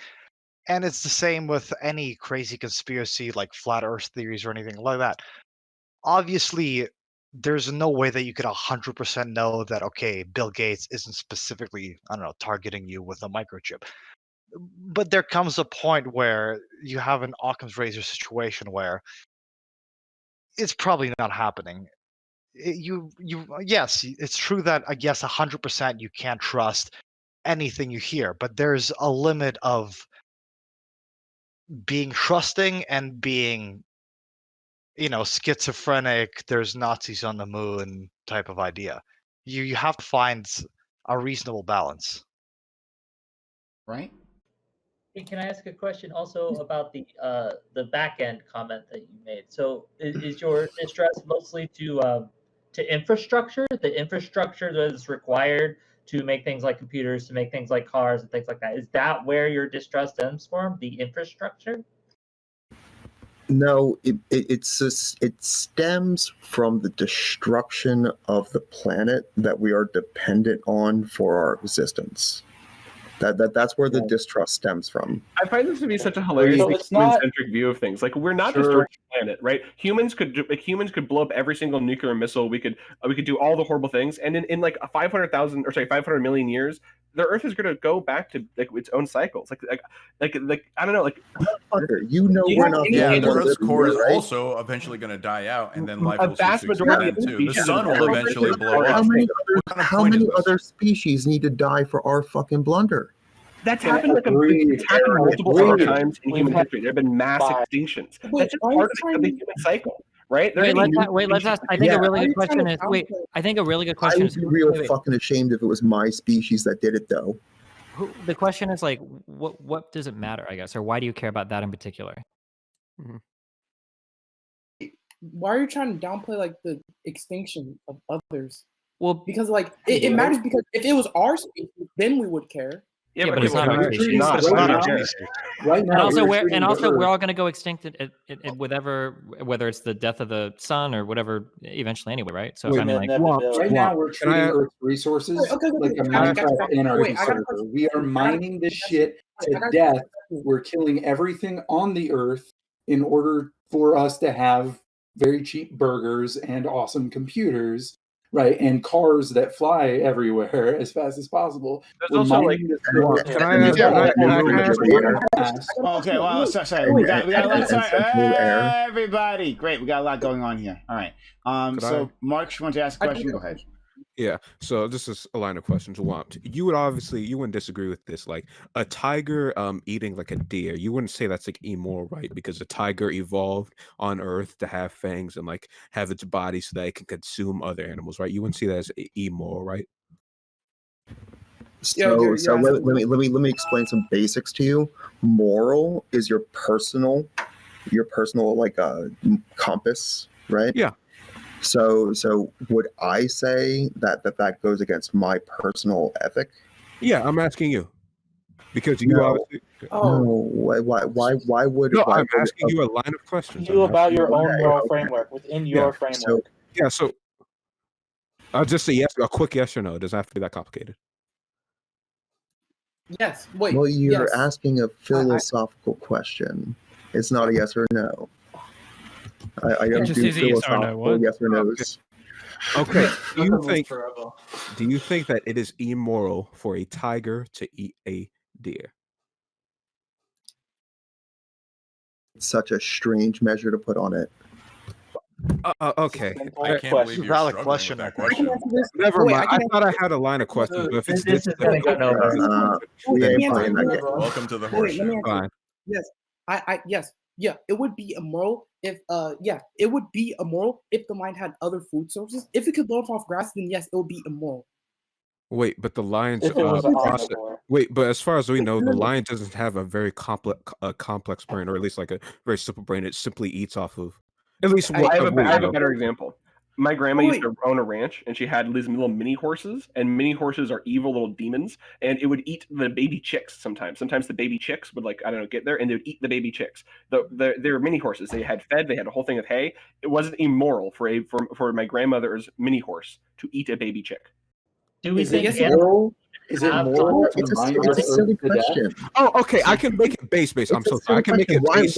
Why am I judging the lion here? Okay. You know what? Screw the deer. I have a question Like, for okay. Is it immoral for a tiger? Stop. Okay. I'm sorry. No, Mark's finish your I have a point. question. Well, no, Yeah. Mark's Okay. finish your Just point. base question. If this doesn't work, then I can fuck off. Is it immoral for a predator, like a carnivore, what we identify as a carnivore, to eat meat since it needs that for life and it's evolved that way? But wait. If it can't, like, if you're just a carnivore and you can't eat grass, yes. And I will said put the same standard. I'm not asking. Yeah. I appreciate you. I'm not asking you. I prefer swamped answers. I appreciate you. Wait. What do you mean? I said. Answer. Oh my god. Are you saying so carnivores must eat meat to survive, right? To say that it's immoral would to say that they don't have a right to exist. True. Okay. Well, how about this? Yeah, if and you the line would of- technically raise a pet dog, So being hold on, vegan, we're like, now would we're it be deep wrong into this for we're a dog to eat vegetarian. meat? Hold on, sorry. No. Yeah. Oh my No. god, shut Okay. up. Shut up, everyone. We're like deep into this like line of questioning in terms of like this vegetarian line of questioning now. Like I thought. Yeah, I'll explain it to you, Prime. Where I was going was he was obviously going to say it like no because a lion has evolved that way and needs to eat meat. And what I was going to say is that okay, since humans have evolved with seemingly to be bimodal and seemingly have a higher level of intelligence than any other being on the planet, and we can build like these complex civilizations and these complex hierarchies, would you not say that us having these systems, it seems that we in a way evolved that way since we are and fundamentally susceptible to the whims of evolution in the planet? That was my line of thinking. Okay. Just having We are very civilization. in and of powerful. itself. But wait, I have a line of questioning. I got a question for Destiny specifically. What? Okay, so here's the actual thing. It's like if an For alien who? species came, if an above alien species came down and were to like commence with the extinction of humans, what would be your defense against that? And like, how would you defend the aliens not extinctioning us, but we extinctioning other lower species? I think that both sides can be having conflicting, competing interests, but both those conflicting, competing interests can be justified. I don't think you would have like a rational defense. Let's say, for instance, there was like one thing of medicine that existed in the middle of a room, and there were two people, and we say morally these people have equivalent lives, same number of children, they're both doctors or whatever, and then they both come up to the medicine, and then they both take out an axe and fight each other to the death for it. Like, well, who's right? You know, well, I mean, technically they're both in the right, but they have conflicting interests here. Some alien society came down and they wanted to harvest our planet. They thought they could do it in a more efficient manner than ours. We were like so many leagues beneath their intelligence. You know, we basically were insignificant to them. I mean, it would be hard for us to justify our existence in their face from their perspective. Now, obviously, we would fight for survival, as you would expect any creature that is interested in survival to do so. But it's not like you would necessarily have a rational argument to defend your existence if you're competing with them for resources. Okay, but there could be a rational argument. Like you guys wouldn't have the rational arguments, but I guess a vegan would, because they would, you know, live a life without extinction other It doesn't matter. So The they would vegan just, wouldn't like, have kill it. off- Yeah, but what would the vegan do if the alien came to their planet and just killed them anyway? The vegan might have the Well, moral it argument, but would- he's going to get eaten anyway. It's not like, I mean, what does that do at the end of the day? Power is power, right? That wasn't my hypo. Well, I mean, if you're just gonna die, then yeah, I guess morality doesn't count when you're going to die. But my hypothetical was specifically for a moral question like this. Like, we would have no moral defense of a higher alien species antagonizing us. But that's like okay, I guess, because we. I mean, this is almost wait, like so- this is like the vegan form of like Pascal's wager. Like, we're kind of like saying, well, maybe we should be vegan just on the off chance that aliens invade us one day, and they say we're going to eat you unless you've lived a morally consistent life such that sentient beings beneath you have escaped extinction because you aren't eating them, and then we're not going to extinct you by eating you because you've been morally consistent. I guess. The chances of something like that. Again, though, like we're talking. Well, but hold on, cut Steve though. But again, though, but now you're back to arguing moral arguments again, though. But like, if I wasn't mistaken, you already agreed that you operate off a relative morality basis. Like again, like making this whole like standard agree to that. of like what we quantify. Okay, so you are positing objective morals. Then I don't think he knows his morality. Wait, you can ask me a question. Yeah, like okay, You can okay, ask yeah. me a So like, question. do you think morality is subjective or objective? I mean, it's not both. I'll answer like this. Yeah, I'll answer Or this. they're not both. I act. No, Can't I be, that's act as impossible. if morality. Sorry, Wait, sorry, go wait, ahead. can you define objective morality? Because I do think Objective there are some morality, things like layman's term, objective morality is basically like saying like a great example is like religion. Like when people cite the Bible, it says God says you shall not kill. That means you shall not kill under any circumstance, under any instance. You cannot. However, though, with our current society, we can operate off what's called relative morality, which is the subjective nature of it, and then we can also operate more nuance into it, to where, well, you say you do not kill, but then what about like self-defense? Can I kill someone who's actively trying to kill me? That's not Can I quite kill someone who's objective trying to- versus Well, subjective. I'm Yeah. being very fucking.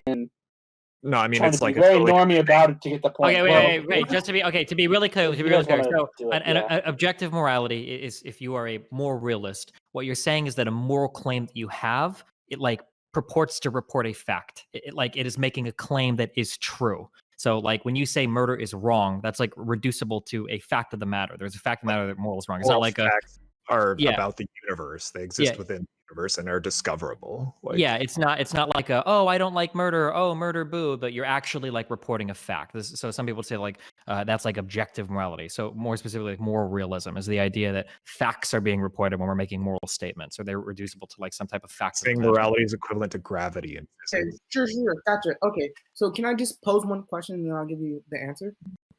This would be specifically to like the two people who explained it. Okay, so I do think there are some like moral things that are just bad. Well, two questions actually. Can a tautology prove like moral realism? Can I say like an unjust killing is morally wrong? Would that prove like a objective moral truth? So to call something, okay, so I think we would call this like a form of begging the question, right? So if we ask about an unjust killing, is that right or wrong? Well, the word unjust implies that it's wrong. So by saying, is an unjust killing morally wrong. We've kind of said is a morally wrong killing morally wrong, and it would follow, of course. Yeah, like that would be tautologies are like tautology. morally useless statements. Yeah. Okay, gotcha. Okay. So I would say, yeah, I actually do think there are some like moral things that are just bad. For example, I think murder without justification or any positive outcomes just be bad. Just like in its entirety. I don't know how you can debate that. Do you know I why don't it's think like why would it murder. be bad? Sounds like consequential. Yeah, I was about to say, I think a more fruitful question instead of like objective versus subjective. What is your like philosophical like measuring? Are you like a utilitarian, consequentialist? Like, do you know? Yeah, gotcha. I'll actually discuss this with Polar's World. I'm actually a threshold deontologist. I don't know what that is. Oh fuck! Whoa, no, the veganism, the threshold ontology. This is ask This is yourself. the ask Veganism yourself, yeah. server. Oh no. No. This is the weird, like, it just Hold ends on, up wait, reducing what? to We utilitarianism, man. I studied Listen, philosophy. we are Wait, who is regenociding that? animals over So and can over you try, again. can Y'all we realize this, right? explain exactly what that is for everyone else? Wait. Yeah, I don't know what that What is. are you guys? What are you guys going on about? Like, ask yourself. Sorry, dude. Don't even start. Okay, hold on, real quick. I'm was. sorry. Okay, hold on, in 2 seconds. Okay, so normative ethics is like this. It's a boring way of saying like what system can I use to figure out where my what my rights and wrongs should be. And there's like kind of like two schools of thought, two major schools of thought. So one people will say that like, oh, well, like this action is wrong just because that action is obviously wrong. It's, in and of itself, it's just bad action. And then other people say, well, let's look at the results of that action and we'll see if that's wrong, right? So the first school might be called deontology. The second school might be called consequentialism, or its most famous subset, utilitarianism. Now, some people will look at both of these schools and say, hey, there's obvious problems with both of your schools. Now, some people will write books and books and books about it because they're fucking nerds. And then other people will try to find really easy escapes out of it because fuck all of these arguments. Okay, so for a deontologist, okay, for somebody that believes that actions are wrong, I'm just explaining real quick threshold deontology, and then you guys go over it. Okay, so a deontologist might say that like, oh, well, lying is always wrong. So the classic example posed this is, well, let's say that a Nazi knocks on your door and he says, "There's a Jew hiding in the basement," and you might say like, oh, well, you can't lie because a lie is wrong, and now you're fucked. So now we fucked deontology. Now you totally have to abandon this entire normative framework.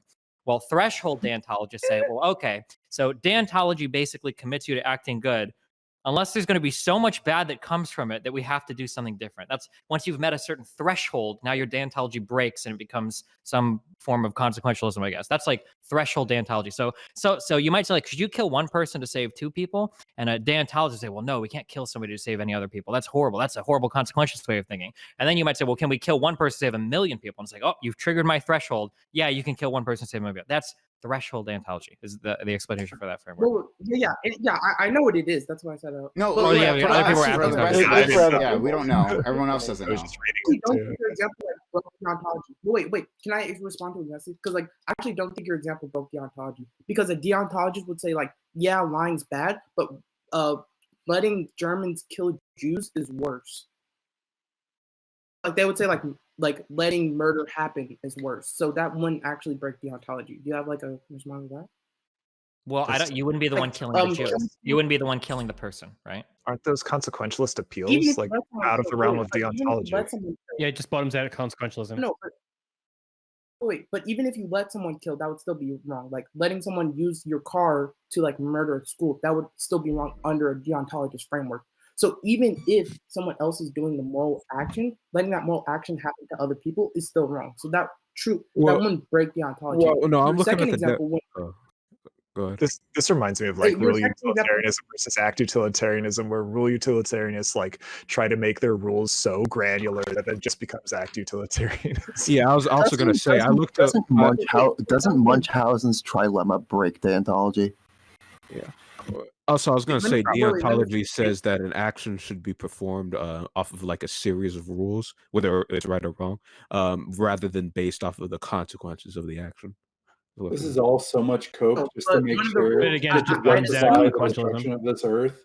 Like this feels like bureaucratic morality. It's insane. Yeah, It's about kind of a moot bureaucratic point. morality, just like It's like about- a halfway question of asking like what's right and wrong. If you don't participate in the conversation, it's up to you. Like it's about being fucking consistent with your shit. Like, Okay, like my if we're just gonna consistency is arbitrarily just possible. fucking Stop trade our shit destroying all the over the earth. place, then yeah, there's no point in engaging. It's man. ultimately a It's moot fairly point. simple. If you I could don't go wanna back in kill this time and earth kill a because we bad live guy, on it. Instead I of don't want to laughing, murder but you have this no planet. idea Holy whether shit, or one at a not time. One at a time. All right, it's go ahead. pointless. I don't Go want ahead. to I feel murder like, this planet. is there a bad smell coming here? Because I feel like you guys are just watching a bunch of Dookie, and I'm like, I can't see a coherent point. So let me respond to the other one. So the other one is like, a doctor could kill someone and then like harvest their lives and save 5 other people. But a deontologist would say like letting those 5 other people die on your watch when you could have done something is also a moral wrong. So that doesn't break deontology either. So I do think threshold deontology is more like consistent, but I actually don't think either of your examples broke deontology. Wait, sorry to interrupt, but this conversation will inevitably lead to if you could go back in time, would you kill baby Hitler? And then it'll be. No, it won't. I was here for the veganism discussion. If you're talking about a veganist discussion, to kind of circle back a bit, let me ask this: would you guys say that you're a human supremacist, as weird as that sounds? Like, let's say if you got to choose between somebody in this chat breaking a leg versus like a cat breaking a leg or a cow breaking a leg. Presumably, you would choose the cat, right? Oh, yeah. You I know, can you answer probably that. choose the funny part is you probably choose the human because they can actually communicate properly how to like properly repair their leg, and you can actually see better outcomes from the human breaking their leg. Yeah. Would you really? I'm actually very curious. Veterinarians like have an incredibly difficult job because they have to try and like deal with medical problems with someone who can't properly communicate what those medical problems are. Yeah, I was gonna say. But this is actually a good argument for why we need to care for animals more. They can't express their pain. They can't comprehend the situation that they're in when they feel pain. Therefore, it's unsettling to them to even be in that situation. Whereas humans can at least comprehend why they're there or why they're suffering that pain. And I think when people say, "Well, animals can't comprehend pain as well as we can," I don't agree that that's an argument for human superiority. I think, well, it is an argument for human superiority. I don't think it's an argument for like suddenly like not considering the morals of animals, because honestly, I think not being able to comprehend why you're being tortured for the sake of meat is more agonizing than at least understanding something like this is morally wrong. This shouldn't be done to me. The animal has no way of knowing that. Well, that's sort of begging the question. Human superiority isn't something we should argue for or against. Human superiority is a value judgment that some people hold, right? So wait, just to be clear, this is like as I'm probably the only. I think I'm the only person who doesn't eat meat on this. Oh wait, no, Ninetales doesn't. I'm sorry. But there's. Okay, so we got 2, right? But the point I'd make is like as someone who doesn't eat meat, right? Is that like while we might like think things or have some experience or some feeling about things, right? We understand that sometimes those feelings can be irrational, right? We understand that like humans are incredibly pattern seeking. We have in-group out-groups, and one of those in-group out-groups would be humans, right? So, but when we think about these things realistically, right? Like I would call myself like an error theorist, and what that means is generally like we both look at the idea that there's like moral arguments and the idea that like if you remove the consequences from like from an action, right? If you were to say steal with someone and have no negative outcomes, right? There'd be no reason for that to be a moral wrong. There's nothing intrinsically wrong with the moral, right? So realistically, what we understand is that like the preferences of humans and the preferences of animals, without these like being around, are like relatively. There's no reason to distinct between the preferences or assign more or less value the preferences of humans and animals. It's just like just because we have these in-group out-group feelings, that's fine. That doesn't necessarily like eliminate the argument that that there's no real distinction between humans and animals. But there is. Wait. Yeah. Would you sacrifice? Would you jump in front of like a truck? To What save I a would do cat doesn't from have getting necessarily like run I over? just. I know. Like I it's just kind explained of what I a would do. BS example, Yeah. but like. So what There's I like- would do might not necessarily like because I have like in-group out-group feelings, right? That what I would do or what I should do in this like context are like probably different, right? I think that if we're doing like moral conversations, when you hear somebody say, "Would you do this?" I think it should probably best be interpreted as like if you were to universalize an action or whatever, should it be this? Or morally, what are we like compelled to do? Because that's usually what people mean. But yeah. Yeah, I was gonna say also you kind of with that example, you kind of begging the question. I would have to ask like, why should we consider the feelings of animals at the same level or at a similar level to humans? Why should it be? Why Before are they any different? Before you answer that, just letting you Well, know. let me ask. Just before you answer that, Cut Sleep, you've been muted for 10 minutes because someone doesn't like your take. You'll be back though. But we do have a hype train going. If we could hop out this hype train, knock that out. That'd be fantastic. 4 minutes and then hype train level 2. Let's see if we can get to level 3. But thank you very much. Go ahead. Get Ninetales. Oh, Mark, did you catch my question? You said why are they any different? Yeah, why are the emotions of an animal any less significant than the emotions of a human being? I think that's asking that. Well, I'll answer it. Well, I consider them different because they're different species, and in my opinion, I think we should prioritize the feelings of the human species because off my personal axioms, I value humans over than any animal. So Yeah, what so you're makes just saying I value what humans, makes you so I feel value that humans. way? Wait, That's kind I of have a if question. you want me to explain, I was trying to make it short, but if you want me to explain it, I can. I have a question for the vegans actually. Is there no moral distinction between like smashing a fly or in killing a cow? Or are those equivalent acts?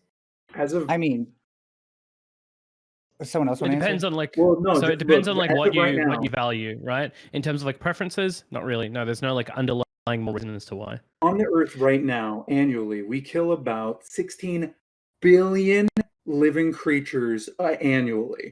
16 billion. Now, most humans can't wrinkle their brain enough to think of even what a billion of anything is. But imagine a stadium full of toothpicks, okay? It's a fucking lot, all right? So that means in 1 year, we have slaughtering 16 billion. That means we have to keep an extra amount alive, right? So annually, we have to murder all of these animals, but we also have to feed them, fuck them, and keep them coming so we can keep killing them. Yeah, I'm not gonna No, no, fucking no, no. answer Look, that. Real quick on the fly, what on the is fly, ethical? on the fly Look, question.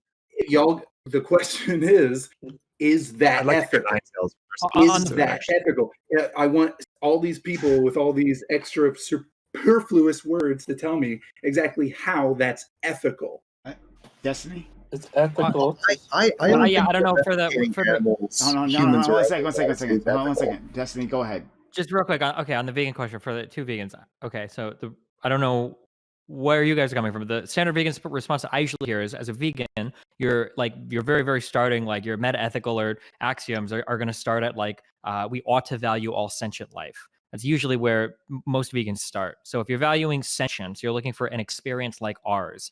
If you look at flies or insects, they generally lack the central nervous system required to have an experience that seems to be like ours. So usually, I think most vegans aren't for like harvesting insects. So for instance, like bees, like farming bees for honey, unless it's done in an ethical manner. But usually they'll say there's not really a moral equivalence between something that doesn't have a central nervous system like a fly or a plant compared to like a fully functioning mammal that seems to have an experience more similar to ours. I think is how most vegans would normally answer the fly question.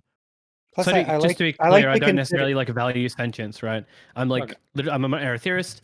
I just like hold like a Rawlsian position on the whole like if we started society from ground and we were given any position, anybody, like what we prefer. That's it. Are you a Janus then? Do you like sweep bugs out of your way and stuff? Well, I was actually try to, gonna, I was going to say, like, I do agree that sentience is very meaningful in this, and sentient beings are entitled to universal rights, some of which are the same ones that we are.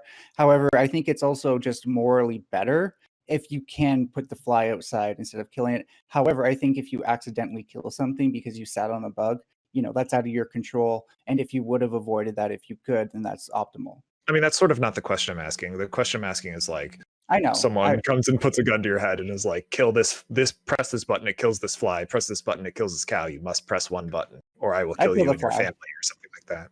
Yeah. I'd kill the fly. There'd be less suffering and less experience of that suffering.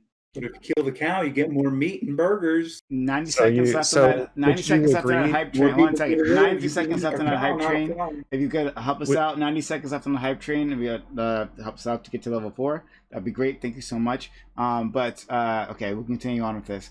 Sorry. Good. You want to say something, Gash? So Ninetales, do you see that same distinction between like humans and like fish, for example, necessarily? Sort of. It depends. What situation are we referring to? The exact same scenario, say. I don't know. If we're like, I don't use utility to base things. If someone held a gun to my head, I guess I would. Yeah, I would apply the same thing to humans. Okay. Although so you're putting me into you're putting me into an increasingly moral dilemma where the more more closer you get to like two relatively sentient beings that are comparable, the less like black and white this becomes. Yeah, the point is just to determine like what matters with respect to the life, right? Like, okay, are there gradients? And the answer seems to be yes. I think at some point too, I think it's important that even if you have complete and total moral equivalence between two things, it's probably okay to choose based on locality.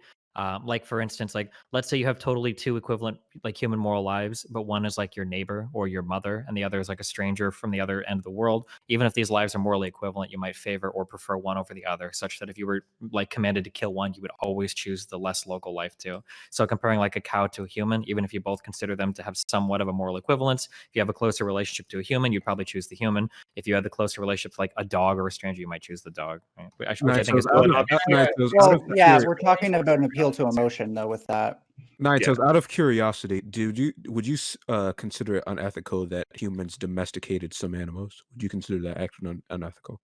It was necessary at some point, but at some point, the continuation and just never-ending expansion of it provided some sort of a moral issue. Was it necessary to survive or necessary to progress? Survive. So a What further question, instance? Okay. if I can interject just real quick. So do you think that now today in the world today that there is an ethical level of livestock and domestication that we can sustain that would be ethical in the vegan's point of view, or are you for eliminating it all? Across the world, I'd say yes, because there are definitely places that can't just live vegan right off the bat. When it comes to countries that can sustain that, can like produce plant proteins or like meat alternatives, I say to the degree that they can produce those things, it would be unethical for them to continue eating animals. Also, I To be kind clear, of want to probably- push back, Nine Tails, for like the domesticated animals. Like, I guess necessarily when we domesticated like cows or such, like we could have just stayed like hunters and gatherers. There's no problem with that. We didn't necessarily need animals to survive. At least the domestication of them. I disagree. If we, yeah. I think the cost benefit of like living off of plants would have been far worse, and especially in like I'm terrible with words about history, but primal times. I'm sorry if that's a problematic word. I can't think of anything better at the moment. We just didn't have like first of all the nutritional understanding of things to actually provide ourselves a proper vegan diet, but also like this was somewhat being done in places where it could be sustained, but I just don't know if it's sustainable everywhere. Why are we talking about crazy? Yeah, so it's progression, right? I just want to clarify. Just to clarify, just real quick. So you don't think that in a country that can survive off plants and other things, and I'm sorry if I'm using the wrong terms for vegans, I'm not entirely sure, but I'm just curious. So there is no, even if we reduce, if we have ethical livestock practices where the animals are cared for and they are not treated egregiously, the fact that we eat them just period is immoral. Well, ethical livestock No, practices is like that's an not what absolute I said. misnomer, right? Like, if you ask any vegan, right, that like ideally you'd want to like wean off it as soon as possible. And it seems like a lot of these countries were like had food sources outside of that, but realistically, the best way we're going to be able to get to a plant-based society, I guess, is to create like market alternatives. So much like whale oil and electricity, right? We didn't get rid of whale oil until we got electricity, which was a better market solution. It seems like as we advance forward on plant-based food through a market solution, that we're not going to see any kind of like massive switch over to plant-based in any time soon. We've still got to achieve some market level and some technology level before we actually get to a preferable state. Let's step back. And Womps, go ahead. Let's step back to basic economics for 1 second. It takes about 10 calories of vegetable to produce about 1 calorie of meat. So if you can afford to have meat in your diet, you can definitely, well, in most cases, afford to have vegetables in your diet. What the animals eat might not necessarily be what humans can eat because they're ruminaries, right? Yeah, how does that possibly? We can't eat the grassland of the cows, right? But if there weren't cows there, we could have grown something on there probably. This seems like absolute perfect, right? Like if you don't have any way to grow anything else or any seeds to grow anything else, right? You have the grasslands and you can raise cattle, but you can't have any of these other things, then that's going to be like preferable, right? Not every condition is going to be perfect for every vegetable in defense, right? Yeah, like living off of rice, although ideal, has its limitations eventually. Go ahead. Yeah, to be fair, the Japanese had to wean away from doing that. Hold on 1 second. We'll go to FK, then we'll go to Cut Sleeve. Yeah. Oh wait, we're going to me? Oh no, sorry, no, the other one. Sorry, Jerome. I apologize. You're muted, buddy. Jerome, you're muted. Okay, never mind. I'm not muted. I thought someone ahead of me. No, you, yeah, go okay. top, please. Oh my Well, god. okay. Just because we could survive off it. Look, all of us are here on our computer or on our phone with internet that we use. We could all survive in a tent. We could all survive in a hunter-gatherer society. What does that matter? Just because hunting animals, okay, we could technically survive without it. We could technically survive without meat, being vegan. Are we morally obligated to subsist on, I guess, the lowest possible denominator? Is it really wrong for us to in first advance world societies? ourselves? It's not the lowest common denominator. We are strip mining this earth of iron and copper and resources to the point of extinction. So yes.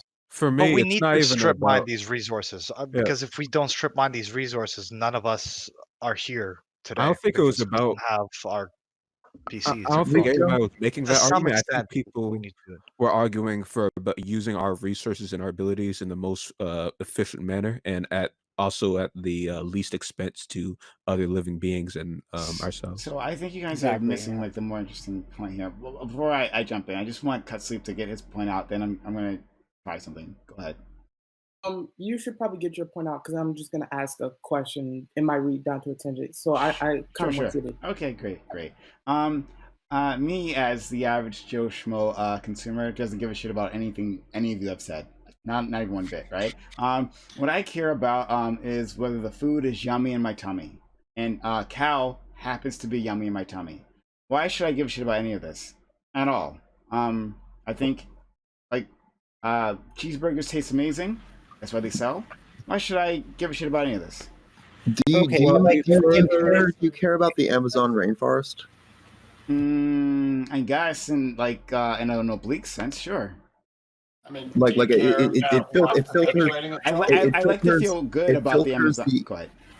It filters the air you breathe to some degree. Sure. No, absolutely, yeah. Okay. But so let's don't And turn down the you- air, but don't turn down the air for Amazon rainforest. I'm for that. You value breathing air. Yes, I value breathing air, but exactly why? So but how does it make you how does it make you feel that they're burning down the Amazon rainforest to put pasture land in? Can I please respond? I've already responded. Holy shit! I've said yes. Don't burn it down. Thank you for the gifts up.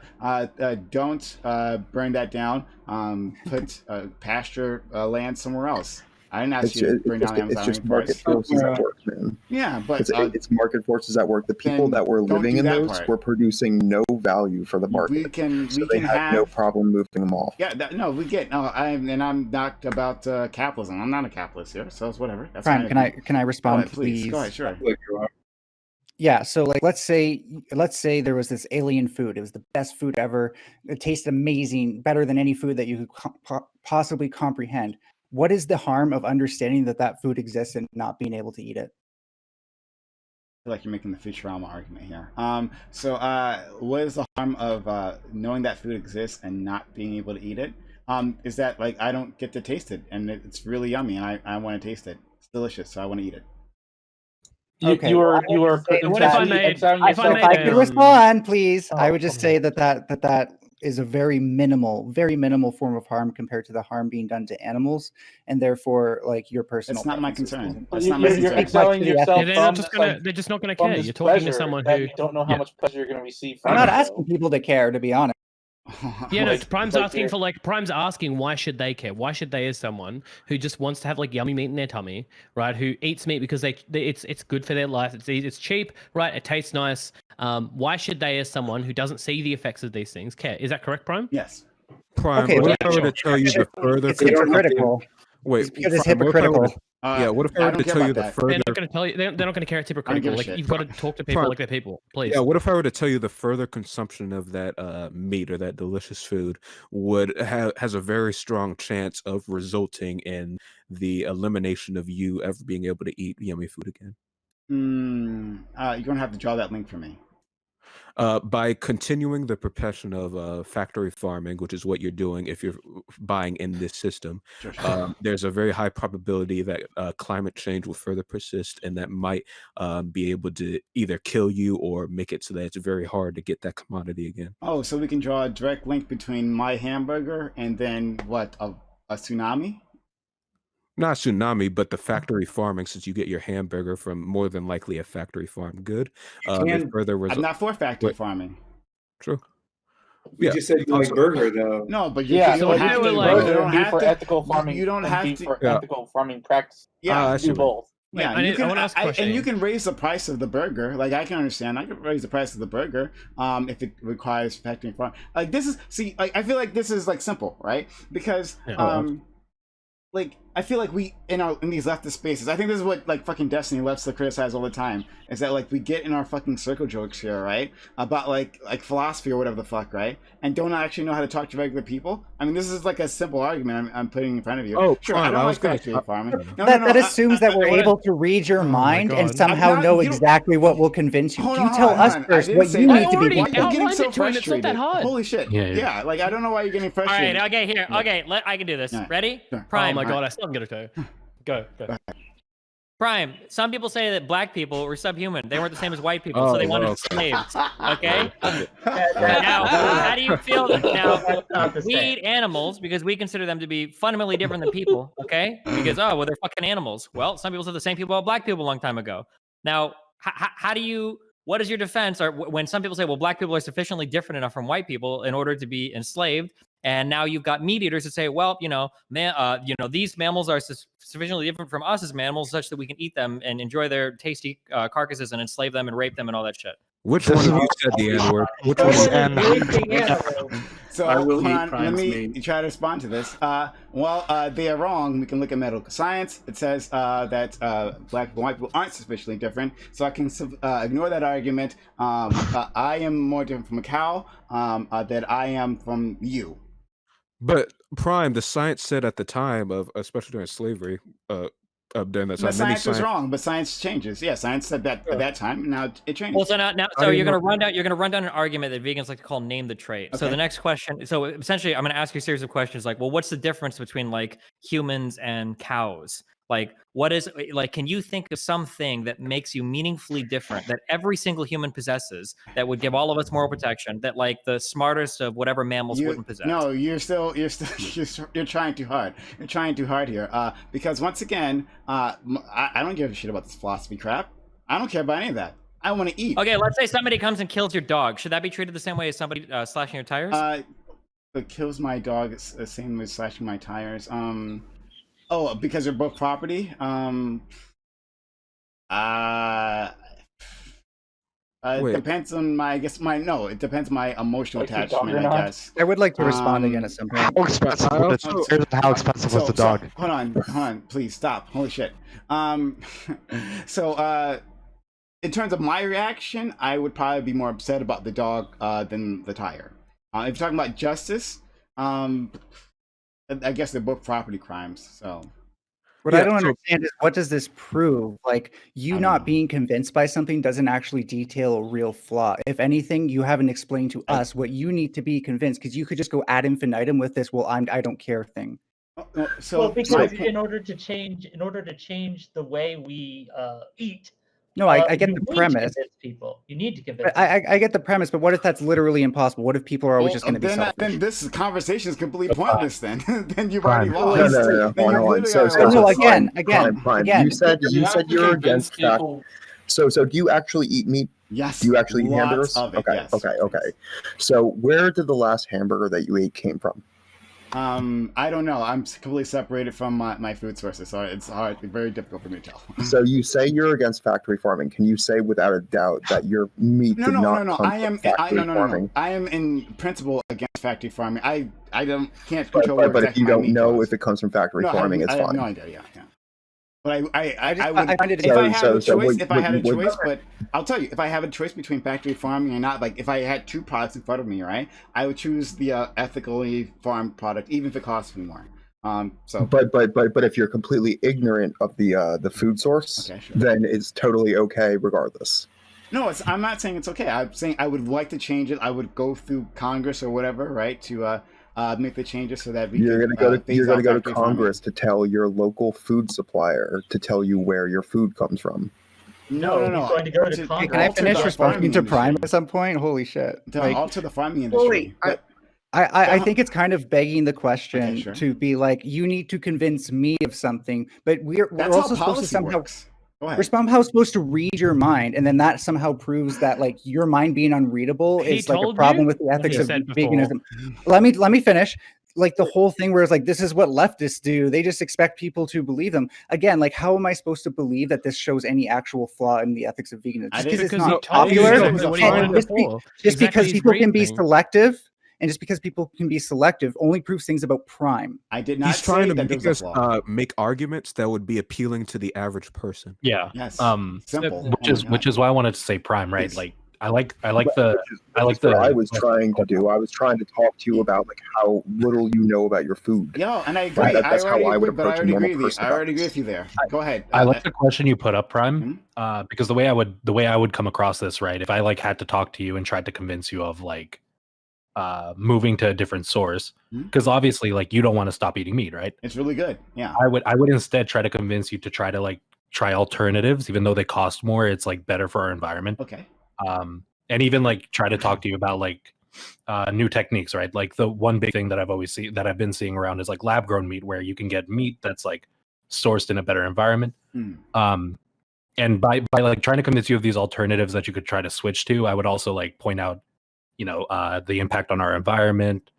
I personally wouldn't really go with like the moral questions on meat because I personally don't think like most people actually care about it. They don't give a shit at all. The best way I've No, found you don't. personally, right? That's been effective to me. Okay, Like, but Nine, hold on, please. one second. Nine Tails, you're freaking out over me. I don't know why this is freaking out, because this is literally how policy works, right? Like, we're trying to convince people about climate change, right? But people oftentimes don't give a shit about the moral consequences of climate change. They care about the actual impact to their lives, and if they can be like a good person while making like relatively minimal changes to their lifestyles, then they're on board with it, right? But you're saying they're gonna have to do some radical change for some outside harm, right? That they can't see. They don't know that it's actually, they can't draw a direct line or anything like that. They're not gonna be convinced by every freaking argument. They don't give a shit. They don't, like, the average person just And wants what to I'm live a saying nominal is life. that- I'm not saying that your vegan arguments, I'm not saying your vegan arguments about moralism is there's a flaw in them. I didn't address that at all. I'm saying convince me, an average person who literally doesn't give a shit about Okay, any so of what? that. What?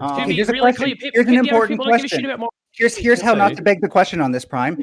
Tell us what you would need to be convinced. He already said it's food, right? You just give people good fucking vegan food. This is the best vegan practice. Just cook food for them, bring it into fucking work, or give it to them, right? Like, if you can come up with market solutions that taste better, that taste like the thing that they want, right? Then that's how you convince them, because that's what they give a shit about. It's Cheap literally food. why I That's said- what they fucking want. I said it's literally why I said you trying convince things people. impossible. I said it That from would the, be a prime too many people example of talking. that. Sorry, too many people talking. Oh, sorry. So I said it from the very beginning. Is that I just care about food. I care about eating yummy food, right? So when you were talking, FK, right, talking about like the lab grown meat, that was interesting to me. Or, Like that or was vegan alternatives that taste more like meat, right? You Or could even vegan try them alternatives. if you want Exactly. to. There you go. It's that simple, right? So I'm saying like all of this, right, to the public is not going to do anything. Now within our, like, I'm not saying that we shouldn't have these arguments, right? Because within these circles, I think these things are useful, right? Especially for other conversations. I think these things are quite useful. I'm just saying that to convince anyone, like to actually make policy change, we'll have to do what FK is talking about, what Kilosan is talking about. But like, like these conversations with regular people, puts me to sleep, honestly. But whatever. Cut sleep. Cut sleep. Okay. So a lot of people just spoke, so I'm gonna like address a couple of points that I've seen. So this is gonna be a little bit of a run, but I'll make it too long, dude. Please. So, firstly, no, just give me like 30 seconds. Okay. So firstly, I'm not like really set on to be vegan or not be vegan. I'm just I'm only like 16, so like I just have like a couple of main points and like questions to like get off. So to Destiny's point, if Kai was like a more talkative person, he would say like, oh, a cognitive ability of a cow isn't sufficient as a cognitive ability of like a black person. So a black person is cognitively at even with a white person, but a cow So would isn't. you eat someone who is cognitively impaired? So if someone came out of the womb and they were like partially brain dead, right, had like IQ of like 40, right, this wouldn't justify you eating them, yeah? Why are you judging whether or not you can eat something based on its mental state? Fuck. What sauce do you use? There is a point to that question. Just Wait, let me, so I knew you were gonna go down to like, because like I'm debating named the trait before. So yeah, you would say like a cognitively limited person has like less rights. Like we do this in actual society. They're treated as like a slave. Like they have like an owner who tells But them they'd to. still never be farmed and eaten, right? That's We a don't bad farm and eat thing, people with Down syndrome, right? Or at least not in the United States, I don't think. No, but Do it in the promised neverland. wait, then you have something that I like that I call like trait overlap. So there's multiple traits. So one is that they're kind of limited, and two, they have like external matters. Like they have other people who care for them. Then you're gonna offer. Yeah, someone... I care about a cow. I like cows. I find them cute. I'm in pain whenever they're eaten. Why does that matter? It's not like finding someone cute, but it's like owning them. So if you did own a cow, I wouldn't have the right to come up to your lawn and like shoot them. So like that. Yeah, sure. So now I own all the cows. I'm saying I own the cows. Yeah, I like the cows enough. I walk past them every day. I've decided I own them, even though they're on someone else's property. You can't decide you own a human because you walk by them every day. How do you don't own humans? This is the point. Yeah. You used to. I feel like it's a valid example. Just logically follow you down the road. Slavery still exists, by the way. No, wait. Okay, I'll just logically follow you down the road. So the reason why we care about humans other than cows is because they have external people like parents, like blood relatives who care about them. Not just So if we had like a neurotypical orphan, we could eat the neurotypical orphan. I'll just keep going. So we have external people to care about them. An example of someone externally caring about a cow, and that would actually matter, is if someone owned a cow, someone else can't go and kill them. But you could say if no one externally cared about this mentally impaired person, it would be okay. So like if there was like a tribal island out in Africa and like they were just like no one else cared about them, it would be like. So we're talking about like first world people. If some like mentally disabled person's parents died and they were the ones who were caring after them, right? Does that then, after their parents died, entitle the fucking food people to come in and start covering them up? Wait, here's what you're saying. I'm going to answer a question, but like with a lot of like acknowledgments. You have to acknowledge no one cares about this person. It would give me morally benefit. It would morally benefit me if I like slaughtered them, or like maybe it doesn't have to morally benefit me because like we slaughter cows for fun at this point. So no one cares about them and they're kind of limited. So yeah, it would be like okay in that specific instance. Just like I said, if there's some tribal first world nation like out in like Africa. Not tribal. Like, this is like a first world, just fully like America. Why does the tribal nation always have to be in Africa? Also, can't we use like South America? Is this like a long way of saying morality is contextual? Like, because like realistically, you should probably no, it's not. No, we're asking about this person to be consistent, right? They have like a set of principles, and they're saying that like this fits this, and this trait, right? And what we're asking is, if these traits were applied to humans, would you still do it? And I would think it'd be quite silly to agree to eating like a parentless neuroatypical orphan, right? I think anyone here would agree to that, right? No, yeah, I think we're. Well, yes, that's. I don't know. I don't agree with it. Even the most mentally damaged slave 300 years ago, comparing them to a cow is still completely fucking insane. Let's be honest. All I'm going to say is that you haven't lots of people. disproven it. Marks, go ahead. Give it a try. Oh, Kyosin, all I was going to say is that you haven't disproven. Stop. Marks, go ahead. Yeah, all I was going to say is that Kyosin, you have yet to disproven it, so I don't know. What do you mean disproven? Why shouldn't we? I don't know. You have to. I don't believe anything is intrinsically right or wrong, and anything intrinsically holds value. You could do what you fucking want, right? I just think it's a bit silly to go about eating neurotypical children who don't have parents. Yeah, are you feeling tautological? You folks again convinced by this argument? Wait, why is it keep treating this? Say I have a cow, and I bring out my giant whip, and I start whipping this cow, or like whipping a dog. No, take a dog. Say I have a dog, right? And I start like taking my belt and I just whip them. Why is it okay for me to like continuously whip the dog? It's not because you're not. Here's the issue, right? I don't know how you're trying to bring this. Wait, like, let me finish the question. Let me finish the question. Okay, yeah. Yeah. Why is it not okay for me to like whip my dog, but it is okay for me to brutally murder a pig and eat it. So Wait, okay, the difference let's is get when this you're straight whipping, here. No when one you're is whipping a enforcing, dog, you know, there's like, no this there's is no gain that you're getting out of it, right? At least if like we're slaughtering pigs or Yeah, cows, and hold on, but there's a second part that needs to be quashed really fucking quick. Like, again, no, everyone here is everyone who's for the meaty gang is all advocating for more ethical standards of like raising and the practices of treating these animals while they're growing up to then eventually be slaughtered. When they get slaughtered, we advocate for quick and ethical means. Like you guys are fucking characterizing this as no, I want it just fucking cut, snim Yeah, the like, haunches we're off not- while he's we're not still alive, burning and, these and I animals live alive. here This is a distinction. This is a distinction without a difference. asinine level of like this idea You that know like what that means of somehow nothing, if right? you're okay with killing an animal to eat it, that somehow means that you are then okay with like this most asinine That level literally of means like nothing. suffering. It does, you dumbass. It categorically does. because here's we're You come on, stop. Hold on. Everyone stop jumping in. Hold on. Otherwise, sleep. it's Oh, asinine. I don't- It's Shut asinine. up. To try Everyone to stop equate jumping an in. action. Go ahead. Smug. Okay, Finish your point. it's asinine to try to equate, and otherwise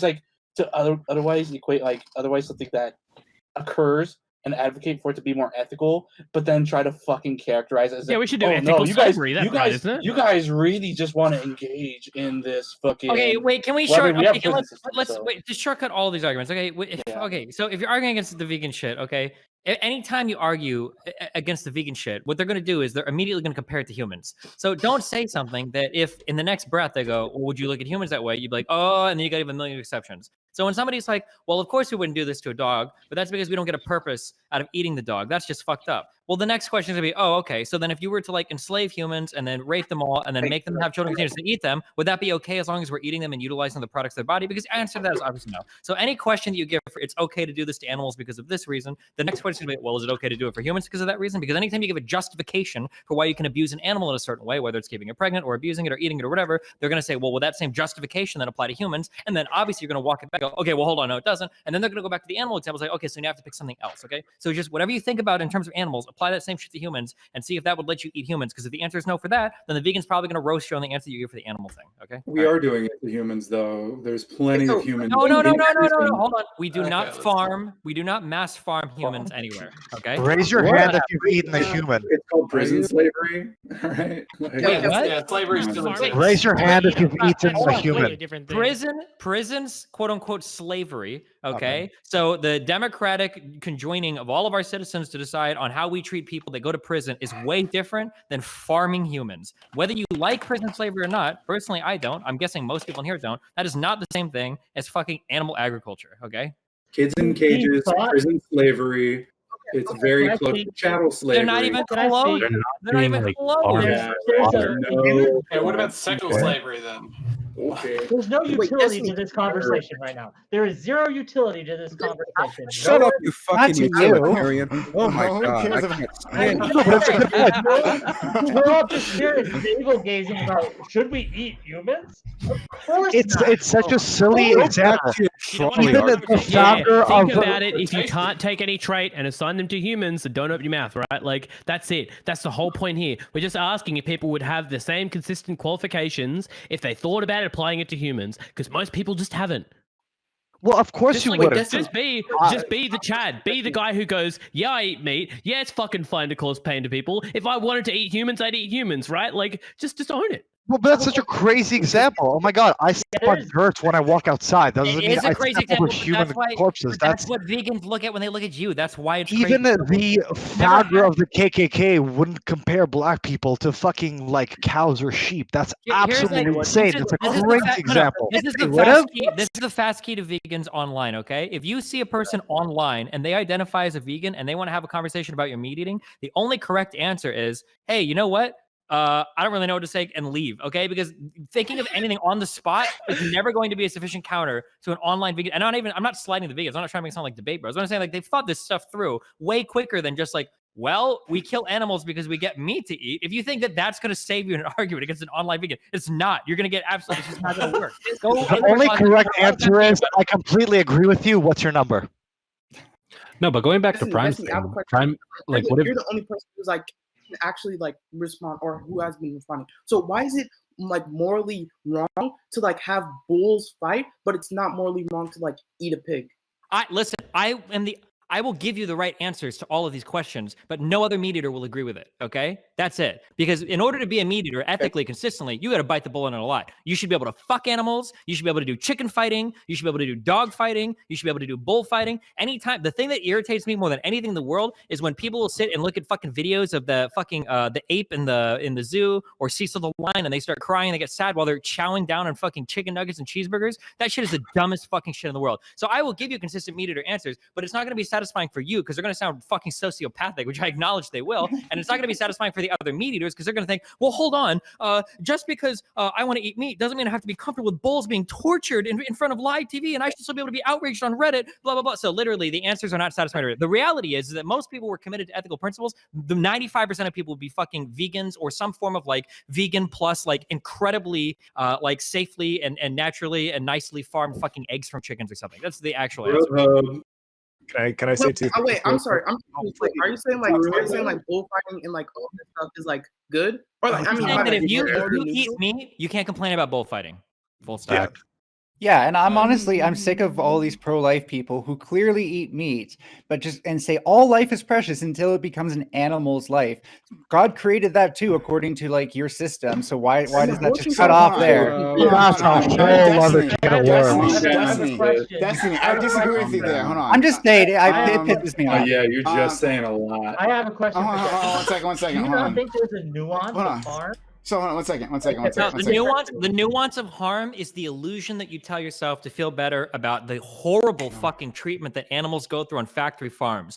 Cows that have to stand up for the entirety of their fucking lives, where they are repeatedly fucking raped and kept pregnant so that giant fucking suckers can milk their shit all day. That stuff, you just don't think about it. You don't care about it. And you're the exact same person as a fucking Nazi living in Germany that didn't think about the Jews in the ghettos, or a fucking white person in the USA that didn't think about the slaves making their clothes. It is the exact same thing. It is the Are Americans raping cows? I'm Canadian, so I don't know about that. Not. Anybody that I'm agreeing with you. Was it Wilk? Doing the exact Right? same No. So no, is that? Hold on. Is this absolutely not the case? Wick, yeah, I'm agreeing with you on this one. Like what? First of all, like I said to Wompt, like I'm against factory farming, absolutely, right? Like I would like to reduce the amount of harm to animals, right? Just in general, I don't want to increase their suffering. However, I think eating them is a worthwhile cause, so that I don't have a problem with. Like say that like the bull thing, the what's it called again? The bullfighting. Yes, bullfighting. Yes, bullfighting, right? That's needless harm. Oh, that accomplishes nothing, just for entertainment. What do you mean by needless? It's all needless. What do you mean? Wait, entertainment is the same as enjoying food. You don't need to eat to That's something you do. Listen, people watch bullfighting and it makes them feel good because they watch the bulls fight with each other and they get pleasure out of it. You go and you eat a cheeseburger and you do that because it makes you feel good. You get pleasure out of it. You can decide on which harm is worthwhile, though, right? How is what? Well, yeah, but that's so subjective. Bullfighting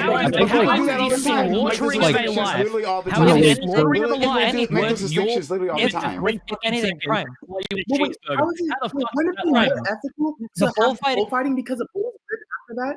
Yeah, the bullfighting is a million times more ethical because like one bullfight can entertain like fucking millions of people. Your one cheeseburger is only going to entertain, I guess, a few thousand if you eat it on stream, but like generally just you, right? Or maybe a kid if you share it with a kid, right? Like bullfights are going to entertain. You can even record a bullfight and you're going to entertain people till the end of time. I didn't make the distinction, so I don't really care about that. That's not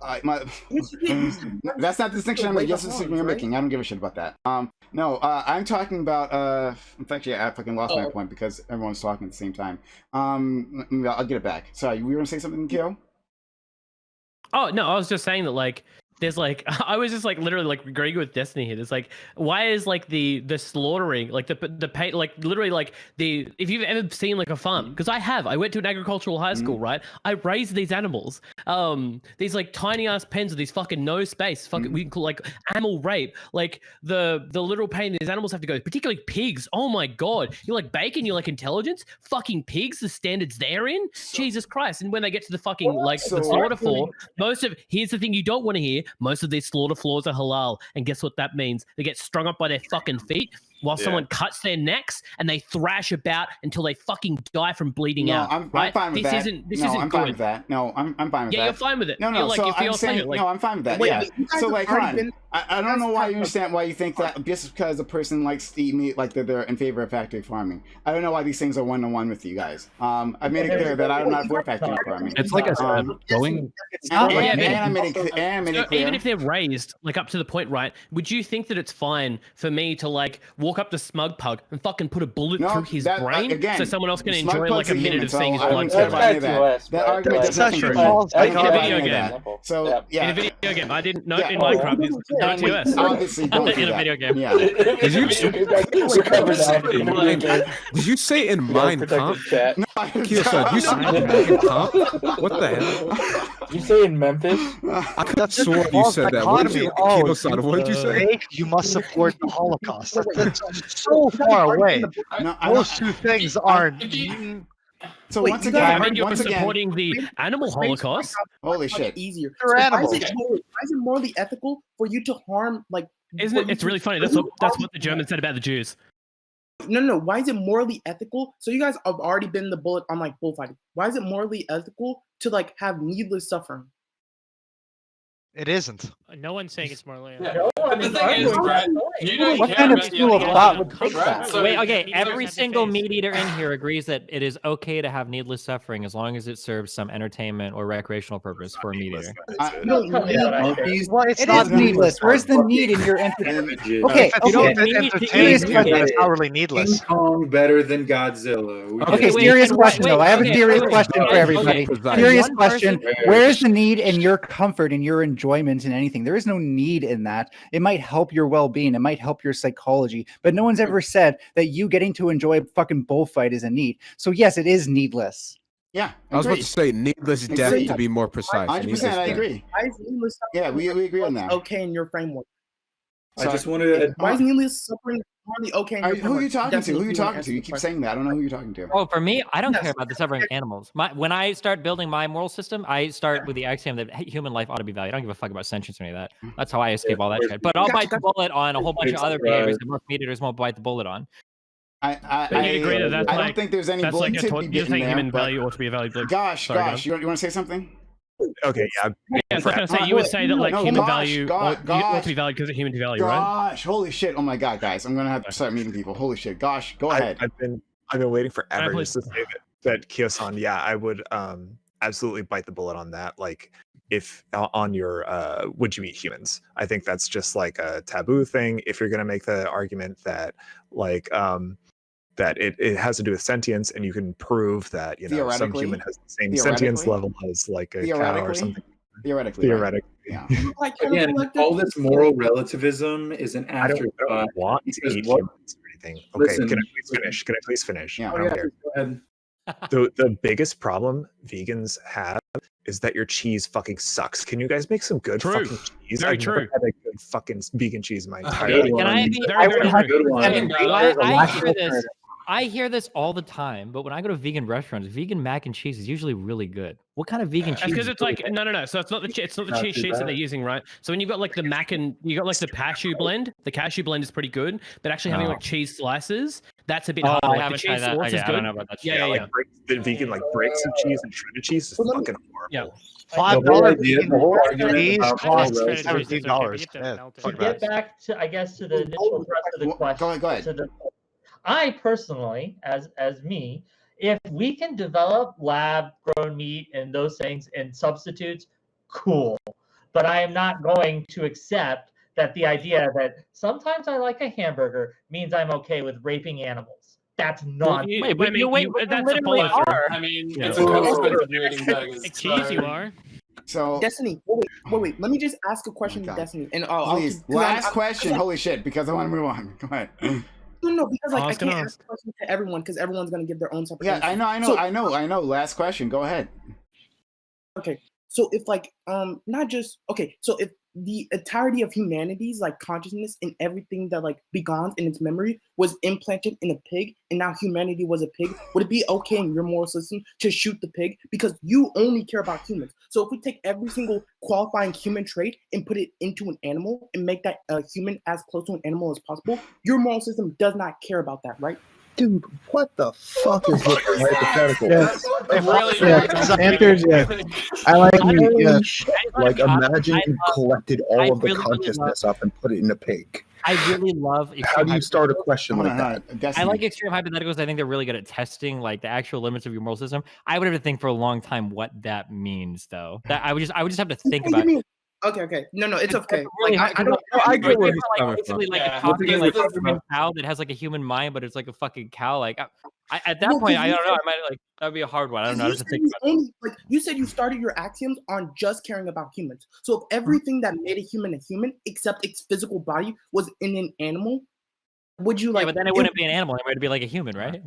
No, The it wouldn't. ego- Oh, you no, guys are the begging the brain is question. different, Tired so- of the egotistical arrogance of all these monkeys talking about whether or not it's moral, not like. Did you just call me a monkey? The question is it sustainable?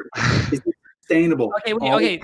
If you're making Again, an argument for yeah, if you're making an argument for environmental veganism, that's like a different thing than kind of the moral argument we're going down. Now, just to be clear to the vegans, okay, I think that like, of course, my thing is going to be somewhat circular, but that's because we're getting to like these very foundational axiomatic, like what type of life ought we value? Like any type of question down at that deep level, that deep level of meta ethics is going to be like incredibly like circular. Like no one is, you're not going to be able to justify to me like, well, why should we value sentient life, right? Or why should we value human life? I think it's all arbitrary. That's why I don't give a fuck at the end of the day. Well, to be fair, I think that, like, I think it would be, Rawls like, makes a reasonable. I think Rawls makes a reasonable argument here when they make like the society from first principles argument, right? Like, Yeah, but I they can have a disagree reason with- for valuing these other things. But I can augment that argument and say, oh, well, I do society of first principles from the point of view of a human. Just like you probably Arrogant. only do it from the point of view of sentient life. You don't do it from the point of view of all life, like insects or plants. So right? let's go with Absolutely. nine We tails. understand. Well, I base it off of preferences, so not necessarily like pain, but preferences. So if it can hold preferences, yeah, it's worthy of moral value. But like, I don't necessarily believe in moral value, but that's more of a tautology. Yeah, sort but of- your whole yeah. argument is going to rest on that word preferences is doing heavy lifting there. Because does preferences mean like the preferences that something with a CNS asserts, or does it just a CNS asserts, or does that just mean like the preference of like this is what it takes to biologically flourish? Because technically, you could argue that a stalk of corn is a preference for sunlight and irrigation over. Yeah, I guess. I just like, but generally when we think about preferences, we don't think of preferences that way. But we could, yeah, I don't want to come. It just depends on what we. Okay, Yeah. nine tails. You want to say something? Yeah, I 100% agree that better alternatives need to happen. We need to start making alternative meat better. All these things are really fine arguments. What I don't agree with is the idea that individualistic entitlement to your own preferred consumerism means anything. It means a lot to you, and I'm sure that that's 100% viable. And again, I'm talking about morals here. Sorry if this isn't like the most palatable argument. But the thing is like, to me, this actually demonstrates the harm that can be caused by individualistic entitlement, sorry, where you matter more than literally the entire rest of the world. I'm not saying like this is like a trait the people who are making this argument inherently have, but they are making this effective argument around this. And I noticed that like nobody here has escaped the human supremacy thing, whereas I think animals are more superior because they're not conducting moral wrongs all the time like we are. We're actually an inherently worse species than any animals because we do more harm. Hey, that's such a bullshit argument. Wait. Yeah. I mean, Animal they to don't animal, have they the don't think about brain moral at all. capacity to make I those don't like- choices. So That like literally allows for like death penalty, for example, right? Because people who do like the worst things would be like less worthy of moral value to the point where we could probably dehumanize them and argue that we should put them to death, right? So, No, I'm not making any prescriptions about what we should do because of that. I'm just saying, to me, I see it as the opposite. To me, I mean, like, these are like your personal value prescriptions, right? yes. Wick, give it a try. Yeah, so like your personal value prescription would lead to certain conclusions, Wick, right? Wick, You know, Wick, No, please. again, like, For me, hold on. I Go with Wick. understand that position, and I respect that position. But my position on human supremacy, I guess if you want to call it, I'm not sure the terms, is for me, I value humans because humans are capable of morality to a level that animals are not. And that is simply it. And yes, there are extreme examples and hypotheticals we can get into, but that is useless. It creates false dichotomies, and it's not helpful. I'd like to respond to Kyo-san. Please. Sure. Yeah, I'm not necessarily taking this to any ends. I'm pushing back on the idea that this is inherent, because I could easily make a counter argument is what I'm trying to point out. And when I Sure, was but- saying, I was just agreeing with you that could only be like a personal prescription. Yeah, look, like obviously we agree at like the end point, but like when we look at like the things that we value and things that we believe, that we'd have to look at how they like logically extrapolate out, right? So we'd understand whether those beliefs were like rational. I guess rational is a weird word to use, but like rational or not. I wasn't making that statement though, because I'm married to that idea. I was just pointing out that there is an alternative way of viewing things. Yeah, sure. Gosh. Yeah, I have a real actual point other than the cheese thing. Although I think that probably is honestly the most important thing in this discussion. True.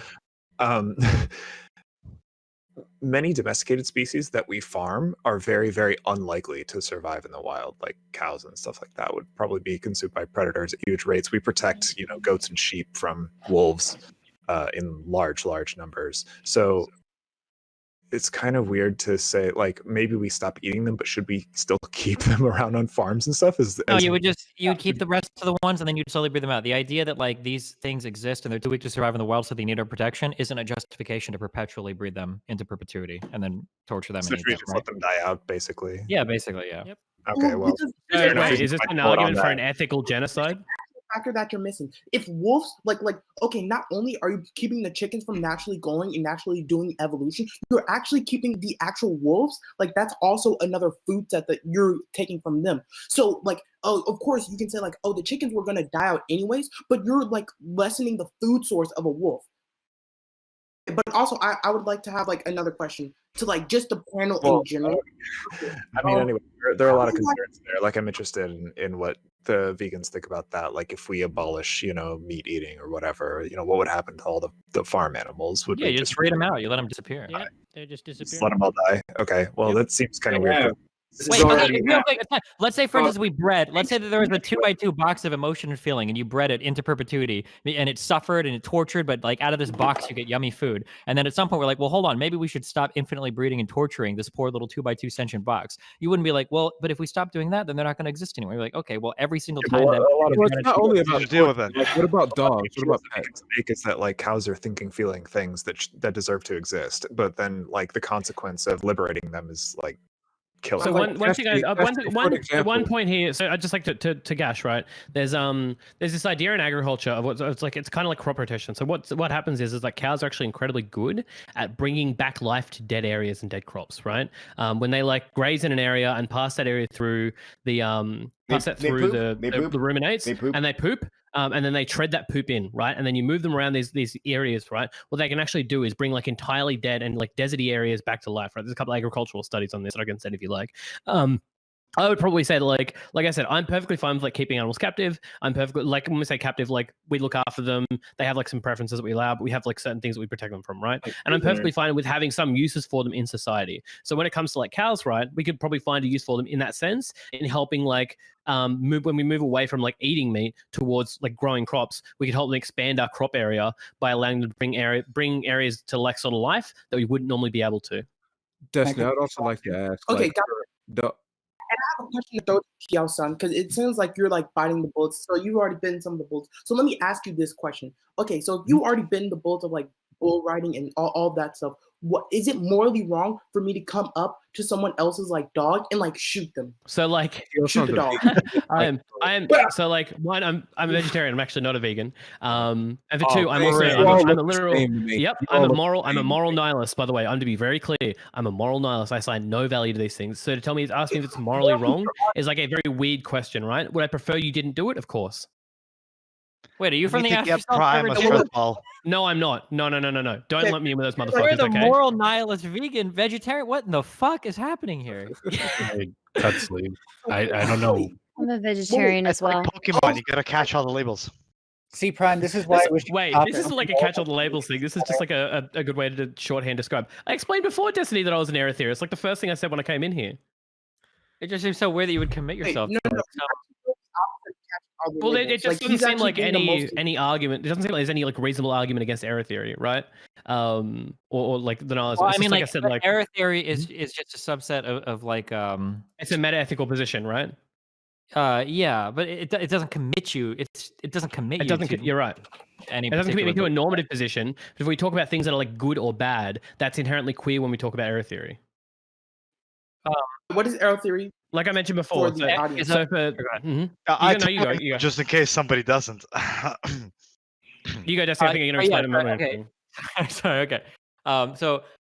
So moral realism was the thing earlier. Oh my god! I hope that silly motherfucker isn't here because she's gonna laugh at me if I fuck these No, explanations. she's watching. She's watching right now. Right. Okay, so broadly speaking, okay, you're Wikipedia scholar here. So you have moral realism was the thing I said earlier, where like when you talk about like a moral truth, you're saying that you are purporting a fact of the world, a discoverable external thing. It exists, it's real. And then you have moral non-realists, okay? And these guys say like, okay, well, there are no such thing as moral facts. That's bullshit. Now, under that tree, broadly speaking, you've got like two different camps, kind of. You've got people that say they're error theorists, and then you've got people that say they're non-cognitivists. Now, I believe an error theorist says, well, you can construct like some sort of valid moral system, but at the end of the day, it's not actually reporting moral fact, like it's reporting like other types of facts. And then a non-cognitivist says, well, no moral statements report any facts ever. It's basically just expressing like an emotional state. So like a non-cognitivist would be like, oh, like you don't like murder, you're just saying murder, boo. And then like an error theorist might say, okay, well, we can actually construct a system that says that murder is bad, but we're not claiming at the end of the day that we're purporting some objective moral fact. It's like generally, I think they're between like an error theorist Yeah, and it's the difference between being truth apt and non-truth apt. I know some of those words. Seems like a Sorry, statement. okay. Kidding. You have a system inside your error theorist because it doesn't seem like a system. It seems like a statement of a system. It's like, okay, whatever system I do choose, Well, that's what he said. An error theorist doesn't. If someone says they're an error theorist, you don't know anything about. They could be a Nazi. They could be a fucking Christian. They could. Well, probably not. Like they could be anything. They could. An error theorist is just a statement on like, do you think that moral fact is real or not? You could still have like any type of moral system. That's why I'm saying like, just because you're an error theorist, it doesn't commit you to a certain position. Yeah, like I mentioned, I have a normative position on utilitarianism, basically, right? Like I'm a preference utilitarian, but like when you ask me if like something's morally good or morally bad, well, those are just like queer concepts to an error theorist. And queer is in the philosophical queer, not the other kind, right? So queer is like this is a really strange thing to say. I'm a relative hedonist. Okay, I just want to know. Okay, all right.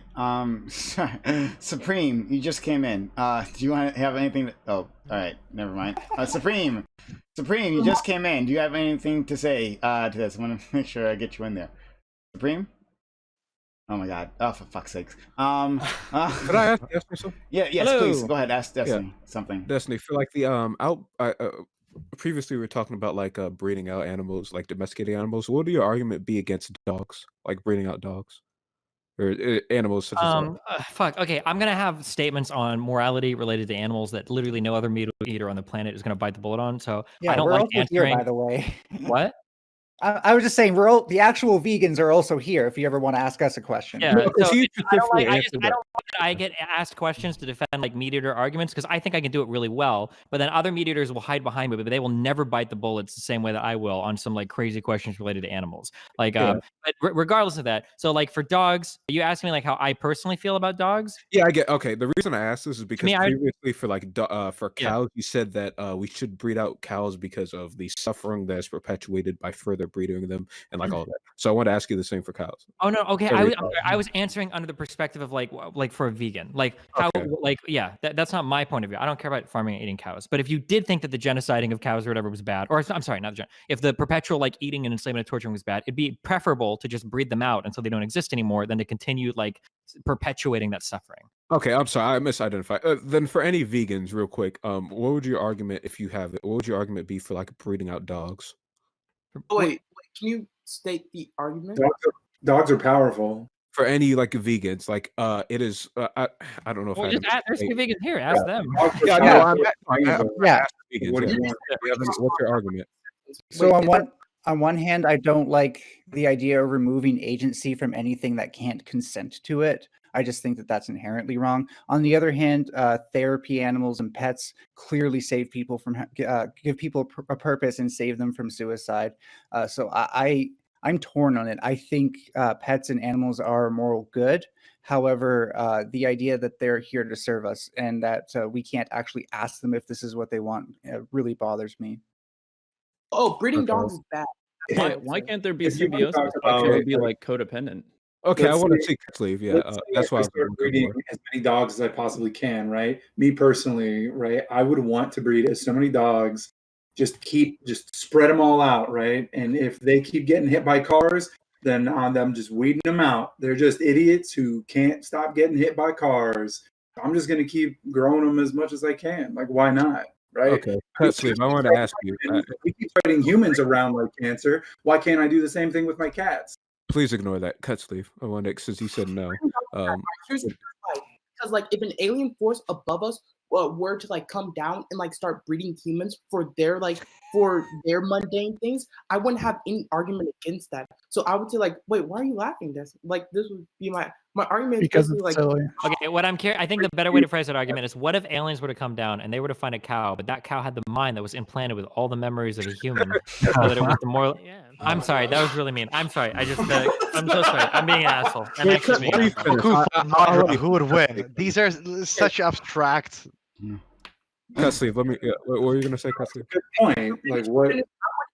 argument for like above it, but like yeah, bringing out dogs is like bad for like obvious reasons. Like dogs don't have a choice to get bred, and like those like types of like nobody has a choice to be born. No, it's morally wrong to breed dogs like it is morally wrong to breed other animals. I don't know why you would specify dogs in specific.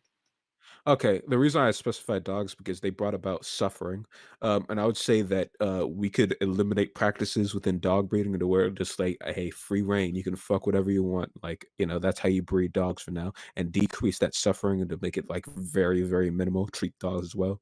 So that's why I was putting back against. People breed birds. But I guess your argument isn't around suffering. What is your argument around, Cut Sleeve? Like, what's the people breed birds in mass right now, right? You know that, right? Wait, what'd you say? People. So I'm guessing Marx's argument is going to go down to the point of like, should we be able to breed things like pugs, right? Everybody, you can breed. Yeah, I was going to say. So the line of my argument. So like, yeah. Oh, actually, I'll let you finish. Cut Sleeve. Then. Let's not get ahead of ourselves. Okay, my argument against breeding dogs is like autonomy. Like humans have human rights. I think people or like even animals should have the autonomy to breed whoever they want, not like forced breeding. I don't like forced breeding. Okay, so you'd be totally fine if we just reindustrialize, say, okay, we're gonna release all this dogs and like say, hey, you can fuck whatever you want, but we like, would you be against like the owning of animals? I guess like, would you be against the idea of pets then?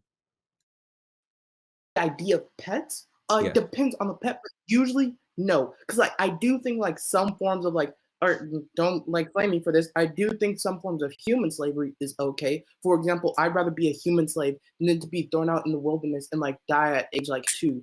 But in its sense, pet owning is bad. Okay, but I thought you said you'd prefer autonomy, or like that's the fundamental of your thing. By categorically like owning a pet, you're getting rid of a significant portion of their autonomy. Yeah, I'm saying owning a pet is bad. Oh, okay, never mind. I thought you. Okay, never mind. All right. All right. Wicked Supreme. Sorry, Supreme. Hello. Oh my God. Yes. Is my mic working now? Sorry, Yes. it was had a little trouble in the beginning. No problem. Yeah. What do you want to say about any of this? I mean, I didn't really jump in here with anything particular that I wanted to like talk about, I guess. I mean, like I make my own dietary restrictions for my own reasons, not ones that I would try to like impress on others or whatever. But I guess I'm just kind of curious about some of the positions that I've heard since I've been here.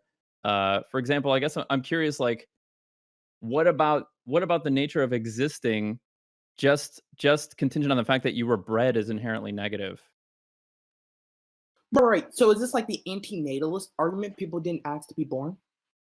Well, I mean, I don't subscribe to that argument. I'm just asking, like, if the idea is that it's inherently negative and that we ought to breed out species that we must like be that are interdependent or codependent on us or something like that. Like, I'm just curious, what about that existence is inherently negative, or are we operating?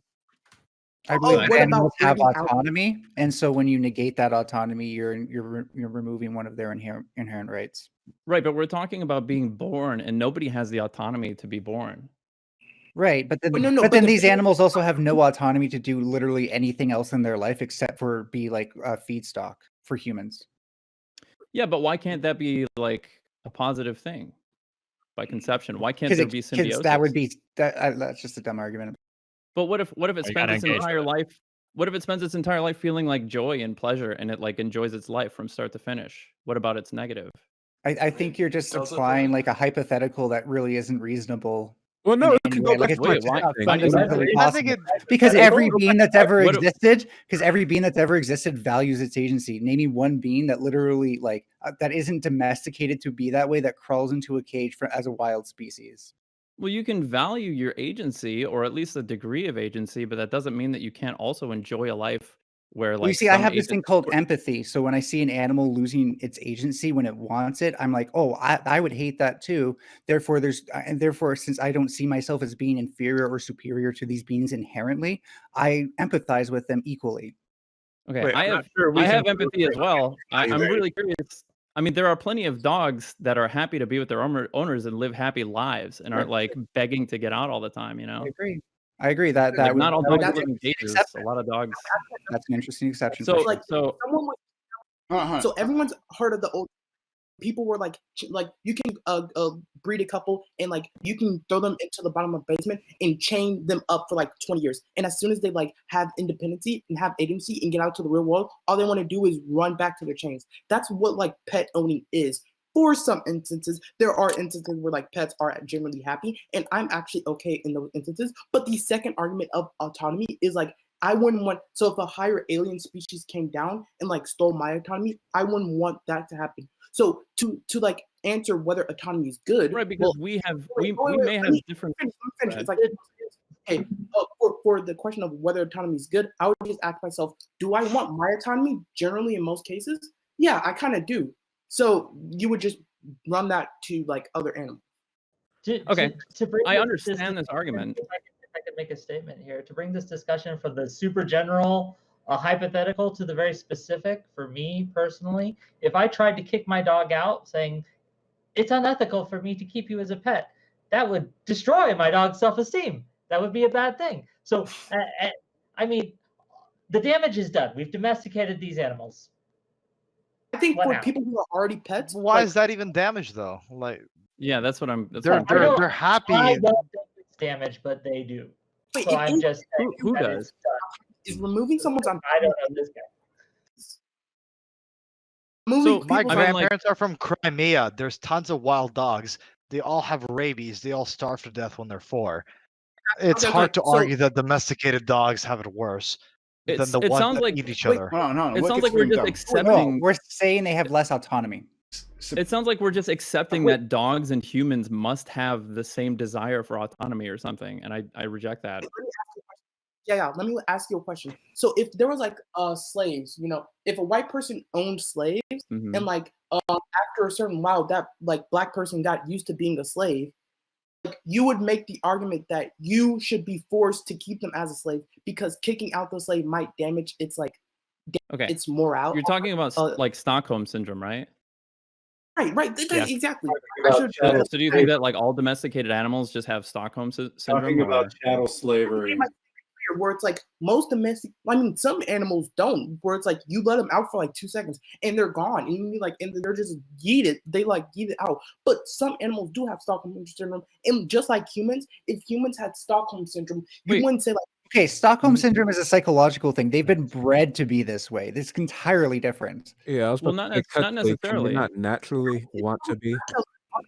They can be bred to be. You think that They can be bred to be do you another. think it's inherent in animals to want autonomy? Has nobody here ever had like an outdoor cat?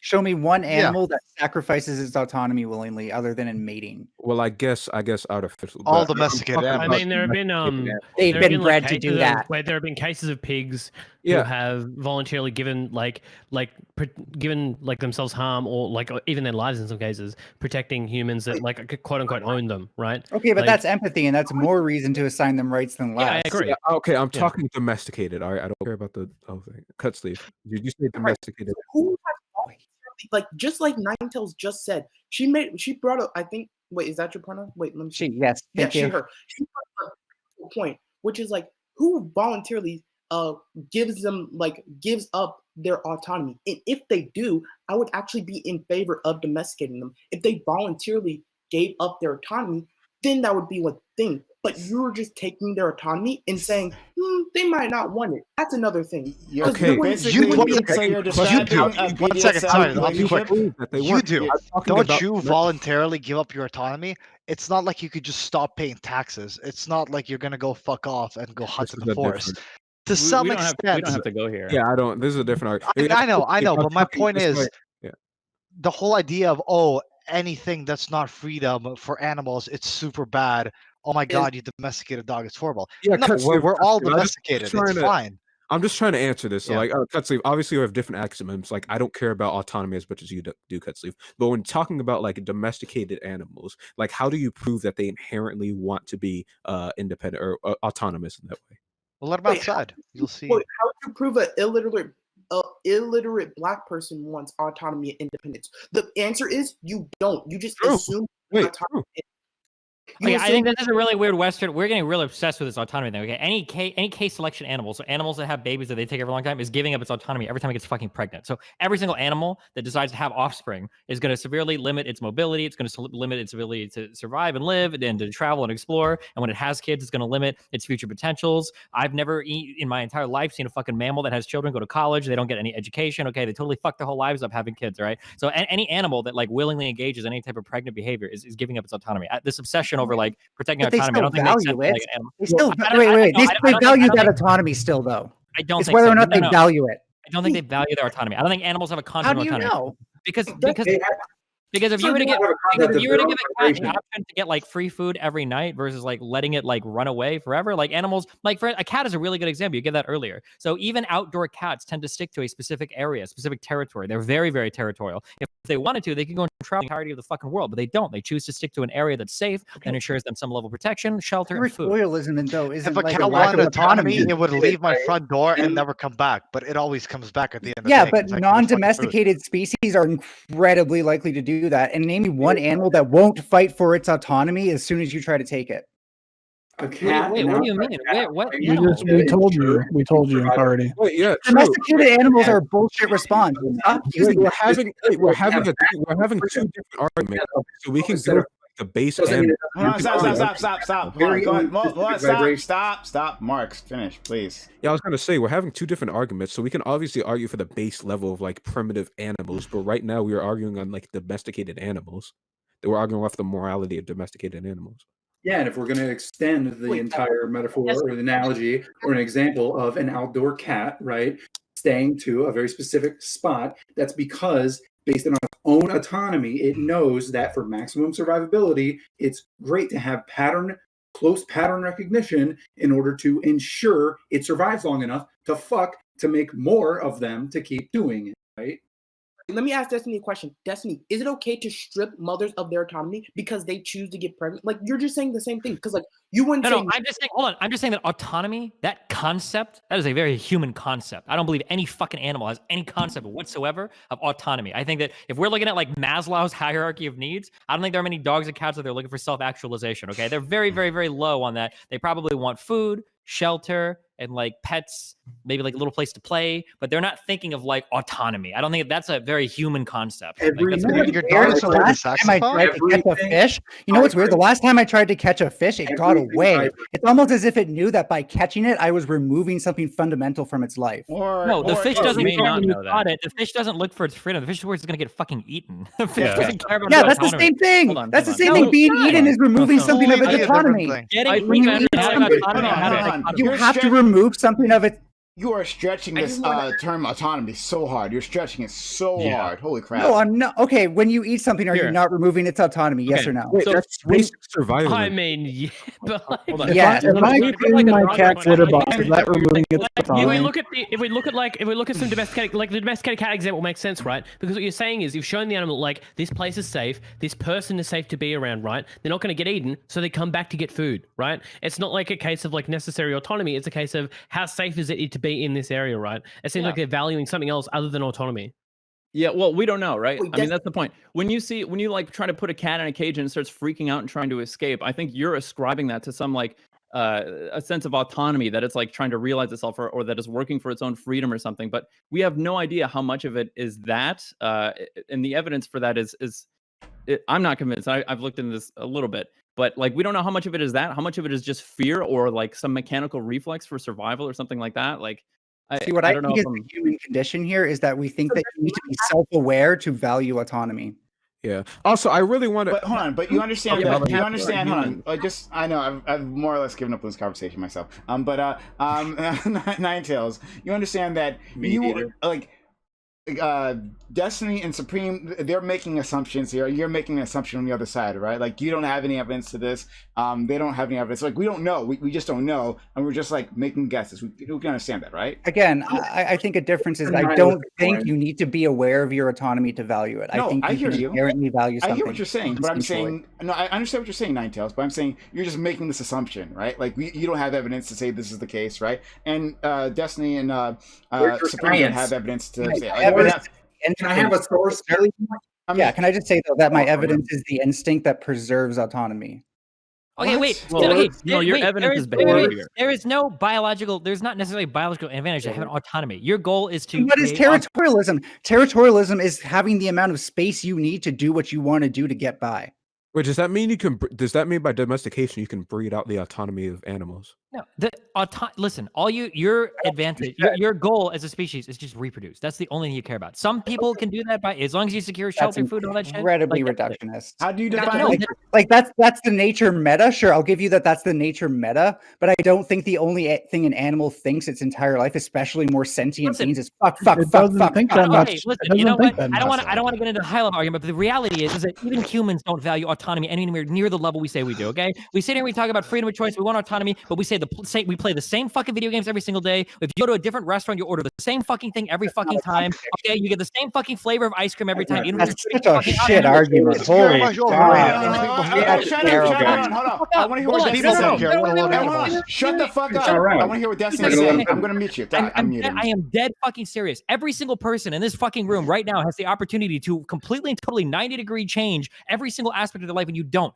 We do not value anywhere near the amount of autonomy that we think we do. This is some hyper fetishized, crazy fucking liberalism, crazy fucking commodity capitalism, whatever bullshit. I don't know what the fuck happened where people think that you're just avoiding autonomy because I'm it's not a avoiding losing autonomy. argument. I'm telling you that nobody here values autonomy at the level they think they do, or they're fucking lying to I themselves. don't care. The I don't care. reality All my is- arguments still apply. That the doesn't reality is actually what you respond to what I'm value is saying. food, safety, shelter, the ability to like have a little bit of fun, take care of your family. These are the things that they value. Autonomy is for the very rare person that wants to go travel the world, explore fucking mountains. That is an incredibly small subset of the population. Yeah, So sure. even If you can humans aren't- reduce it down to your own personal definition, sure. It suits you incredibly well. I agree. Okay, sure. So that being said, for my argument, okay, I don't think humans value autonomy that much. I'm not going to sit here and say that a dog wishes that they could fucking hop on a train and travel the fucking countryside of the United Kingdom and have their autonomy anywhere near as much as like even a human thinks. Okay, Nine that's Tails, all. Nine Tails. I think at this point we need to review a Nine Tails, definition can you of do me a autonomy. favor? Stop. Cutsleeve, stop. Cutsleeve, shut up. Nine Tails, can you do me a favor? And can you define what you think is autonomy?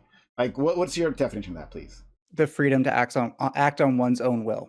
Okay, great. I think Wait, the desire for that freedom or the freedom itself? The same way that humans do. Freedom itself. Do animals have will in the same way that humans do, in your opinion, Nine Tails? No, I wouldn't say so. I'd say they have a simpler form of will. So I just think it's a mistake to assume that animals value and think the same as humans. Now, I get it that we do horrible things to animals and that should change. But I don't ascribe to this idea that I'm glad you're saying this too, Prime. What the fuck just happened? I've been watching this for like 5 minutes. Okay, tell me. I might be. What is it? Look at Charble. Wait, what? My laptop screen cuts off half of my monitor. Y'all are being really mean by not telling Wait, me. what's happening? Hold on. You missed it. You don't want to know, but go ahead. Wait, hold on. You can't blue ball me. What the fuck? Come on. Tell me. Just clip it. Just clip it. Yeah, I was so someone clip that, fucking please. Thank you. Okay, I do want to respond to Wick. I do want to respond to Wick. Yeah, wait. Yeah, sorry. Nine Tails, respond. Yeah, I would say that even though that there's different degrees of will that can be contained in a single thing, that doesn't mean that like the basic instinct to be autonomous is any different. We all have that basic instinct, and it's all valuable to us equally. Okay, thank you. I feel like thank you for helping me understand your position better. Destiny's point wrong. So let me give you this. Okay, Destiny, your error in thinking is like you're saying you don't have to use your autonomy to value your autonomy. So, for example, yes, most people won't travel to Europe, but most people will get mad if you say, like, if some like demon lord comes in and say, like, you can never travel to any country outside of America ever again. So yes, you can value your autonomy without using it. So yes, most people play the same game every day, but if someone came up and said, like, you can never play any GameCube games ever again, maybe you wouldn't even buy a GameCube in this lifetime, but you would be mad that someone just took your autonomy. So even though you don't use your autonomy, that doesn't mean we don't value it. So you don't have to use your autonomy to value it, because oh my god, this conversation. Okay, I understand what you're saying. Listen, okay, this is what I think. You're never going to change my mind. If you want to have a way longer conversation again, okay, I am an autonomy instrumentalist, okay? What I believe is that we value autonomy because we think we can use autonomy to lead us to better choices and better decisions. But if the optimal choice has been made for us, then we don't give a fuck about our autonomy, okay? If there are 3 houses that we can choose from, and one is a burned down shack, the other is a fucking 1-bedroom shithole, and the other is a fucking mansion, and somebody says, hey, by the way, you don't get to choose. You're going to go live in the mansion. Nobody would complain, well, hold on, where's my autonomy? The only time we're upset when our autonomy is taken away from us is when we feel like suboptimal decisions have been made in place of us making the actual decision. So while we think at the end of the day that we value autonomy, the reality is we only value autonomy because we think that that's like the best system that we can use to get to better choices for ourselves. If those optimal choices are already being made, then we don't give a fuck about autonomy. That's all. But that's because it's optimal according to. Let me answer. Just let me answer. That's because this is optimal according to the purview of the person who has autonomy. So if the person is doing things for you already that matches your autonomy, of course you're not going to have a problem. But as soon as someone contradicts your autonomy, then you're going to fucking notice what's optimal is relative to what your autonomy is to begin with. So I think like a really good example here is like looking at like China, right? Like everyone looks outside into China and says, wow, this is like dystopian. This like social credits, the government keeps an eye on you. They're always watching you. The CCTV is always on your eyes, right? But like to the people there, their lives are improving. Everything's good about what they're enjoying, right? They don't necessarily feel like they're being shackled in because their lives are good, right? It just does this level of autonomy doesn't seem to matter, especially when we look back even further in history and we can see there are even more draconian measures, especially in like the US, and people just didn't seem to give a fuck, right? Like I think I'm like agreeing with Destiny here is that like it's instrumental in how much the autonomy matters. I can counter this because I'm like a conservative, so like I value autonomy way much. But I can give you 2 examples where this is not wrong. So where this is wrong. So first is a more debatable point. UK left Brexit, so like the UK valued autonomy so much that it will leave like its economic support. So why they left? All the way. I'm not.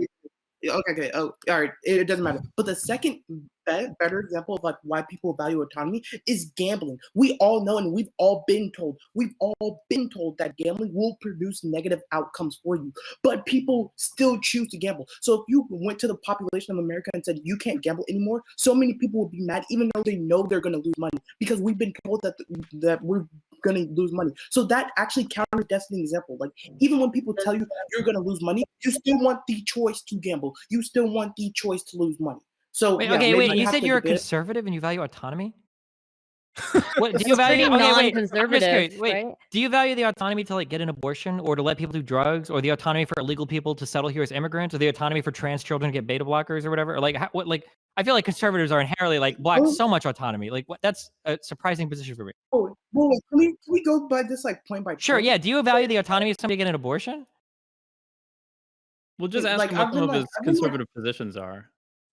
Yeah, no. I've been like wavering on abortion a little bit. Okay, wait. but, Okay, like, no, I don't want to go into a whole thing on abortion. I'm sorry. I fucked up. I fucked up hard. Next one. I'm so Next sorry. one. I'm so sorry. I fucked up. Next I one. fucked up. I fucked Next up. one. Just next one. Give it the next Okay. one. Go down the line. Go down the line. Do you value the autonomy of everyone in society to do we don't want drugs? to hear it. No. Do drugs. Do the drug one. Okay, drug one. Yeah. Do you think everyone should be able to do drugs? Depending on what type of drugs. Any drug. Why would it matter? They should have the autonomy to do any drug, right? No. Okay. So here's the problem with drugs. I actually don't care if someone like smokes a cigarette because that only affects you. But the reason why conservatives like have a problem. The reason why conservatives have a problem is like the reason why conservatives have a problem with cocaine is because not because of a single individual person is doing cocaine, is because that cocaine can actually hurt the autonomy of others. So actually we can apply like real utilitarian pragmatics into this. So like maybe you allow that person to do cocaine. Okay, but I agree with you. Well, listen. I agree with you, okay? But everything you're telling me right now is just like is an abstraction of what I said earlier. So you value autonomy in and of the fact that it produces good outcomes. You don't actually care about the autonomy in and of itself. It's an instrument for you to achieve good outcomes. Because the thing is, yes, because you're willing to throw that autonomy aside as soon as other people are hurt as a result of your autonomy. So it seems like you value other people's autonomy are hurt. I said other people's autonomy.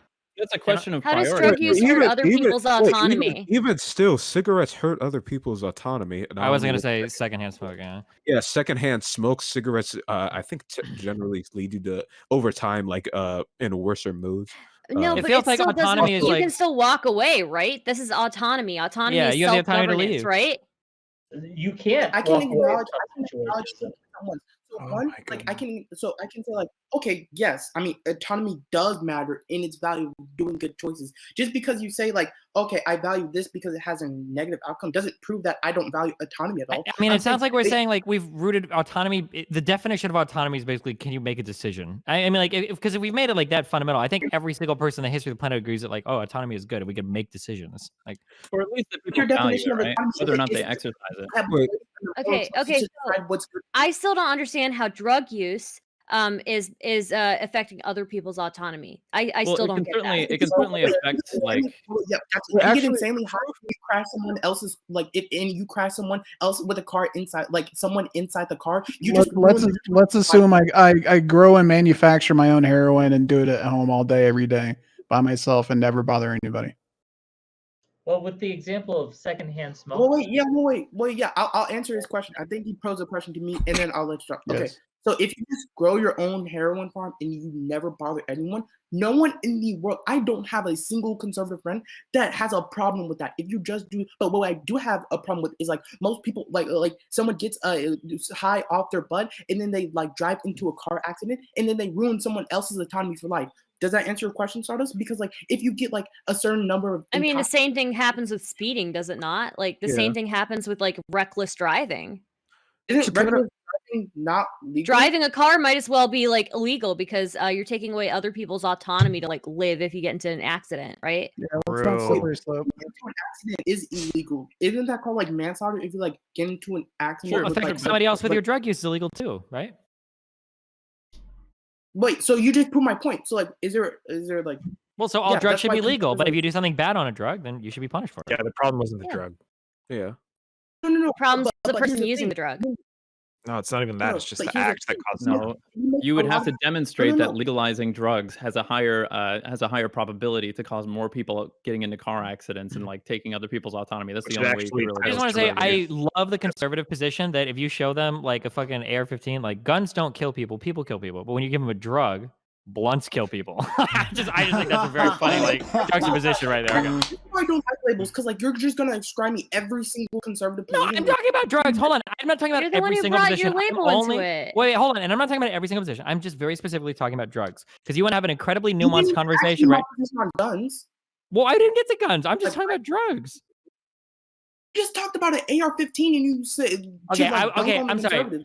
You That's didn't that talk about my comparison. position on that. I was trying to make a funny. I'm sorry. You're right. You didn't give me your position on guns. I'm sorry. Are you also? Do you take the same stance on guns? Are you incredibly in favor of limiting your Second Amendment right because of the harm that it could cause other people?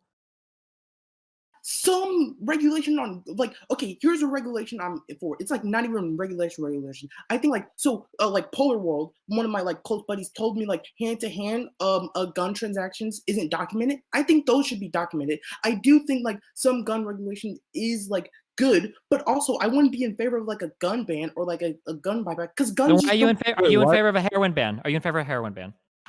Wait, no, I haven't like intuitively, I can give you my intuitive position. My intuitive position on heroin is like it's probably bad, and I think a lot of people won't use it if it's banned. So yes. Okay, so my question is, if you're so I just want to withdraw my apology for my earlier joke because it completely applies. So my question is, why are you in favor of being so restrictive around drugs because they might harm other people's autonomy, but you're not in favor of being incredibly restrictive on firearms that can also harm other people's autonomy? Okay, but here's the two different things. If a million people have like okay, so it's about degrees and it's about stopping it early. So even if we make all drugs legal and we make it illegal to do the crime with the drugs, if every single person on planet Earth has already smoked a drug, then it might be too late to stop the crime. Do you acknowledge that? Like banning stuff preemptively other people's autonomy. Wait, okay. Wait, So here's the that thing. kind of helps his point, but like you just don't get No, it. no, no, no. Here's the thing. Let me lay it out more specifically. Okay, so if a lot of people do drugs, right, and we make drugs legal, but we make the crime illegal. Say a lot of people do drugs and they're high. That makes it a better portion that they're going to commit a DUI, which is like a bad driving incident on drugs. But if we try to stop the crime preemptively, it would have less people do the bad thing on drugs, right? Yeah, so why don't we just get rid of all guns preemptively to get people to stop killing themselves and shooting other people preemptively? Why don't we just stop that the same way? Here's the thing. You have to weigh autonomy versus the lives lost. And also, I actually don't think a gun ban would actually decrease gun violence. Like in all.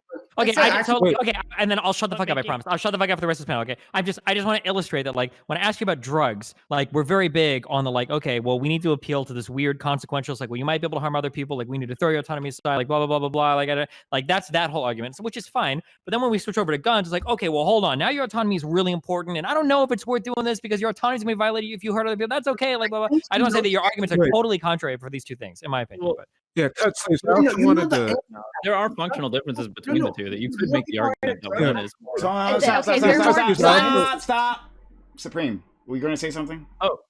I was just going to say that I think there could potentially be merit to this. For example, like, drug use certainly does maybe limit your autonomy in a way that a lot of people don't foresee. Like the idea of growing chemically dependent on a drug. I mean, that's not really a concern with a gun, right? If you just own a gun, like using that gun doesn't set a calendar of events that you have to then use that gun thereon, right? Like a lot of, heroin addicts, people who get addicted to opioids and stuff, they use once or twice and suddenly they're committed to using it for a long period of time. And like their autonomy is Right. these are good arguments to make. I about understand that, but people can still people, the first choice to take that drug to also get that chemical dependency on it is still a choice that somebody makes with their full autonomy. Yeah. Okay, true. And like you could argue that as long as they're educated. Here's the thing that Destiny didn't say. There are way more people under car accidents with like under drug influence. There are way more people than there are school shooters or people who get killed by. There are plenty of people who commit domestic violence who use guns on their partners, right? That like guns are used every day. More people in car accidents, I guarantee you. No, I wanted to say quickly, but I wanted to for like the gun ban thing. So I think you're gonna say like it wouldn't be practical to just ban all guns because it's impractical, right? That's what you're gonna say, the Destiny. Wait, we weren't talking about pragmatic. Like on a pragmatic level, I think Destiny would also be. What was your argument against banning all guns? What was your argument? Argument with banning all guns? It's a way thing. Like, okay, my statistic says like 50 people a year get killed by like an AR-15.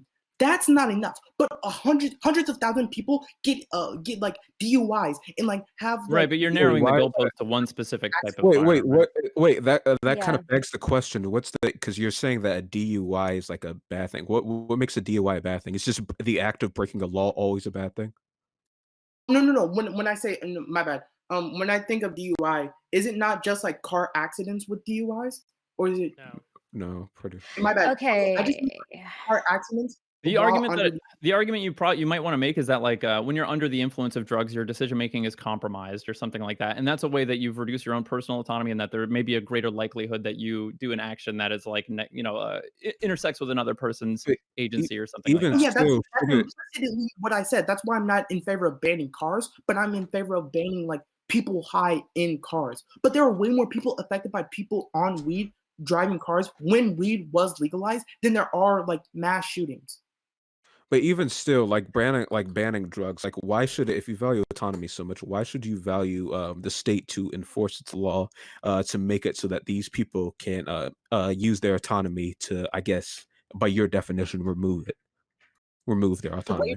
So it's a wager. So the question I would pose to Marx and Destiny is like, if 50 people get killed by like gun shootings and 50 people's autonomy get lost, is that the same as millions of people getting? I'm not saying millions of people die during like drug accidents, but is it the same as millions of people getting their autonomies lost? Of course not. So we have to wager like the autonomy of the people in the accident and the autonomy of all of America. So in some instances, in some instances, I think drugs have gotten to the point, like drugs being like alcohol, like I actually think alcohol is kind of a drug too, like alcohol, marijuana, cocaine. Hot take. Yeah. Okay, I have something to I have a statistic Don't for you pick on him. guys. He's a kid, man. Deaths from drunk driving in 2019 was 10,142. Gun deaths in 2019 was excluding suicide is about 15,000. Gotcha. But wait. Okay, how many of those were justifiable gun deaths? Because every single gunfighting ends with a good. What guy. is it Wait. Wait, I thought autonomy was above. Wait, can a person's moral actions well, actually, this is a yes for you, but just in case, can a person's moral actions invalidate their autonomy? Yeah. Wait. Every single conservative and Democrat. Why are you guys? No, I know. That's every why I single. said I know. I probably know the answer, but I just want to ask just in case. Yeah, and no other conservative would disagree with you. Yes. You Some just action, said. okay. Wait, you just said under Destiny you don't want to be labeled under all conservatives, so I just didn't assume you agreed with all conservatives. Okay, Yeah, well, thank you don't for don't asking my shrink from position. the conservative For example, position. if someone's robbing your place, you don't have the autonomy to basically do anything anymore. And if you're in like solitary confinement, you don't have the autonomy to do anything anymore. So yes, there are some instances where your autonomy should be revoked. And why? Okay, so here's my question to Destiny: is there such thing as a justifiable gun death? Because you laughed when I remarked on my comment. Yeah, I'm sure there might be. I'm just this Okay, whole there thing you is, go.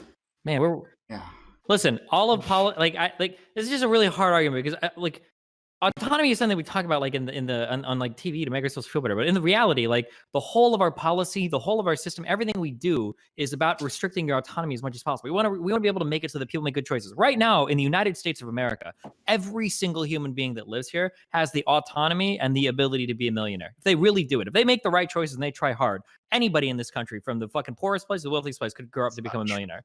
That is absolutely true. It is absolutely. Listen, okay, hold on. Let me finish my fucking sentence before the fucking lefties come in here to virtually their bullshit, okay? That is absolutely 1,000,000% true, okay? You can make the right choice, you can do it. But the reality is that any intelligent person says, okay, well, autonomy as a concept in and of itself is fucking stupid. We're already incredibly limited by the choices that we make. An incredibly poor person that doesn't have the right connections, that doesn't go to the right schools, isn't going to learn the things to endow them with the necessary autonomy to make the decisions they would generally need to in order to become a really successful person. So obviously people that are in better class are going to be better positioned to do this. So what do we do when we enact policy? We don't make it so that everybody can make every decision. We try to say like, oh, well, hey, maybe instead of doing drugs after school, we give you more after school programs. Or like, hey, maybe instead of like doing nothing after, high school, maybe we give you easier access to college. The whole point is to like guide people along to make better decisions, whether you're white, black, poor, rich, or whatever. Like a lot of policies designed literally around giving people things to do and not just giving you infinite autonomy. Just assuming that people need infinite autonomy will make good choices. Just patently absurd. The 15,000. I just Stardust, real quick. please. The 15,000 a number I gave, 15,440. That is specifically for homicides. It's not about defense use. Okay. It's specifically about homicides, murder, unintentional. Okay. Those are the Wick, hold on, stop for a second. Stop for a second. Wick, jump in for a second. We'll go back to you, Cutsy. Don't worry. I want to really push back hard on the idea that anyone, if they just make the right choices, could be a millionaire in this country. Do we agree that other choices can affect our autonomy? If so, then you have to agree that no, just making the right choices is not the line. Everyone around you has to allow that to happen, whether they intend to or not. So no, that's nonsense. Again, Wait, yeah, Wick, he was talking theoretically. Obviously, there's some cases where statistically. Theory. Wait, I would like to go back to the. It is possible that anyone the right set of conditions could become a millionaire. That was the point, and then said that there was a whole bunch of barriers in the road, like the ones that you mentioned. You agree? There's no point. It happens. There, like, how many people come out of like the fucking the poorest place and become like it happens. It's really fucking rare, but it happens. I'm just saying that like I was going to say, even looking at the Pew statistics, right? 4% of people in the bottom quintile make it to the top quintile. That's an incredibly low number, but it happens. Wait, Destiny, was that not your story? Destiny, was that not your story? A little bit, sure. Oh, how poor were you before? That's all I want to know. How poor were you before? I worked like 80 hours a week cleaning carpets, making like $2,000 a month if I was lucky. That was my wonderful fucking existence. And right? he made it. So yeah, what I was saying is, again, deaths from drunk driving, 10,000. Deaths from homicide, 15,000. 2019, the homicide by gun. So it does not. The defensive use of guns was about like 1500. Right, but if you're comparing whether we ought to restrict like alcohol I'm versus just saying. firearms, there are a lot of other alcohol related deaths that we'd want to add to that. No, total. I'm sure, but I'm we're just talking poking holes, specifically honestly. we're specifically talking between DUIs and murders by guns. So if that is the case, if I'm not reading this incorrectly, then don't you think that maybe the argument about restricting drug use versus restricting guns might be a little bit more complicated than that? Okay. Send me the link, send me- Cutsy, finish whatever argument you're trying to make, please, and do it now. Like, I don't know. Like, try to wrap it up. Whatever it is you're trying to do. Okay, so here's the thing, Destiny. So please send me the link, Stardust. I would love to talk further without you. Okay, but Destiny, what do you think a choice is? So if I don't like buy all the, so like me and my friend Polar World were talking like, if I don't buy all the right stocks and become a millionaire, is that I'm my? not talking about is it buying my stocks. choice? I'm not talking about buying stocks. You said every single poor person has a choice to become a millionaire right now, but that's just not the case. No, I'm saying that what you could do is, even if you're incredibly poor, right? You could choose to not sell any drugs. You could choose to not have any bad friends. You could choose to attend every single class. You could choose to study for 4 hours a night. You could choose to do, there are a set of things that you could choose to do, but the chances of you making these choices, it is incredibly fucking unlikely because of all of the environmental factors that are pushing you towards other things in your life. No person is this, has this true domain of autonomy. Okay, the idea that you have ultimate autonomy and free choice is this stupid fucking illusion. But we that will sit there and talk about the interest, though, right? What? That includes like the interest for every decision you ever make to be in the pursuit of making $1 million, which may not be the case for most people. Like most people have values that may be different. And like, sure, I understand what I'm saying. Sure, I don't understand. I'm But just saying that this may be a demonstration of autonomy if instead you're just like not a reconciling. demonstration of autonomy. What I'm saying is that we condemn poor people for the choices they make when the fact is that they had about as much choice as they had over their life as middle class or upper class people had. A poor person that's born poor, stays poor throughout school, and then ends up poor for their whole life, we condemn them for being fucking morons for not making themselves wealthy. But a middle class person that is middle class, is born middle class, stays middle class in school, and is middle class their whole life, for some reason we celebrate their life, even though they exerted just as much free will and free choice over their fucking life, and they didn't do anything amazing with it. They just stayed middle class the whole time, and a poor person is the same. I might be misunderstanding your argument, but No, stop. Cut, sleeve. Go ahead, Wicked. I might be misunderstanding your argument, but holy it shit, I'm seems gonna like mute you. Go ahead, Supreme. Who? Supreme. No, Supreme. Go. Wait, did you say Supreme? Okay, sorry. I might be misunderstanding your argument, but it seemed like what the argument you were trying to make was since people aren't all millionaires, since everybody has the opportunity to be a millionaire and not everybody is, therefore autonomy is something that's not like thoroughly demonstrated or something like that. And my problem with that argument is that, you know, like I think everybody's aware that I'm 35. I'm aware that if I had saved more money from my 20s or whatever, I'd have more money now. But I also have to reconcile the fact that the reason I didn't save that money is because I was busy spending it to pursue other interests that happen to override, you know, the desire to have as much money as I would now had I made those choices. And that these are demonstrations of autonomy that, like, when given the option to either save money for the future or spend it now for like a short-term satisfaction or something like that, that's just what I chose. I don't see how this idea that like because I'm not a millionaire now means I wasn't practicing autonomy or something like that, or exercising autonomy. Yeah, I'm just saying that your autonomy is highly shaped and highly curbed by like your environment. So, like for instance, like like how to manage your money, not getting into credit card debt, right? Like somebody who is like middle or upper class and the way that they're trained growing up, like getting into credit card debt for them to do it would take them. They would have to make exceptionally fucking stupid choices to do it because they probably had better financial training their entire life by virtue of the example of their parents and by the training they receive in education to do so. So they're not going to make the bad choice, right? But they're going to go through life thinking like, oh, well, I made good choices. I have good credit. It's like, well, no, you just kind of like follow the path you were on. Whereas for like a lower class person, like a poorer person that doesn't get that training, they might have bad examples. They might make quote unquote poor choices their entire life. But the reality is that it's not like one person made good choices, another person made poor choices. It's more just like we're kind of the product of our environment, and the choices that we have, the quote unquote autonomy that we think we have and that we value is actually like incredibly curbed, incredibly restricted based on the environments that we're in.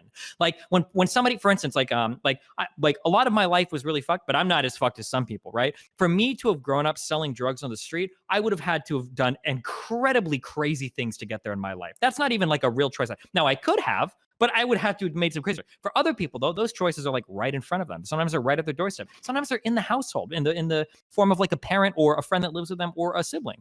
So I'm just saying that like the quote unquote, we talk about autonomy and choices and all that, but like those are incredibly restricted by environment. Is all I'm saying. I don't think that's that controversial. Just because we don't make the exceptional choices to go from rags to riches doesn't mean we don't value autonomy as a species.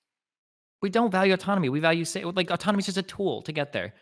Well, hold on. We can value autonomy also without exercising it the way you're defining, right? Like earlier, you came up with a hypothetical about a person choosing like a Minecraft hut versus a mansion, right? And that people would generally, if you made the decision for them to make the mansion, like they would be just as happy or something like that. Do you mind running that hypothetical by me one more time? What I'm I wanna saying is that, understand that. sure. Okay. So here's what I'm saying. Okay. Is that let's say there are 3 houses. You could live in 3 houses. Let's say that somebody decided that you were going to live in the best house and it was objectively the best house. Nobody would complain that they didn't have the autonomy to choose the other 2. They'd be like, okay, fine, whatever. Because as long as the best choice is being made for you, you're fine. People value autonomy insofar as it gives you the ability to make what you consider the best choice. Yeah. I want to put a pin in that part where you said nobody would complain, because I think like the entire American Libertarian Party are people who like they at least posit the idea that they would complain that they didn't have the choice or something like that, and that they would value that, and they would forgo living in the mansion if it means you remove the choice to live in the hut. They do that, but they do that under a bad guise of thinking they value autonomy. What they're really saying, what they really mean, most of them just don't realize. What they really mean is they think that the choice they make would be better than what's been presented to them right now. They think that if they were to choose to live in like a free association society or without government restriction, they think that they would be happier. Nobody would, in my opinion, now there might be some exceptional people, but nobody would choose to live worse off while valuing that autonomy.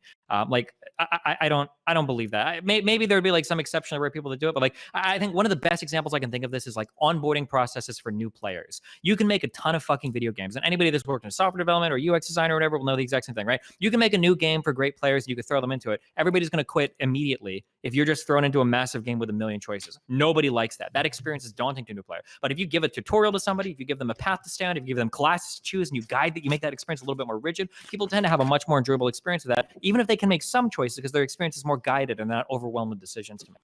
So I believe that there are values aside from autonomy that people can hold, and that it's a matter of like priority, and there can be too much of a good thing. Like I would never argue that people infinitely value autonomy over everything else. But you know, I think that, I mean, I personally, whatever, the anecdotes are what they are. I personally have made decisions against my own, I guess, material benefit for less restrictions or something like that. I used to work for the federal government. I was an intelligence analyst, and like part of living or working in classified spaces is making a lot of trade-offs to your personal liberties and stuff. And like I am somebody who made a choice to not continue pursuing that work because I was just tired of having the government up my ass or whatever. Is this not a demonstration that on some level, I valued my autonomy more than like another step in my material benefit or something like that? Yeah, I don't think it was the autonomy stuff. I think it was the thing that comes after. So for instance, let's say that you worked a government job and you didn't have the freedom to like do anything else. You're like, okay, well, fuck this. I'm leaving because I can't even smoke weed. Fuck this. I don't want to do a federal job. And you leave. And then you're like, okay, well, now I can practice music. Now I can practice art. Now I can do streaming. Like those are you value those things, I think, not necessarily the choice to do those things more. That might seem reductive, I guess. If I could throw like one, like, or if you want to respond to that, and then I can throw like one hypothetical that I think will just solidify this.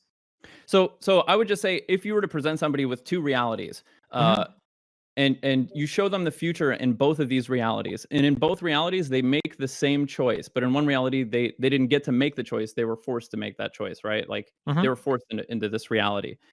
If you ask that person, which reality do you want, the one where you're forced to make the choice you're going to make anyway, or the one where you had a choice for whatever, like, isn't a person choosing the reality where they get to make the choice themselves just a demonstration that they value the autonomy, whether or not they would exercise it? Close. I think your example proves the opposite, and it's really close to the example that I was going to give, because I think at the end of the day, what they're looking for outcomes. So here is the example that I would give. Let's say that you could show somebody 10 realities, okay? Let's say that you could hook a machine up to their fucking brain, their balls, whatever the fuck, and this is like, I'm going to measure your happiness. I actually can measure on a graph your happiness level 10, 9, 8, or whatever. Let's say that you had 10 realities laid out before them. Let's say that one of these realities was, this is the ultimate happiness. You've got the best wife, the best house. You get to pursue all of your arts and projects. You get to play the games you want. You get to do everything you fucking want, okay?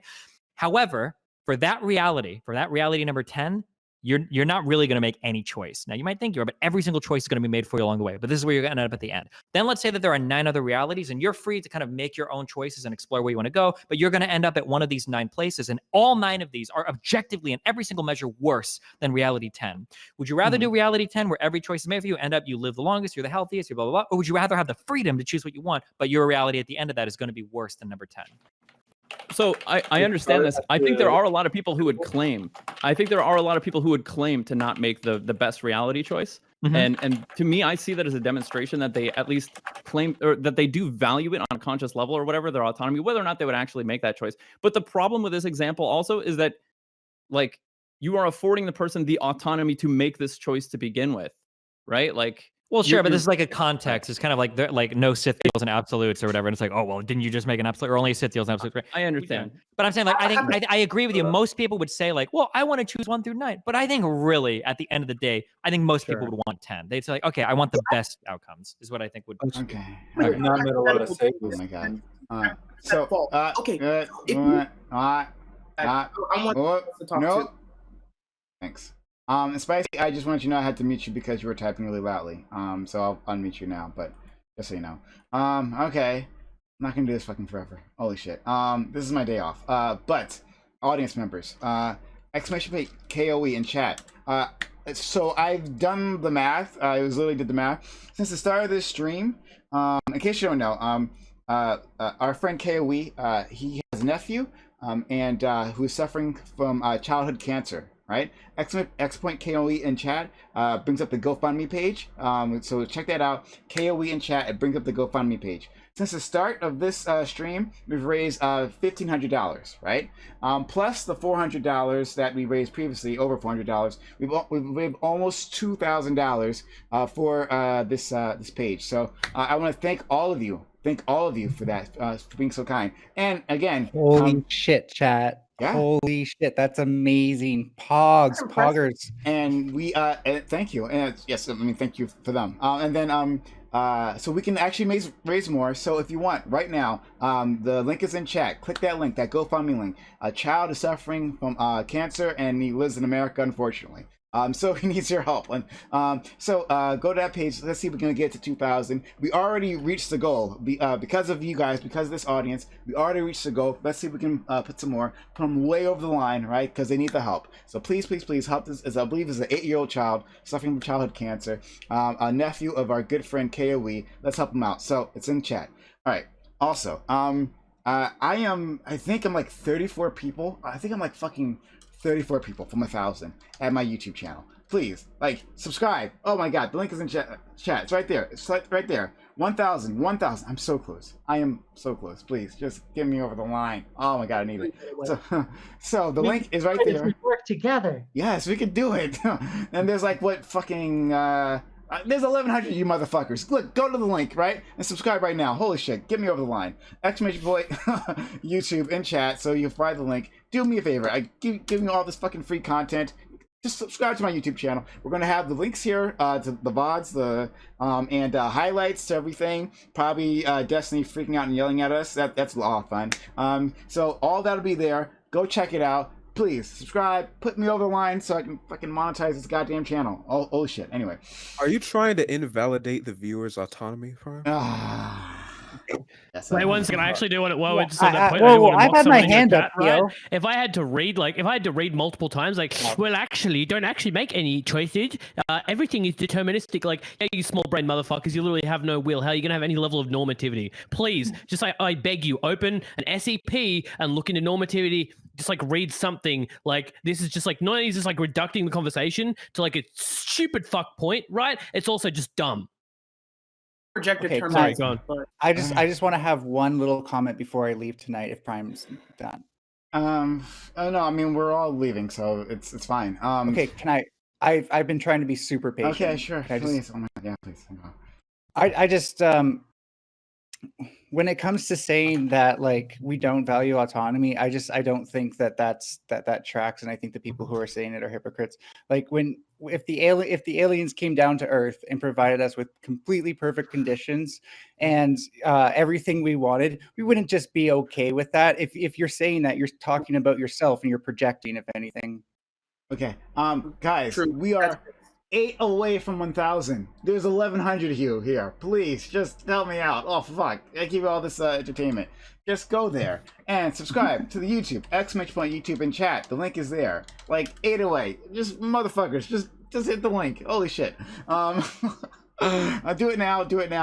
Please do it now, for fuck's sakes. All right, anyway. I want to thank all the people who came through here. This was a lot of fun. Well, more frustration, but still fun. We do that, a good mix of that here. Charmhole, thank you for being you. Whatever the fuck you were doing to an animal, I don't know. Wow, silly. Were you eating your mic? Wow, silly. Merv. Thank you, Joe the Solicitors, for being so kind as to gift that hot tier 1 gift sub to and I'm just a Kuma. All right, wow. Anyway, thank you. Got him. She got me. But yeah, please go. Follow Charmhole because you stream, right? Great. Clearus, you also stream. Thanks for being here. Everyone go follow Clearus. Though he typed. There you go. Fucking what's his name? The one who's been annoying me. Sorry, I'm just kidding. Cut sleeve. You stream, right? Cut sleeve? No.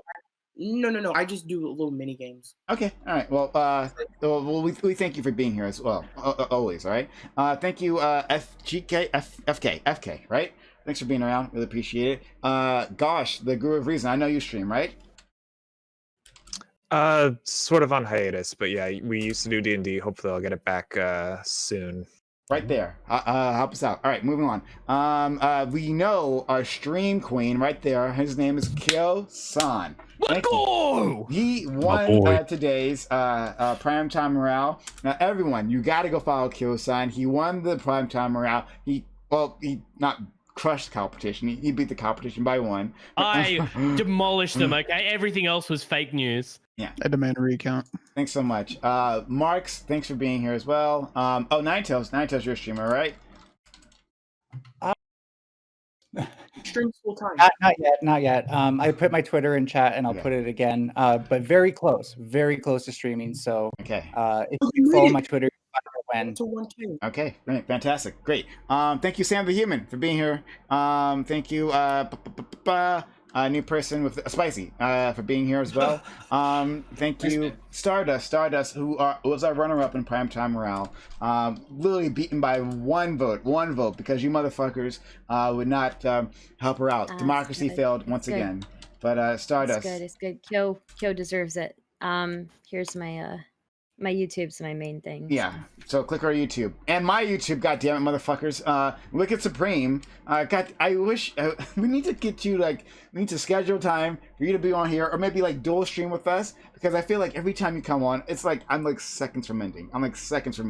And I will extend time because I want to include you, but we gotta come up with a better system than this, buddy. That's really sweet. Today's my day off. I could have been here early. I just tried to slide in. I don't know how long you were going, okay. But I generally try not to dual stream. It's a courtesy thing, but you hardly need the help at this point. You're doing pretty well. So no, yeah, and everyone else streams. Stardust is streaming. Lots of people are streaming. It's no big deal.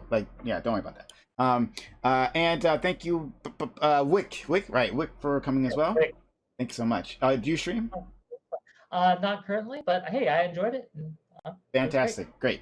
Last but certainly not least, we have to thank Destiny for being so kind as to come through.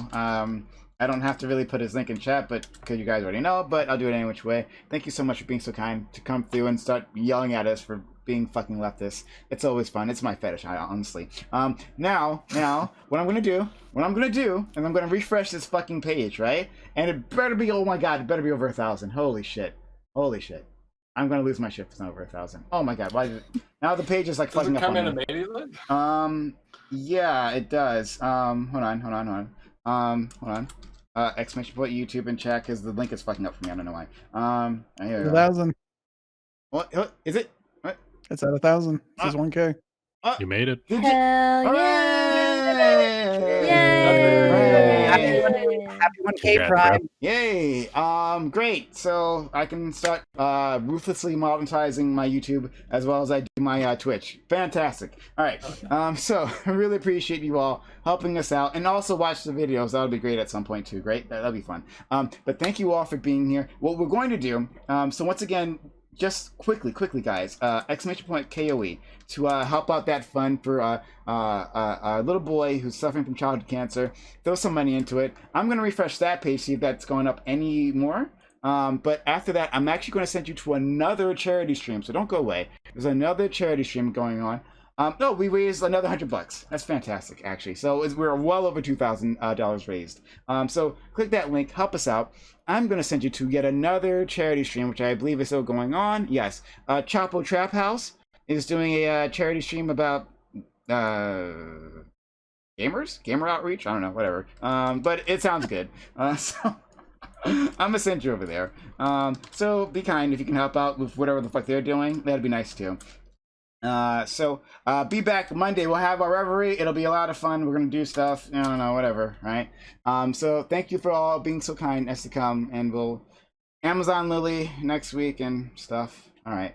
I hope you guys follow it too. I forgot to tell you to do that. Whatever. All right. Bye.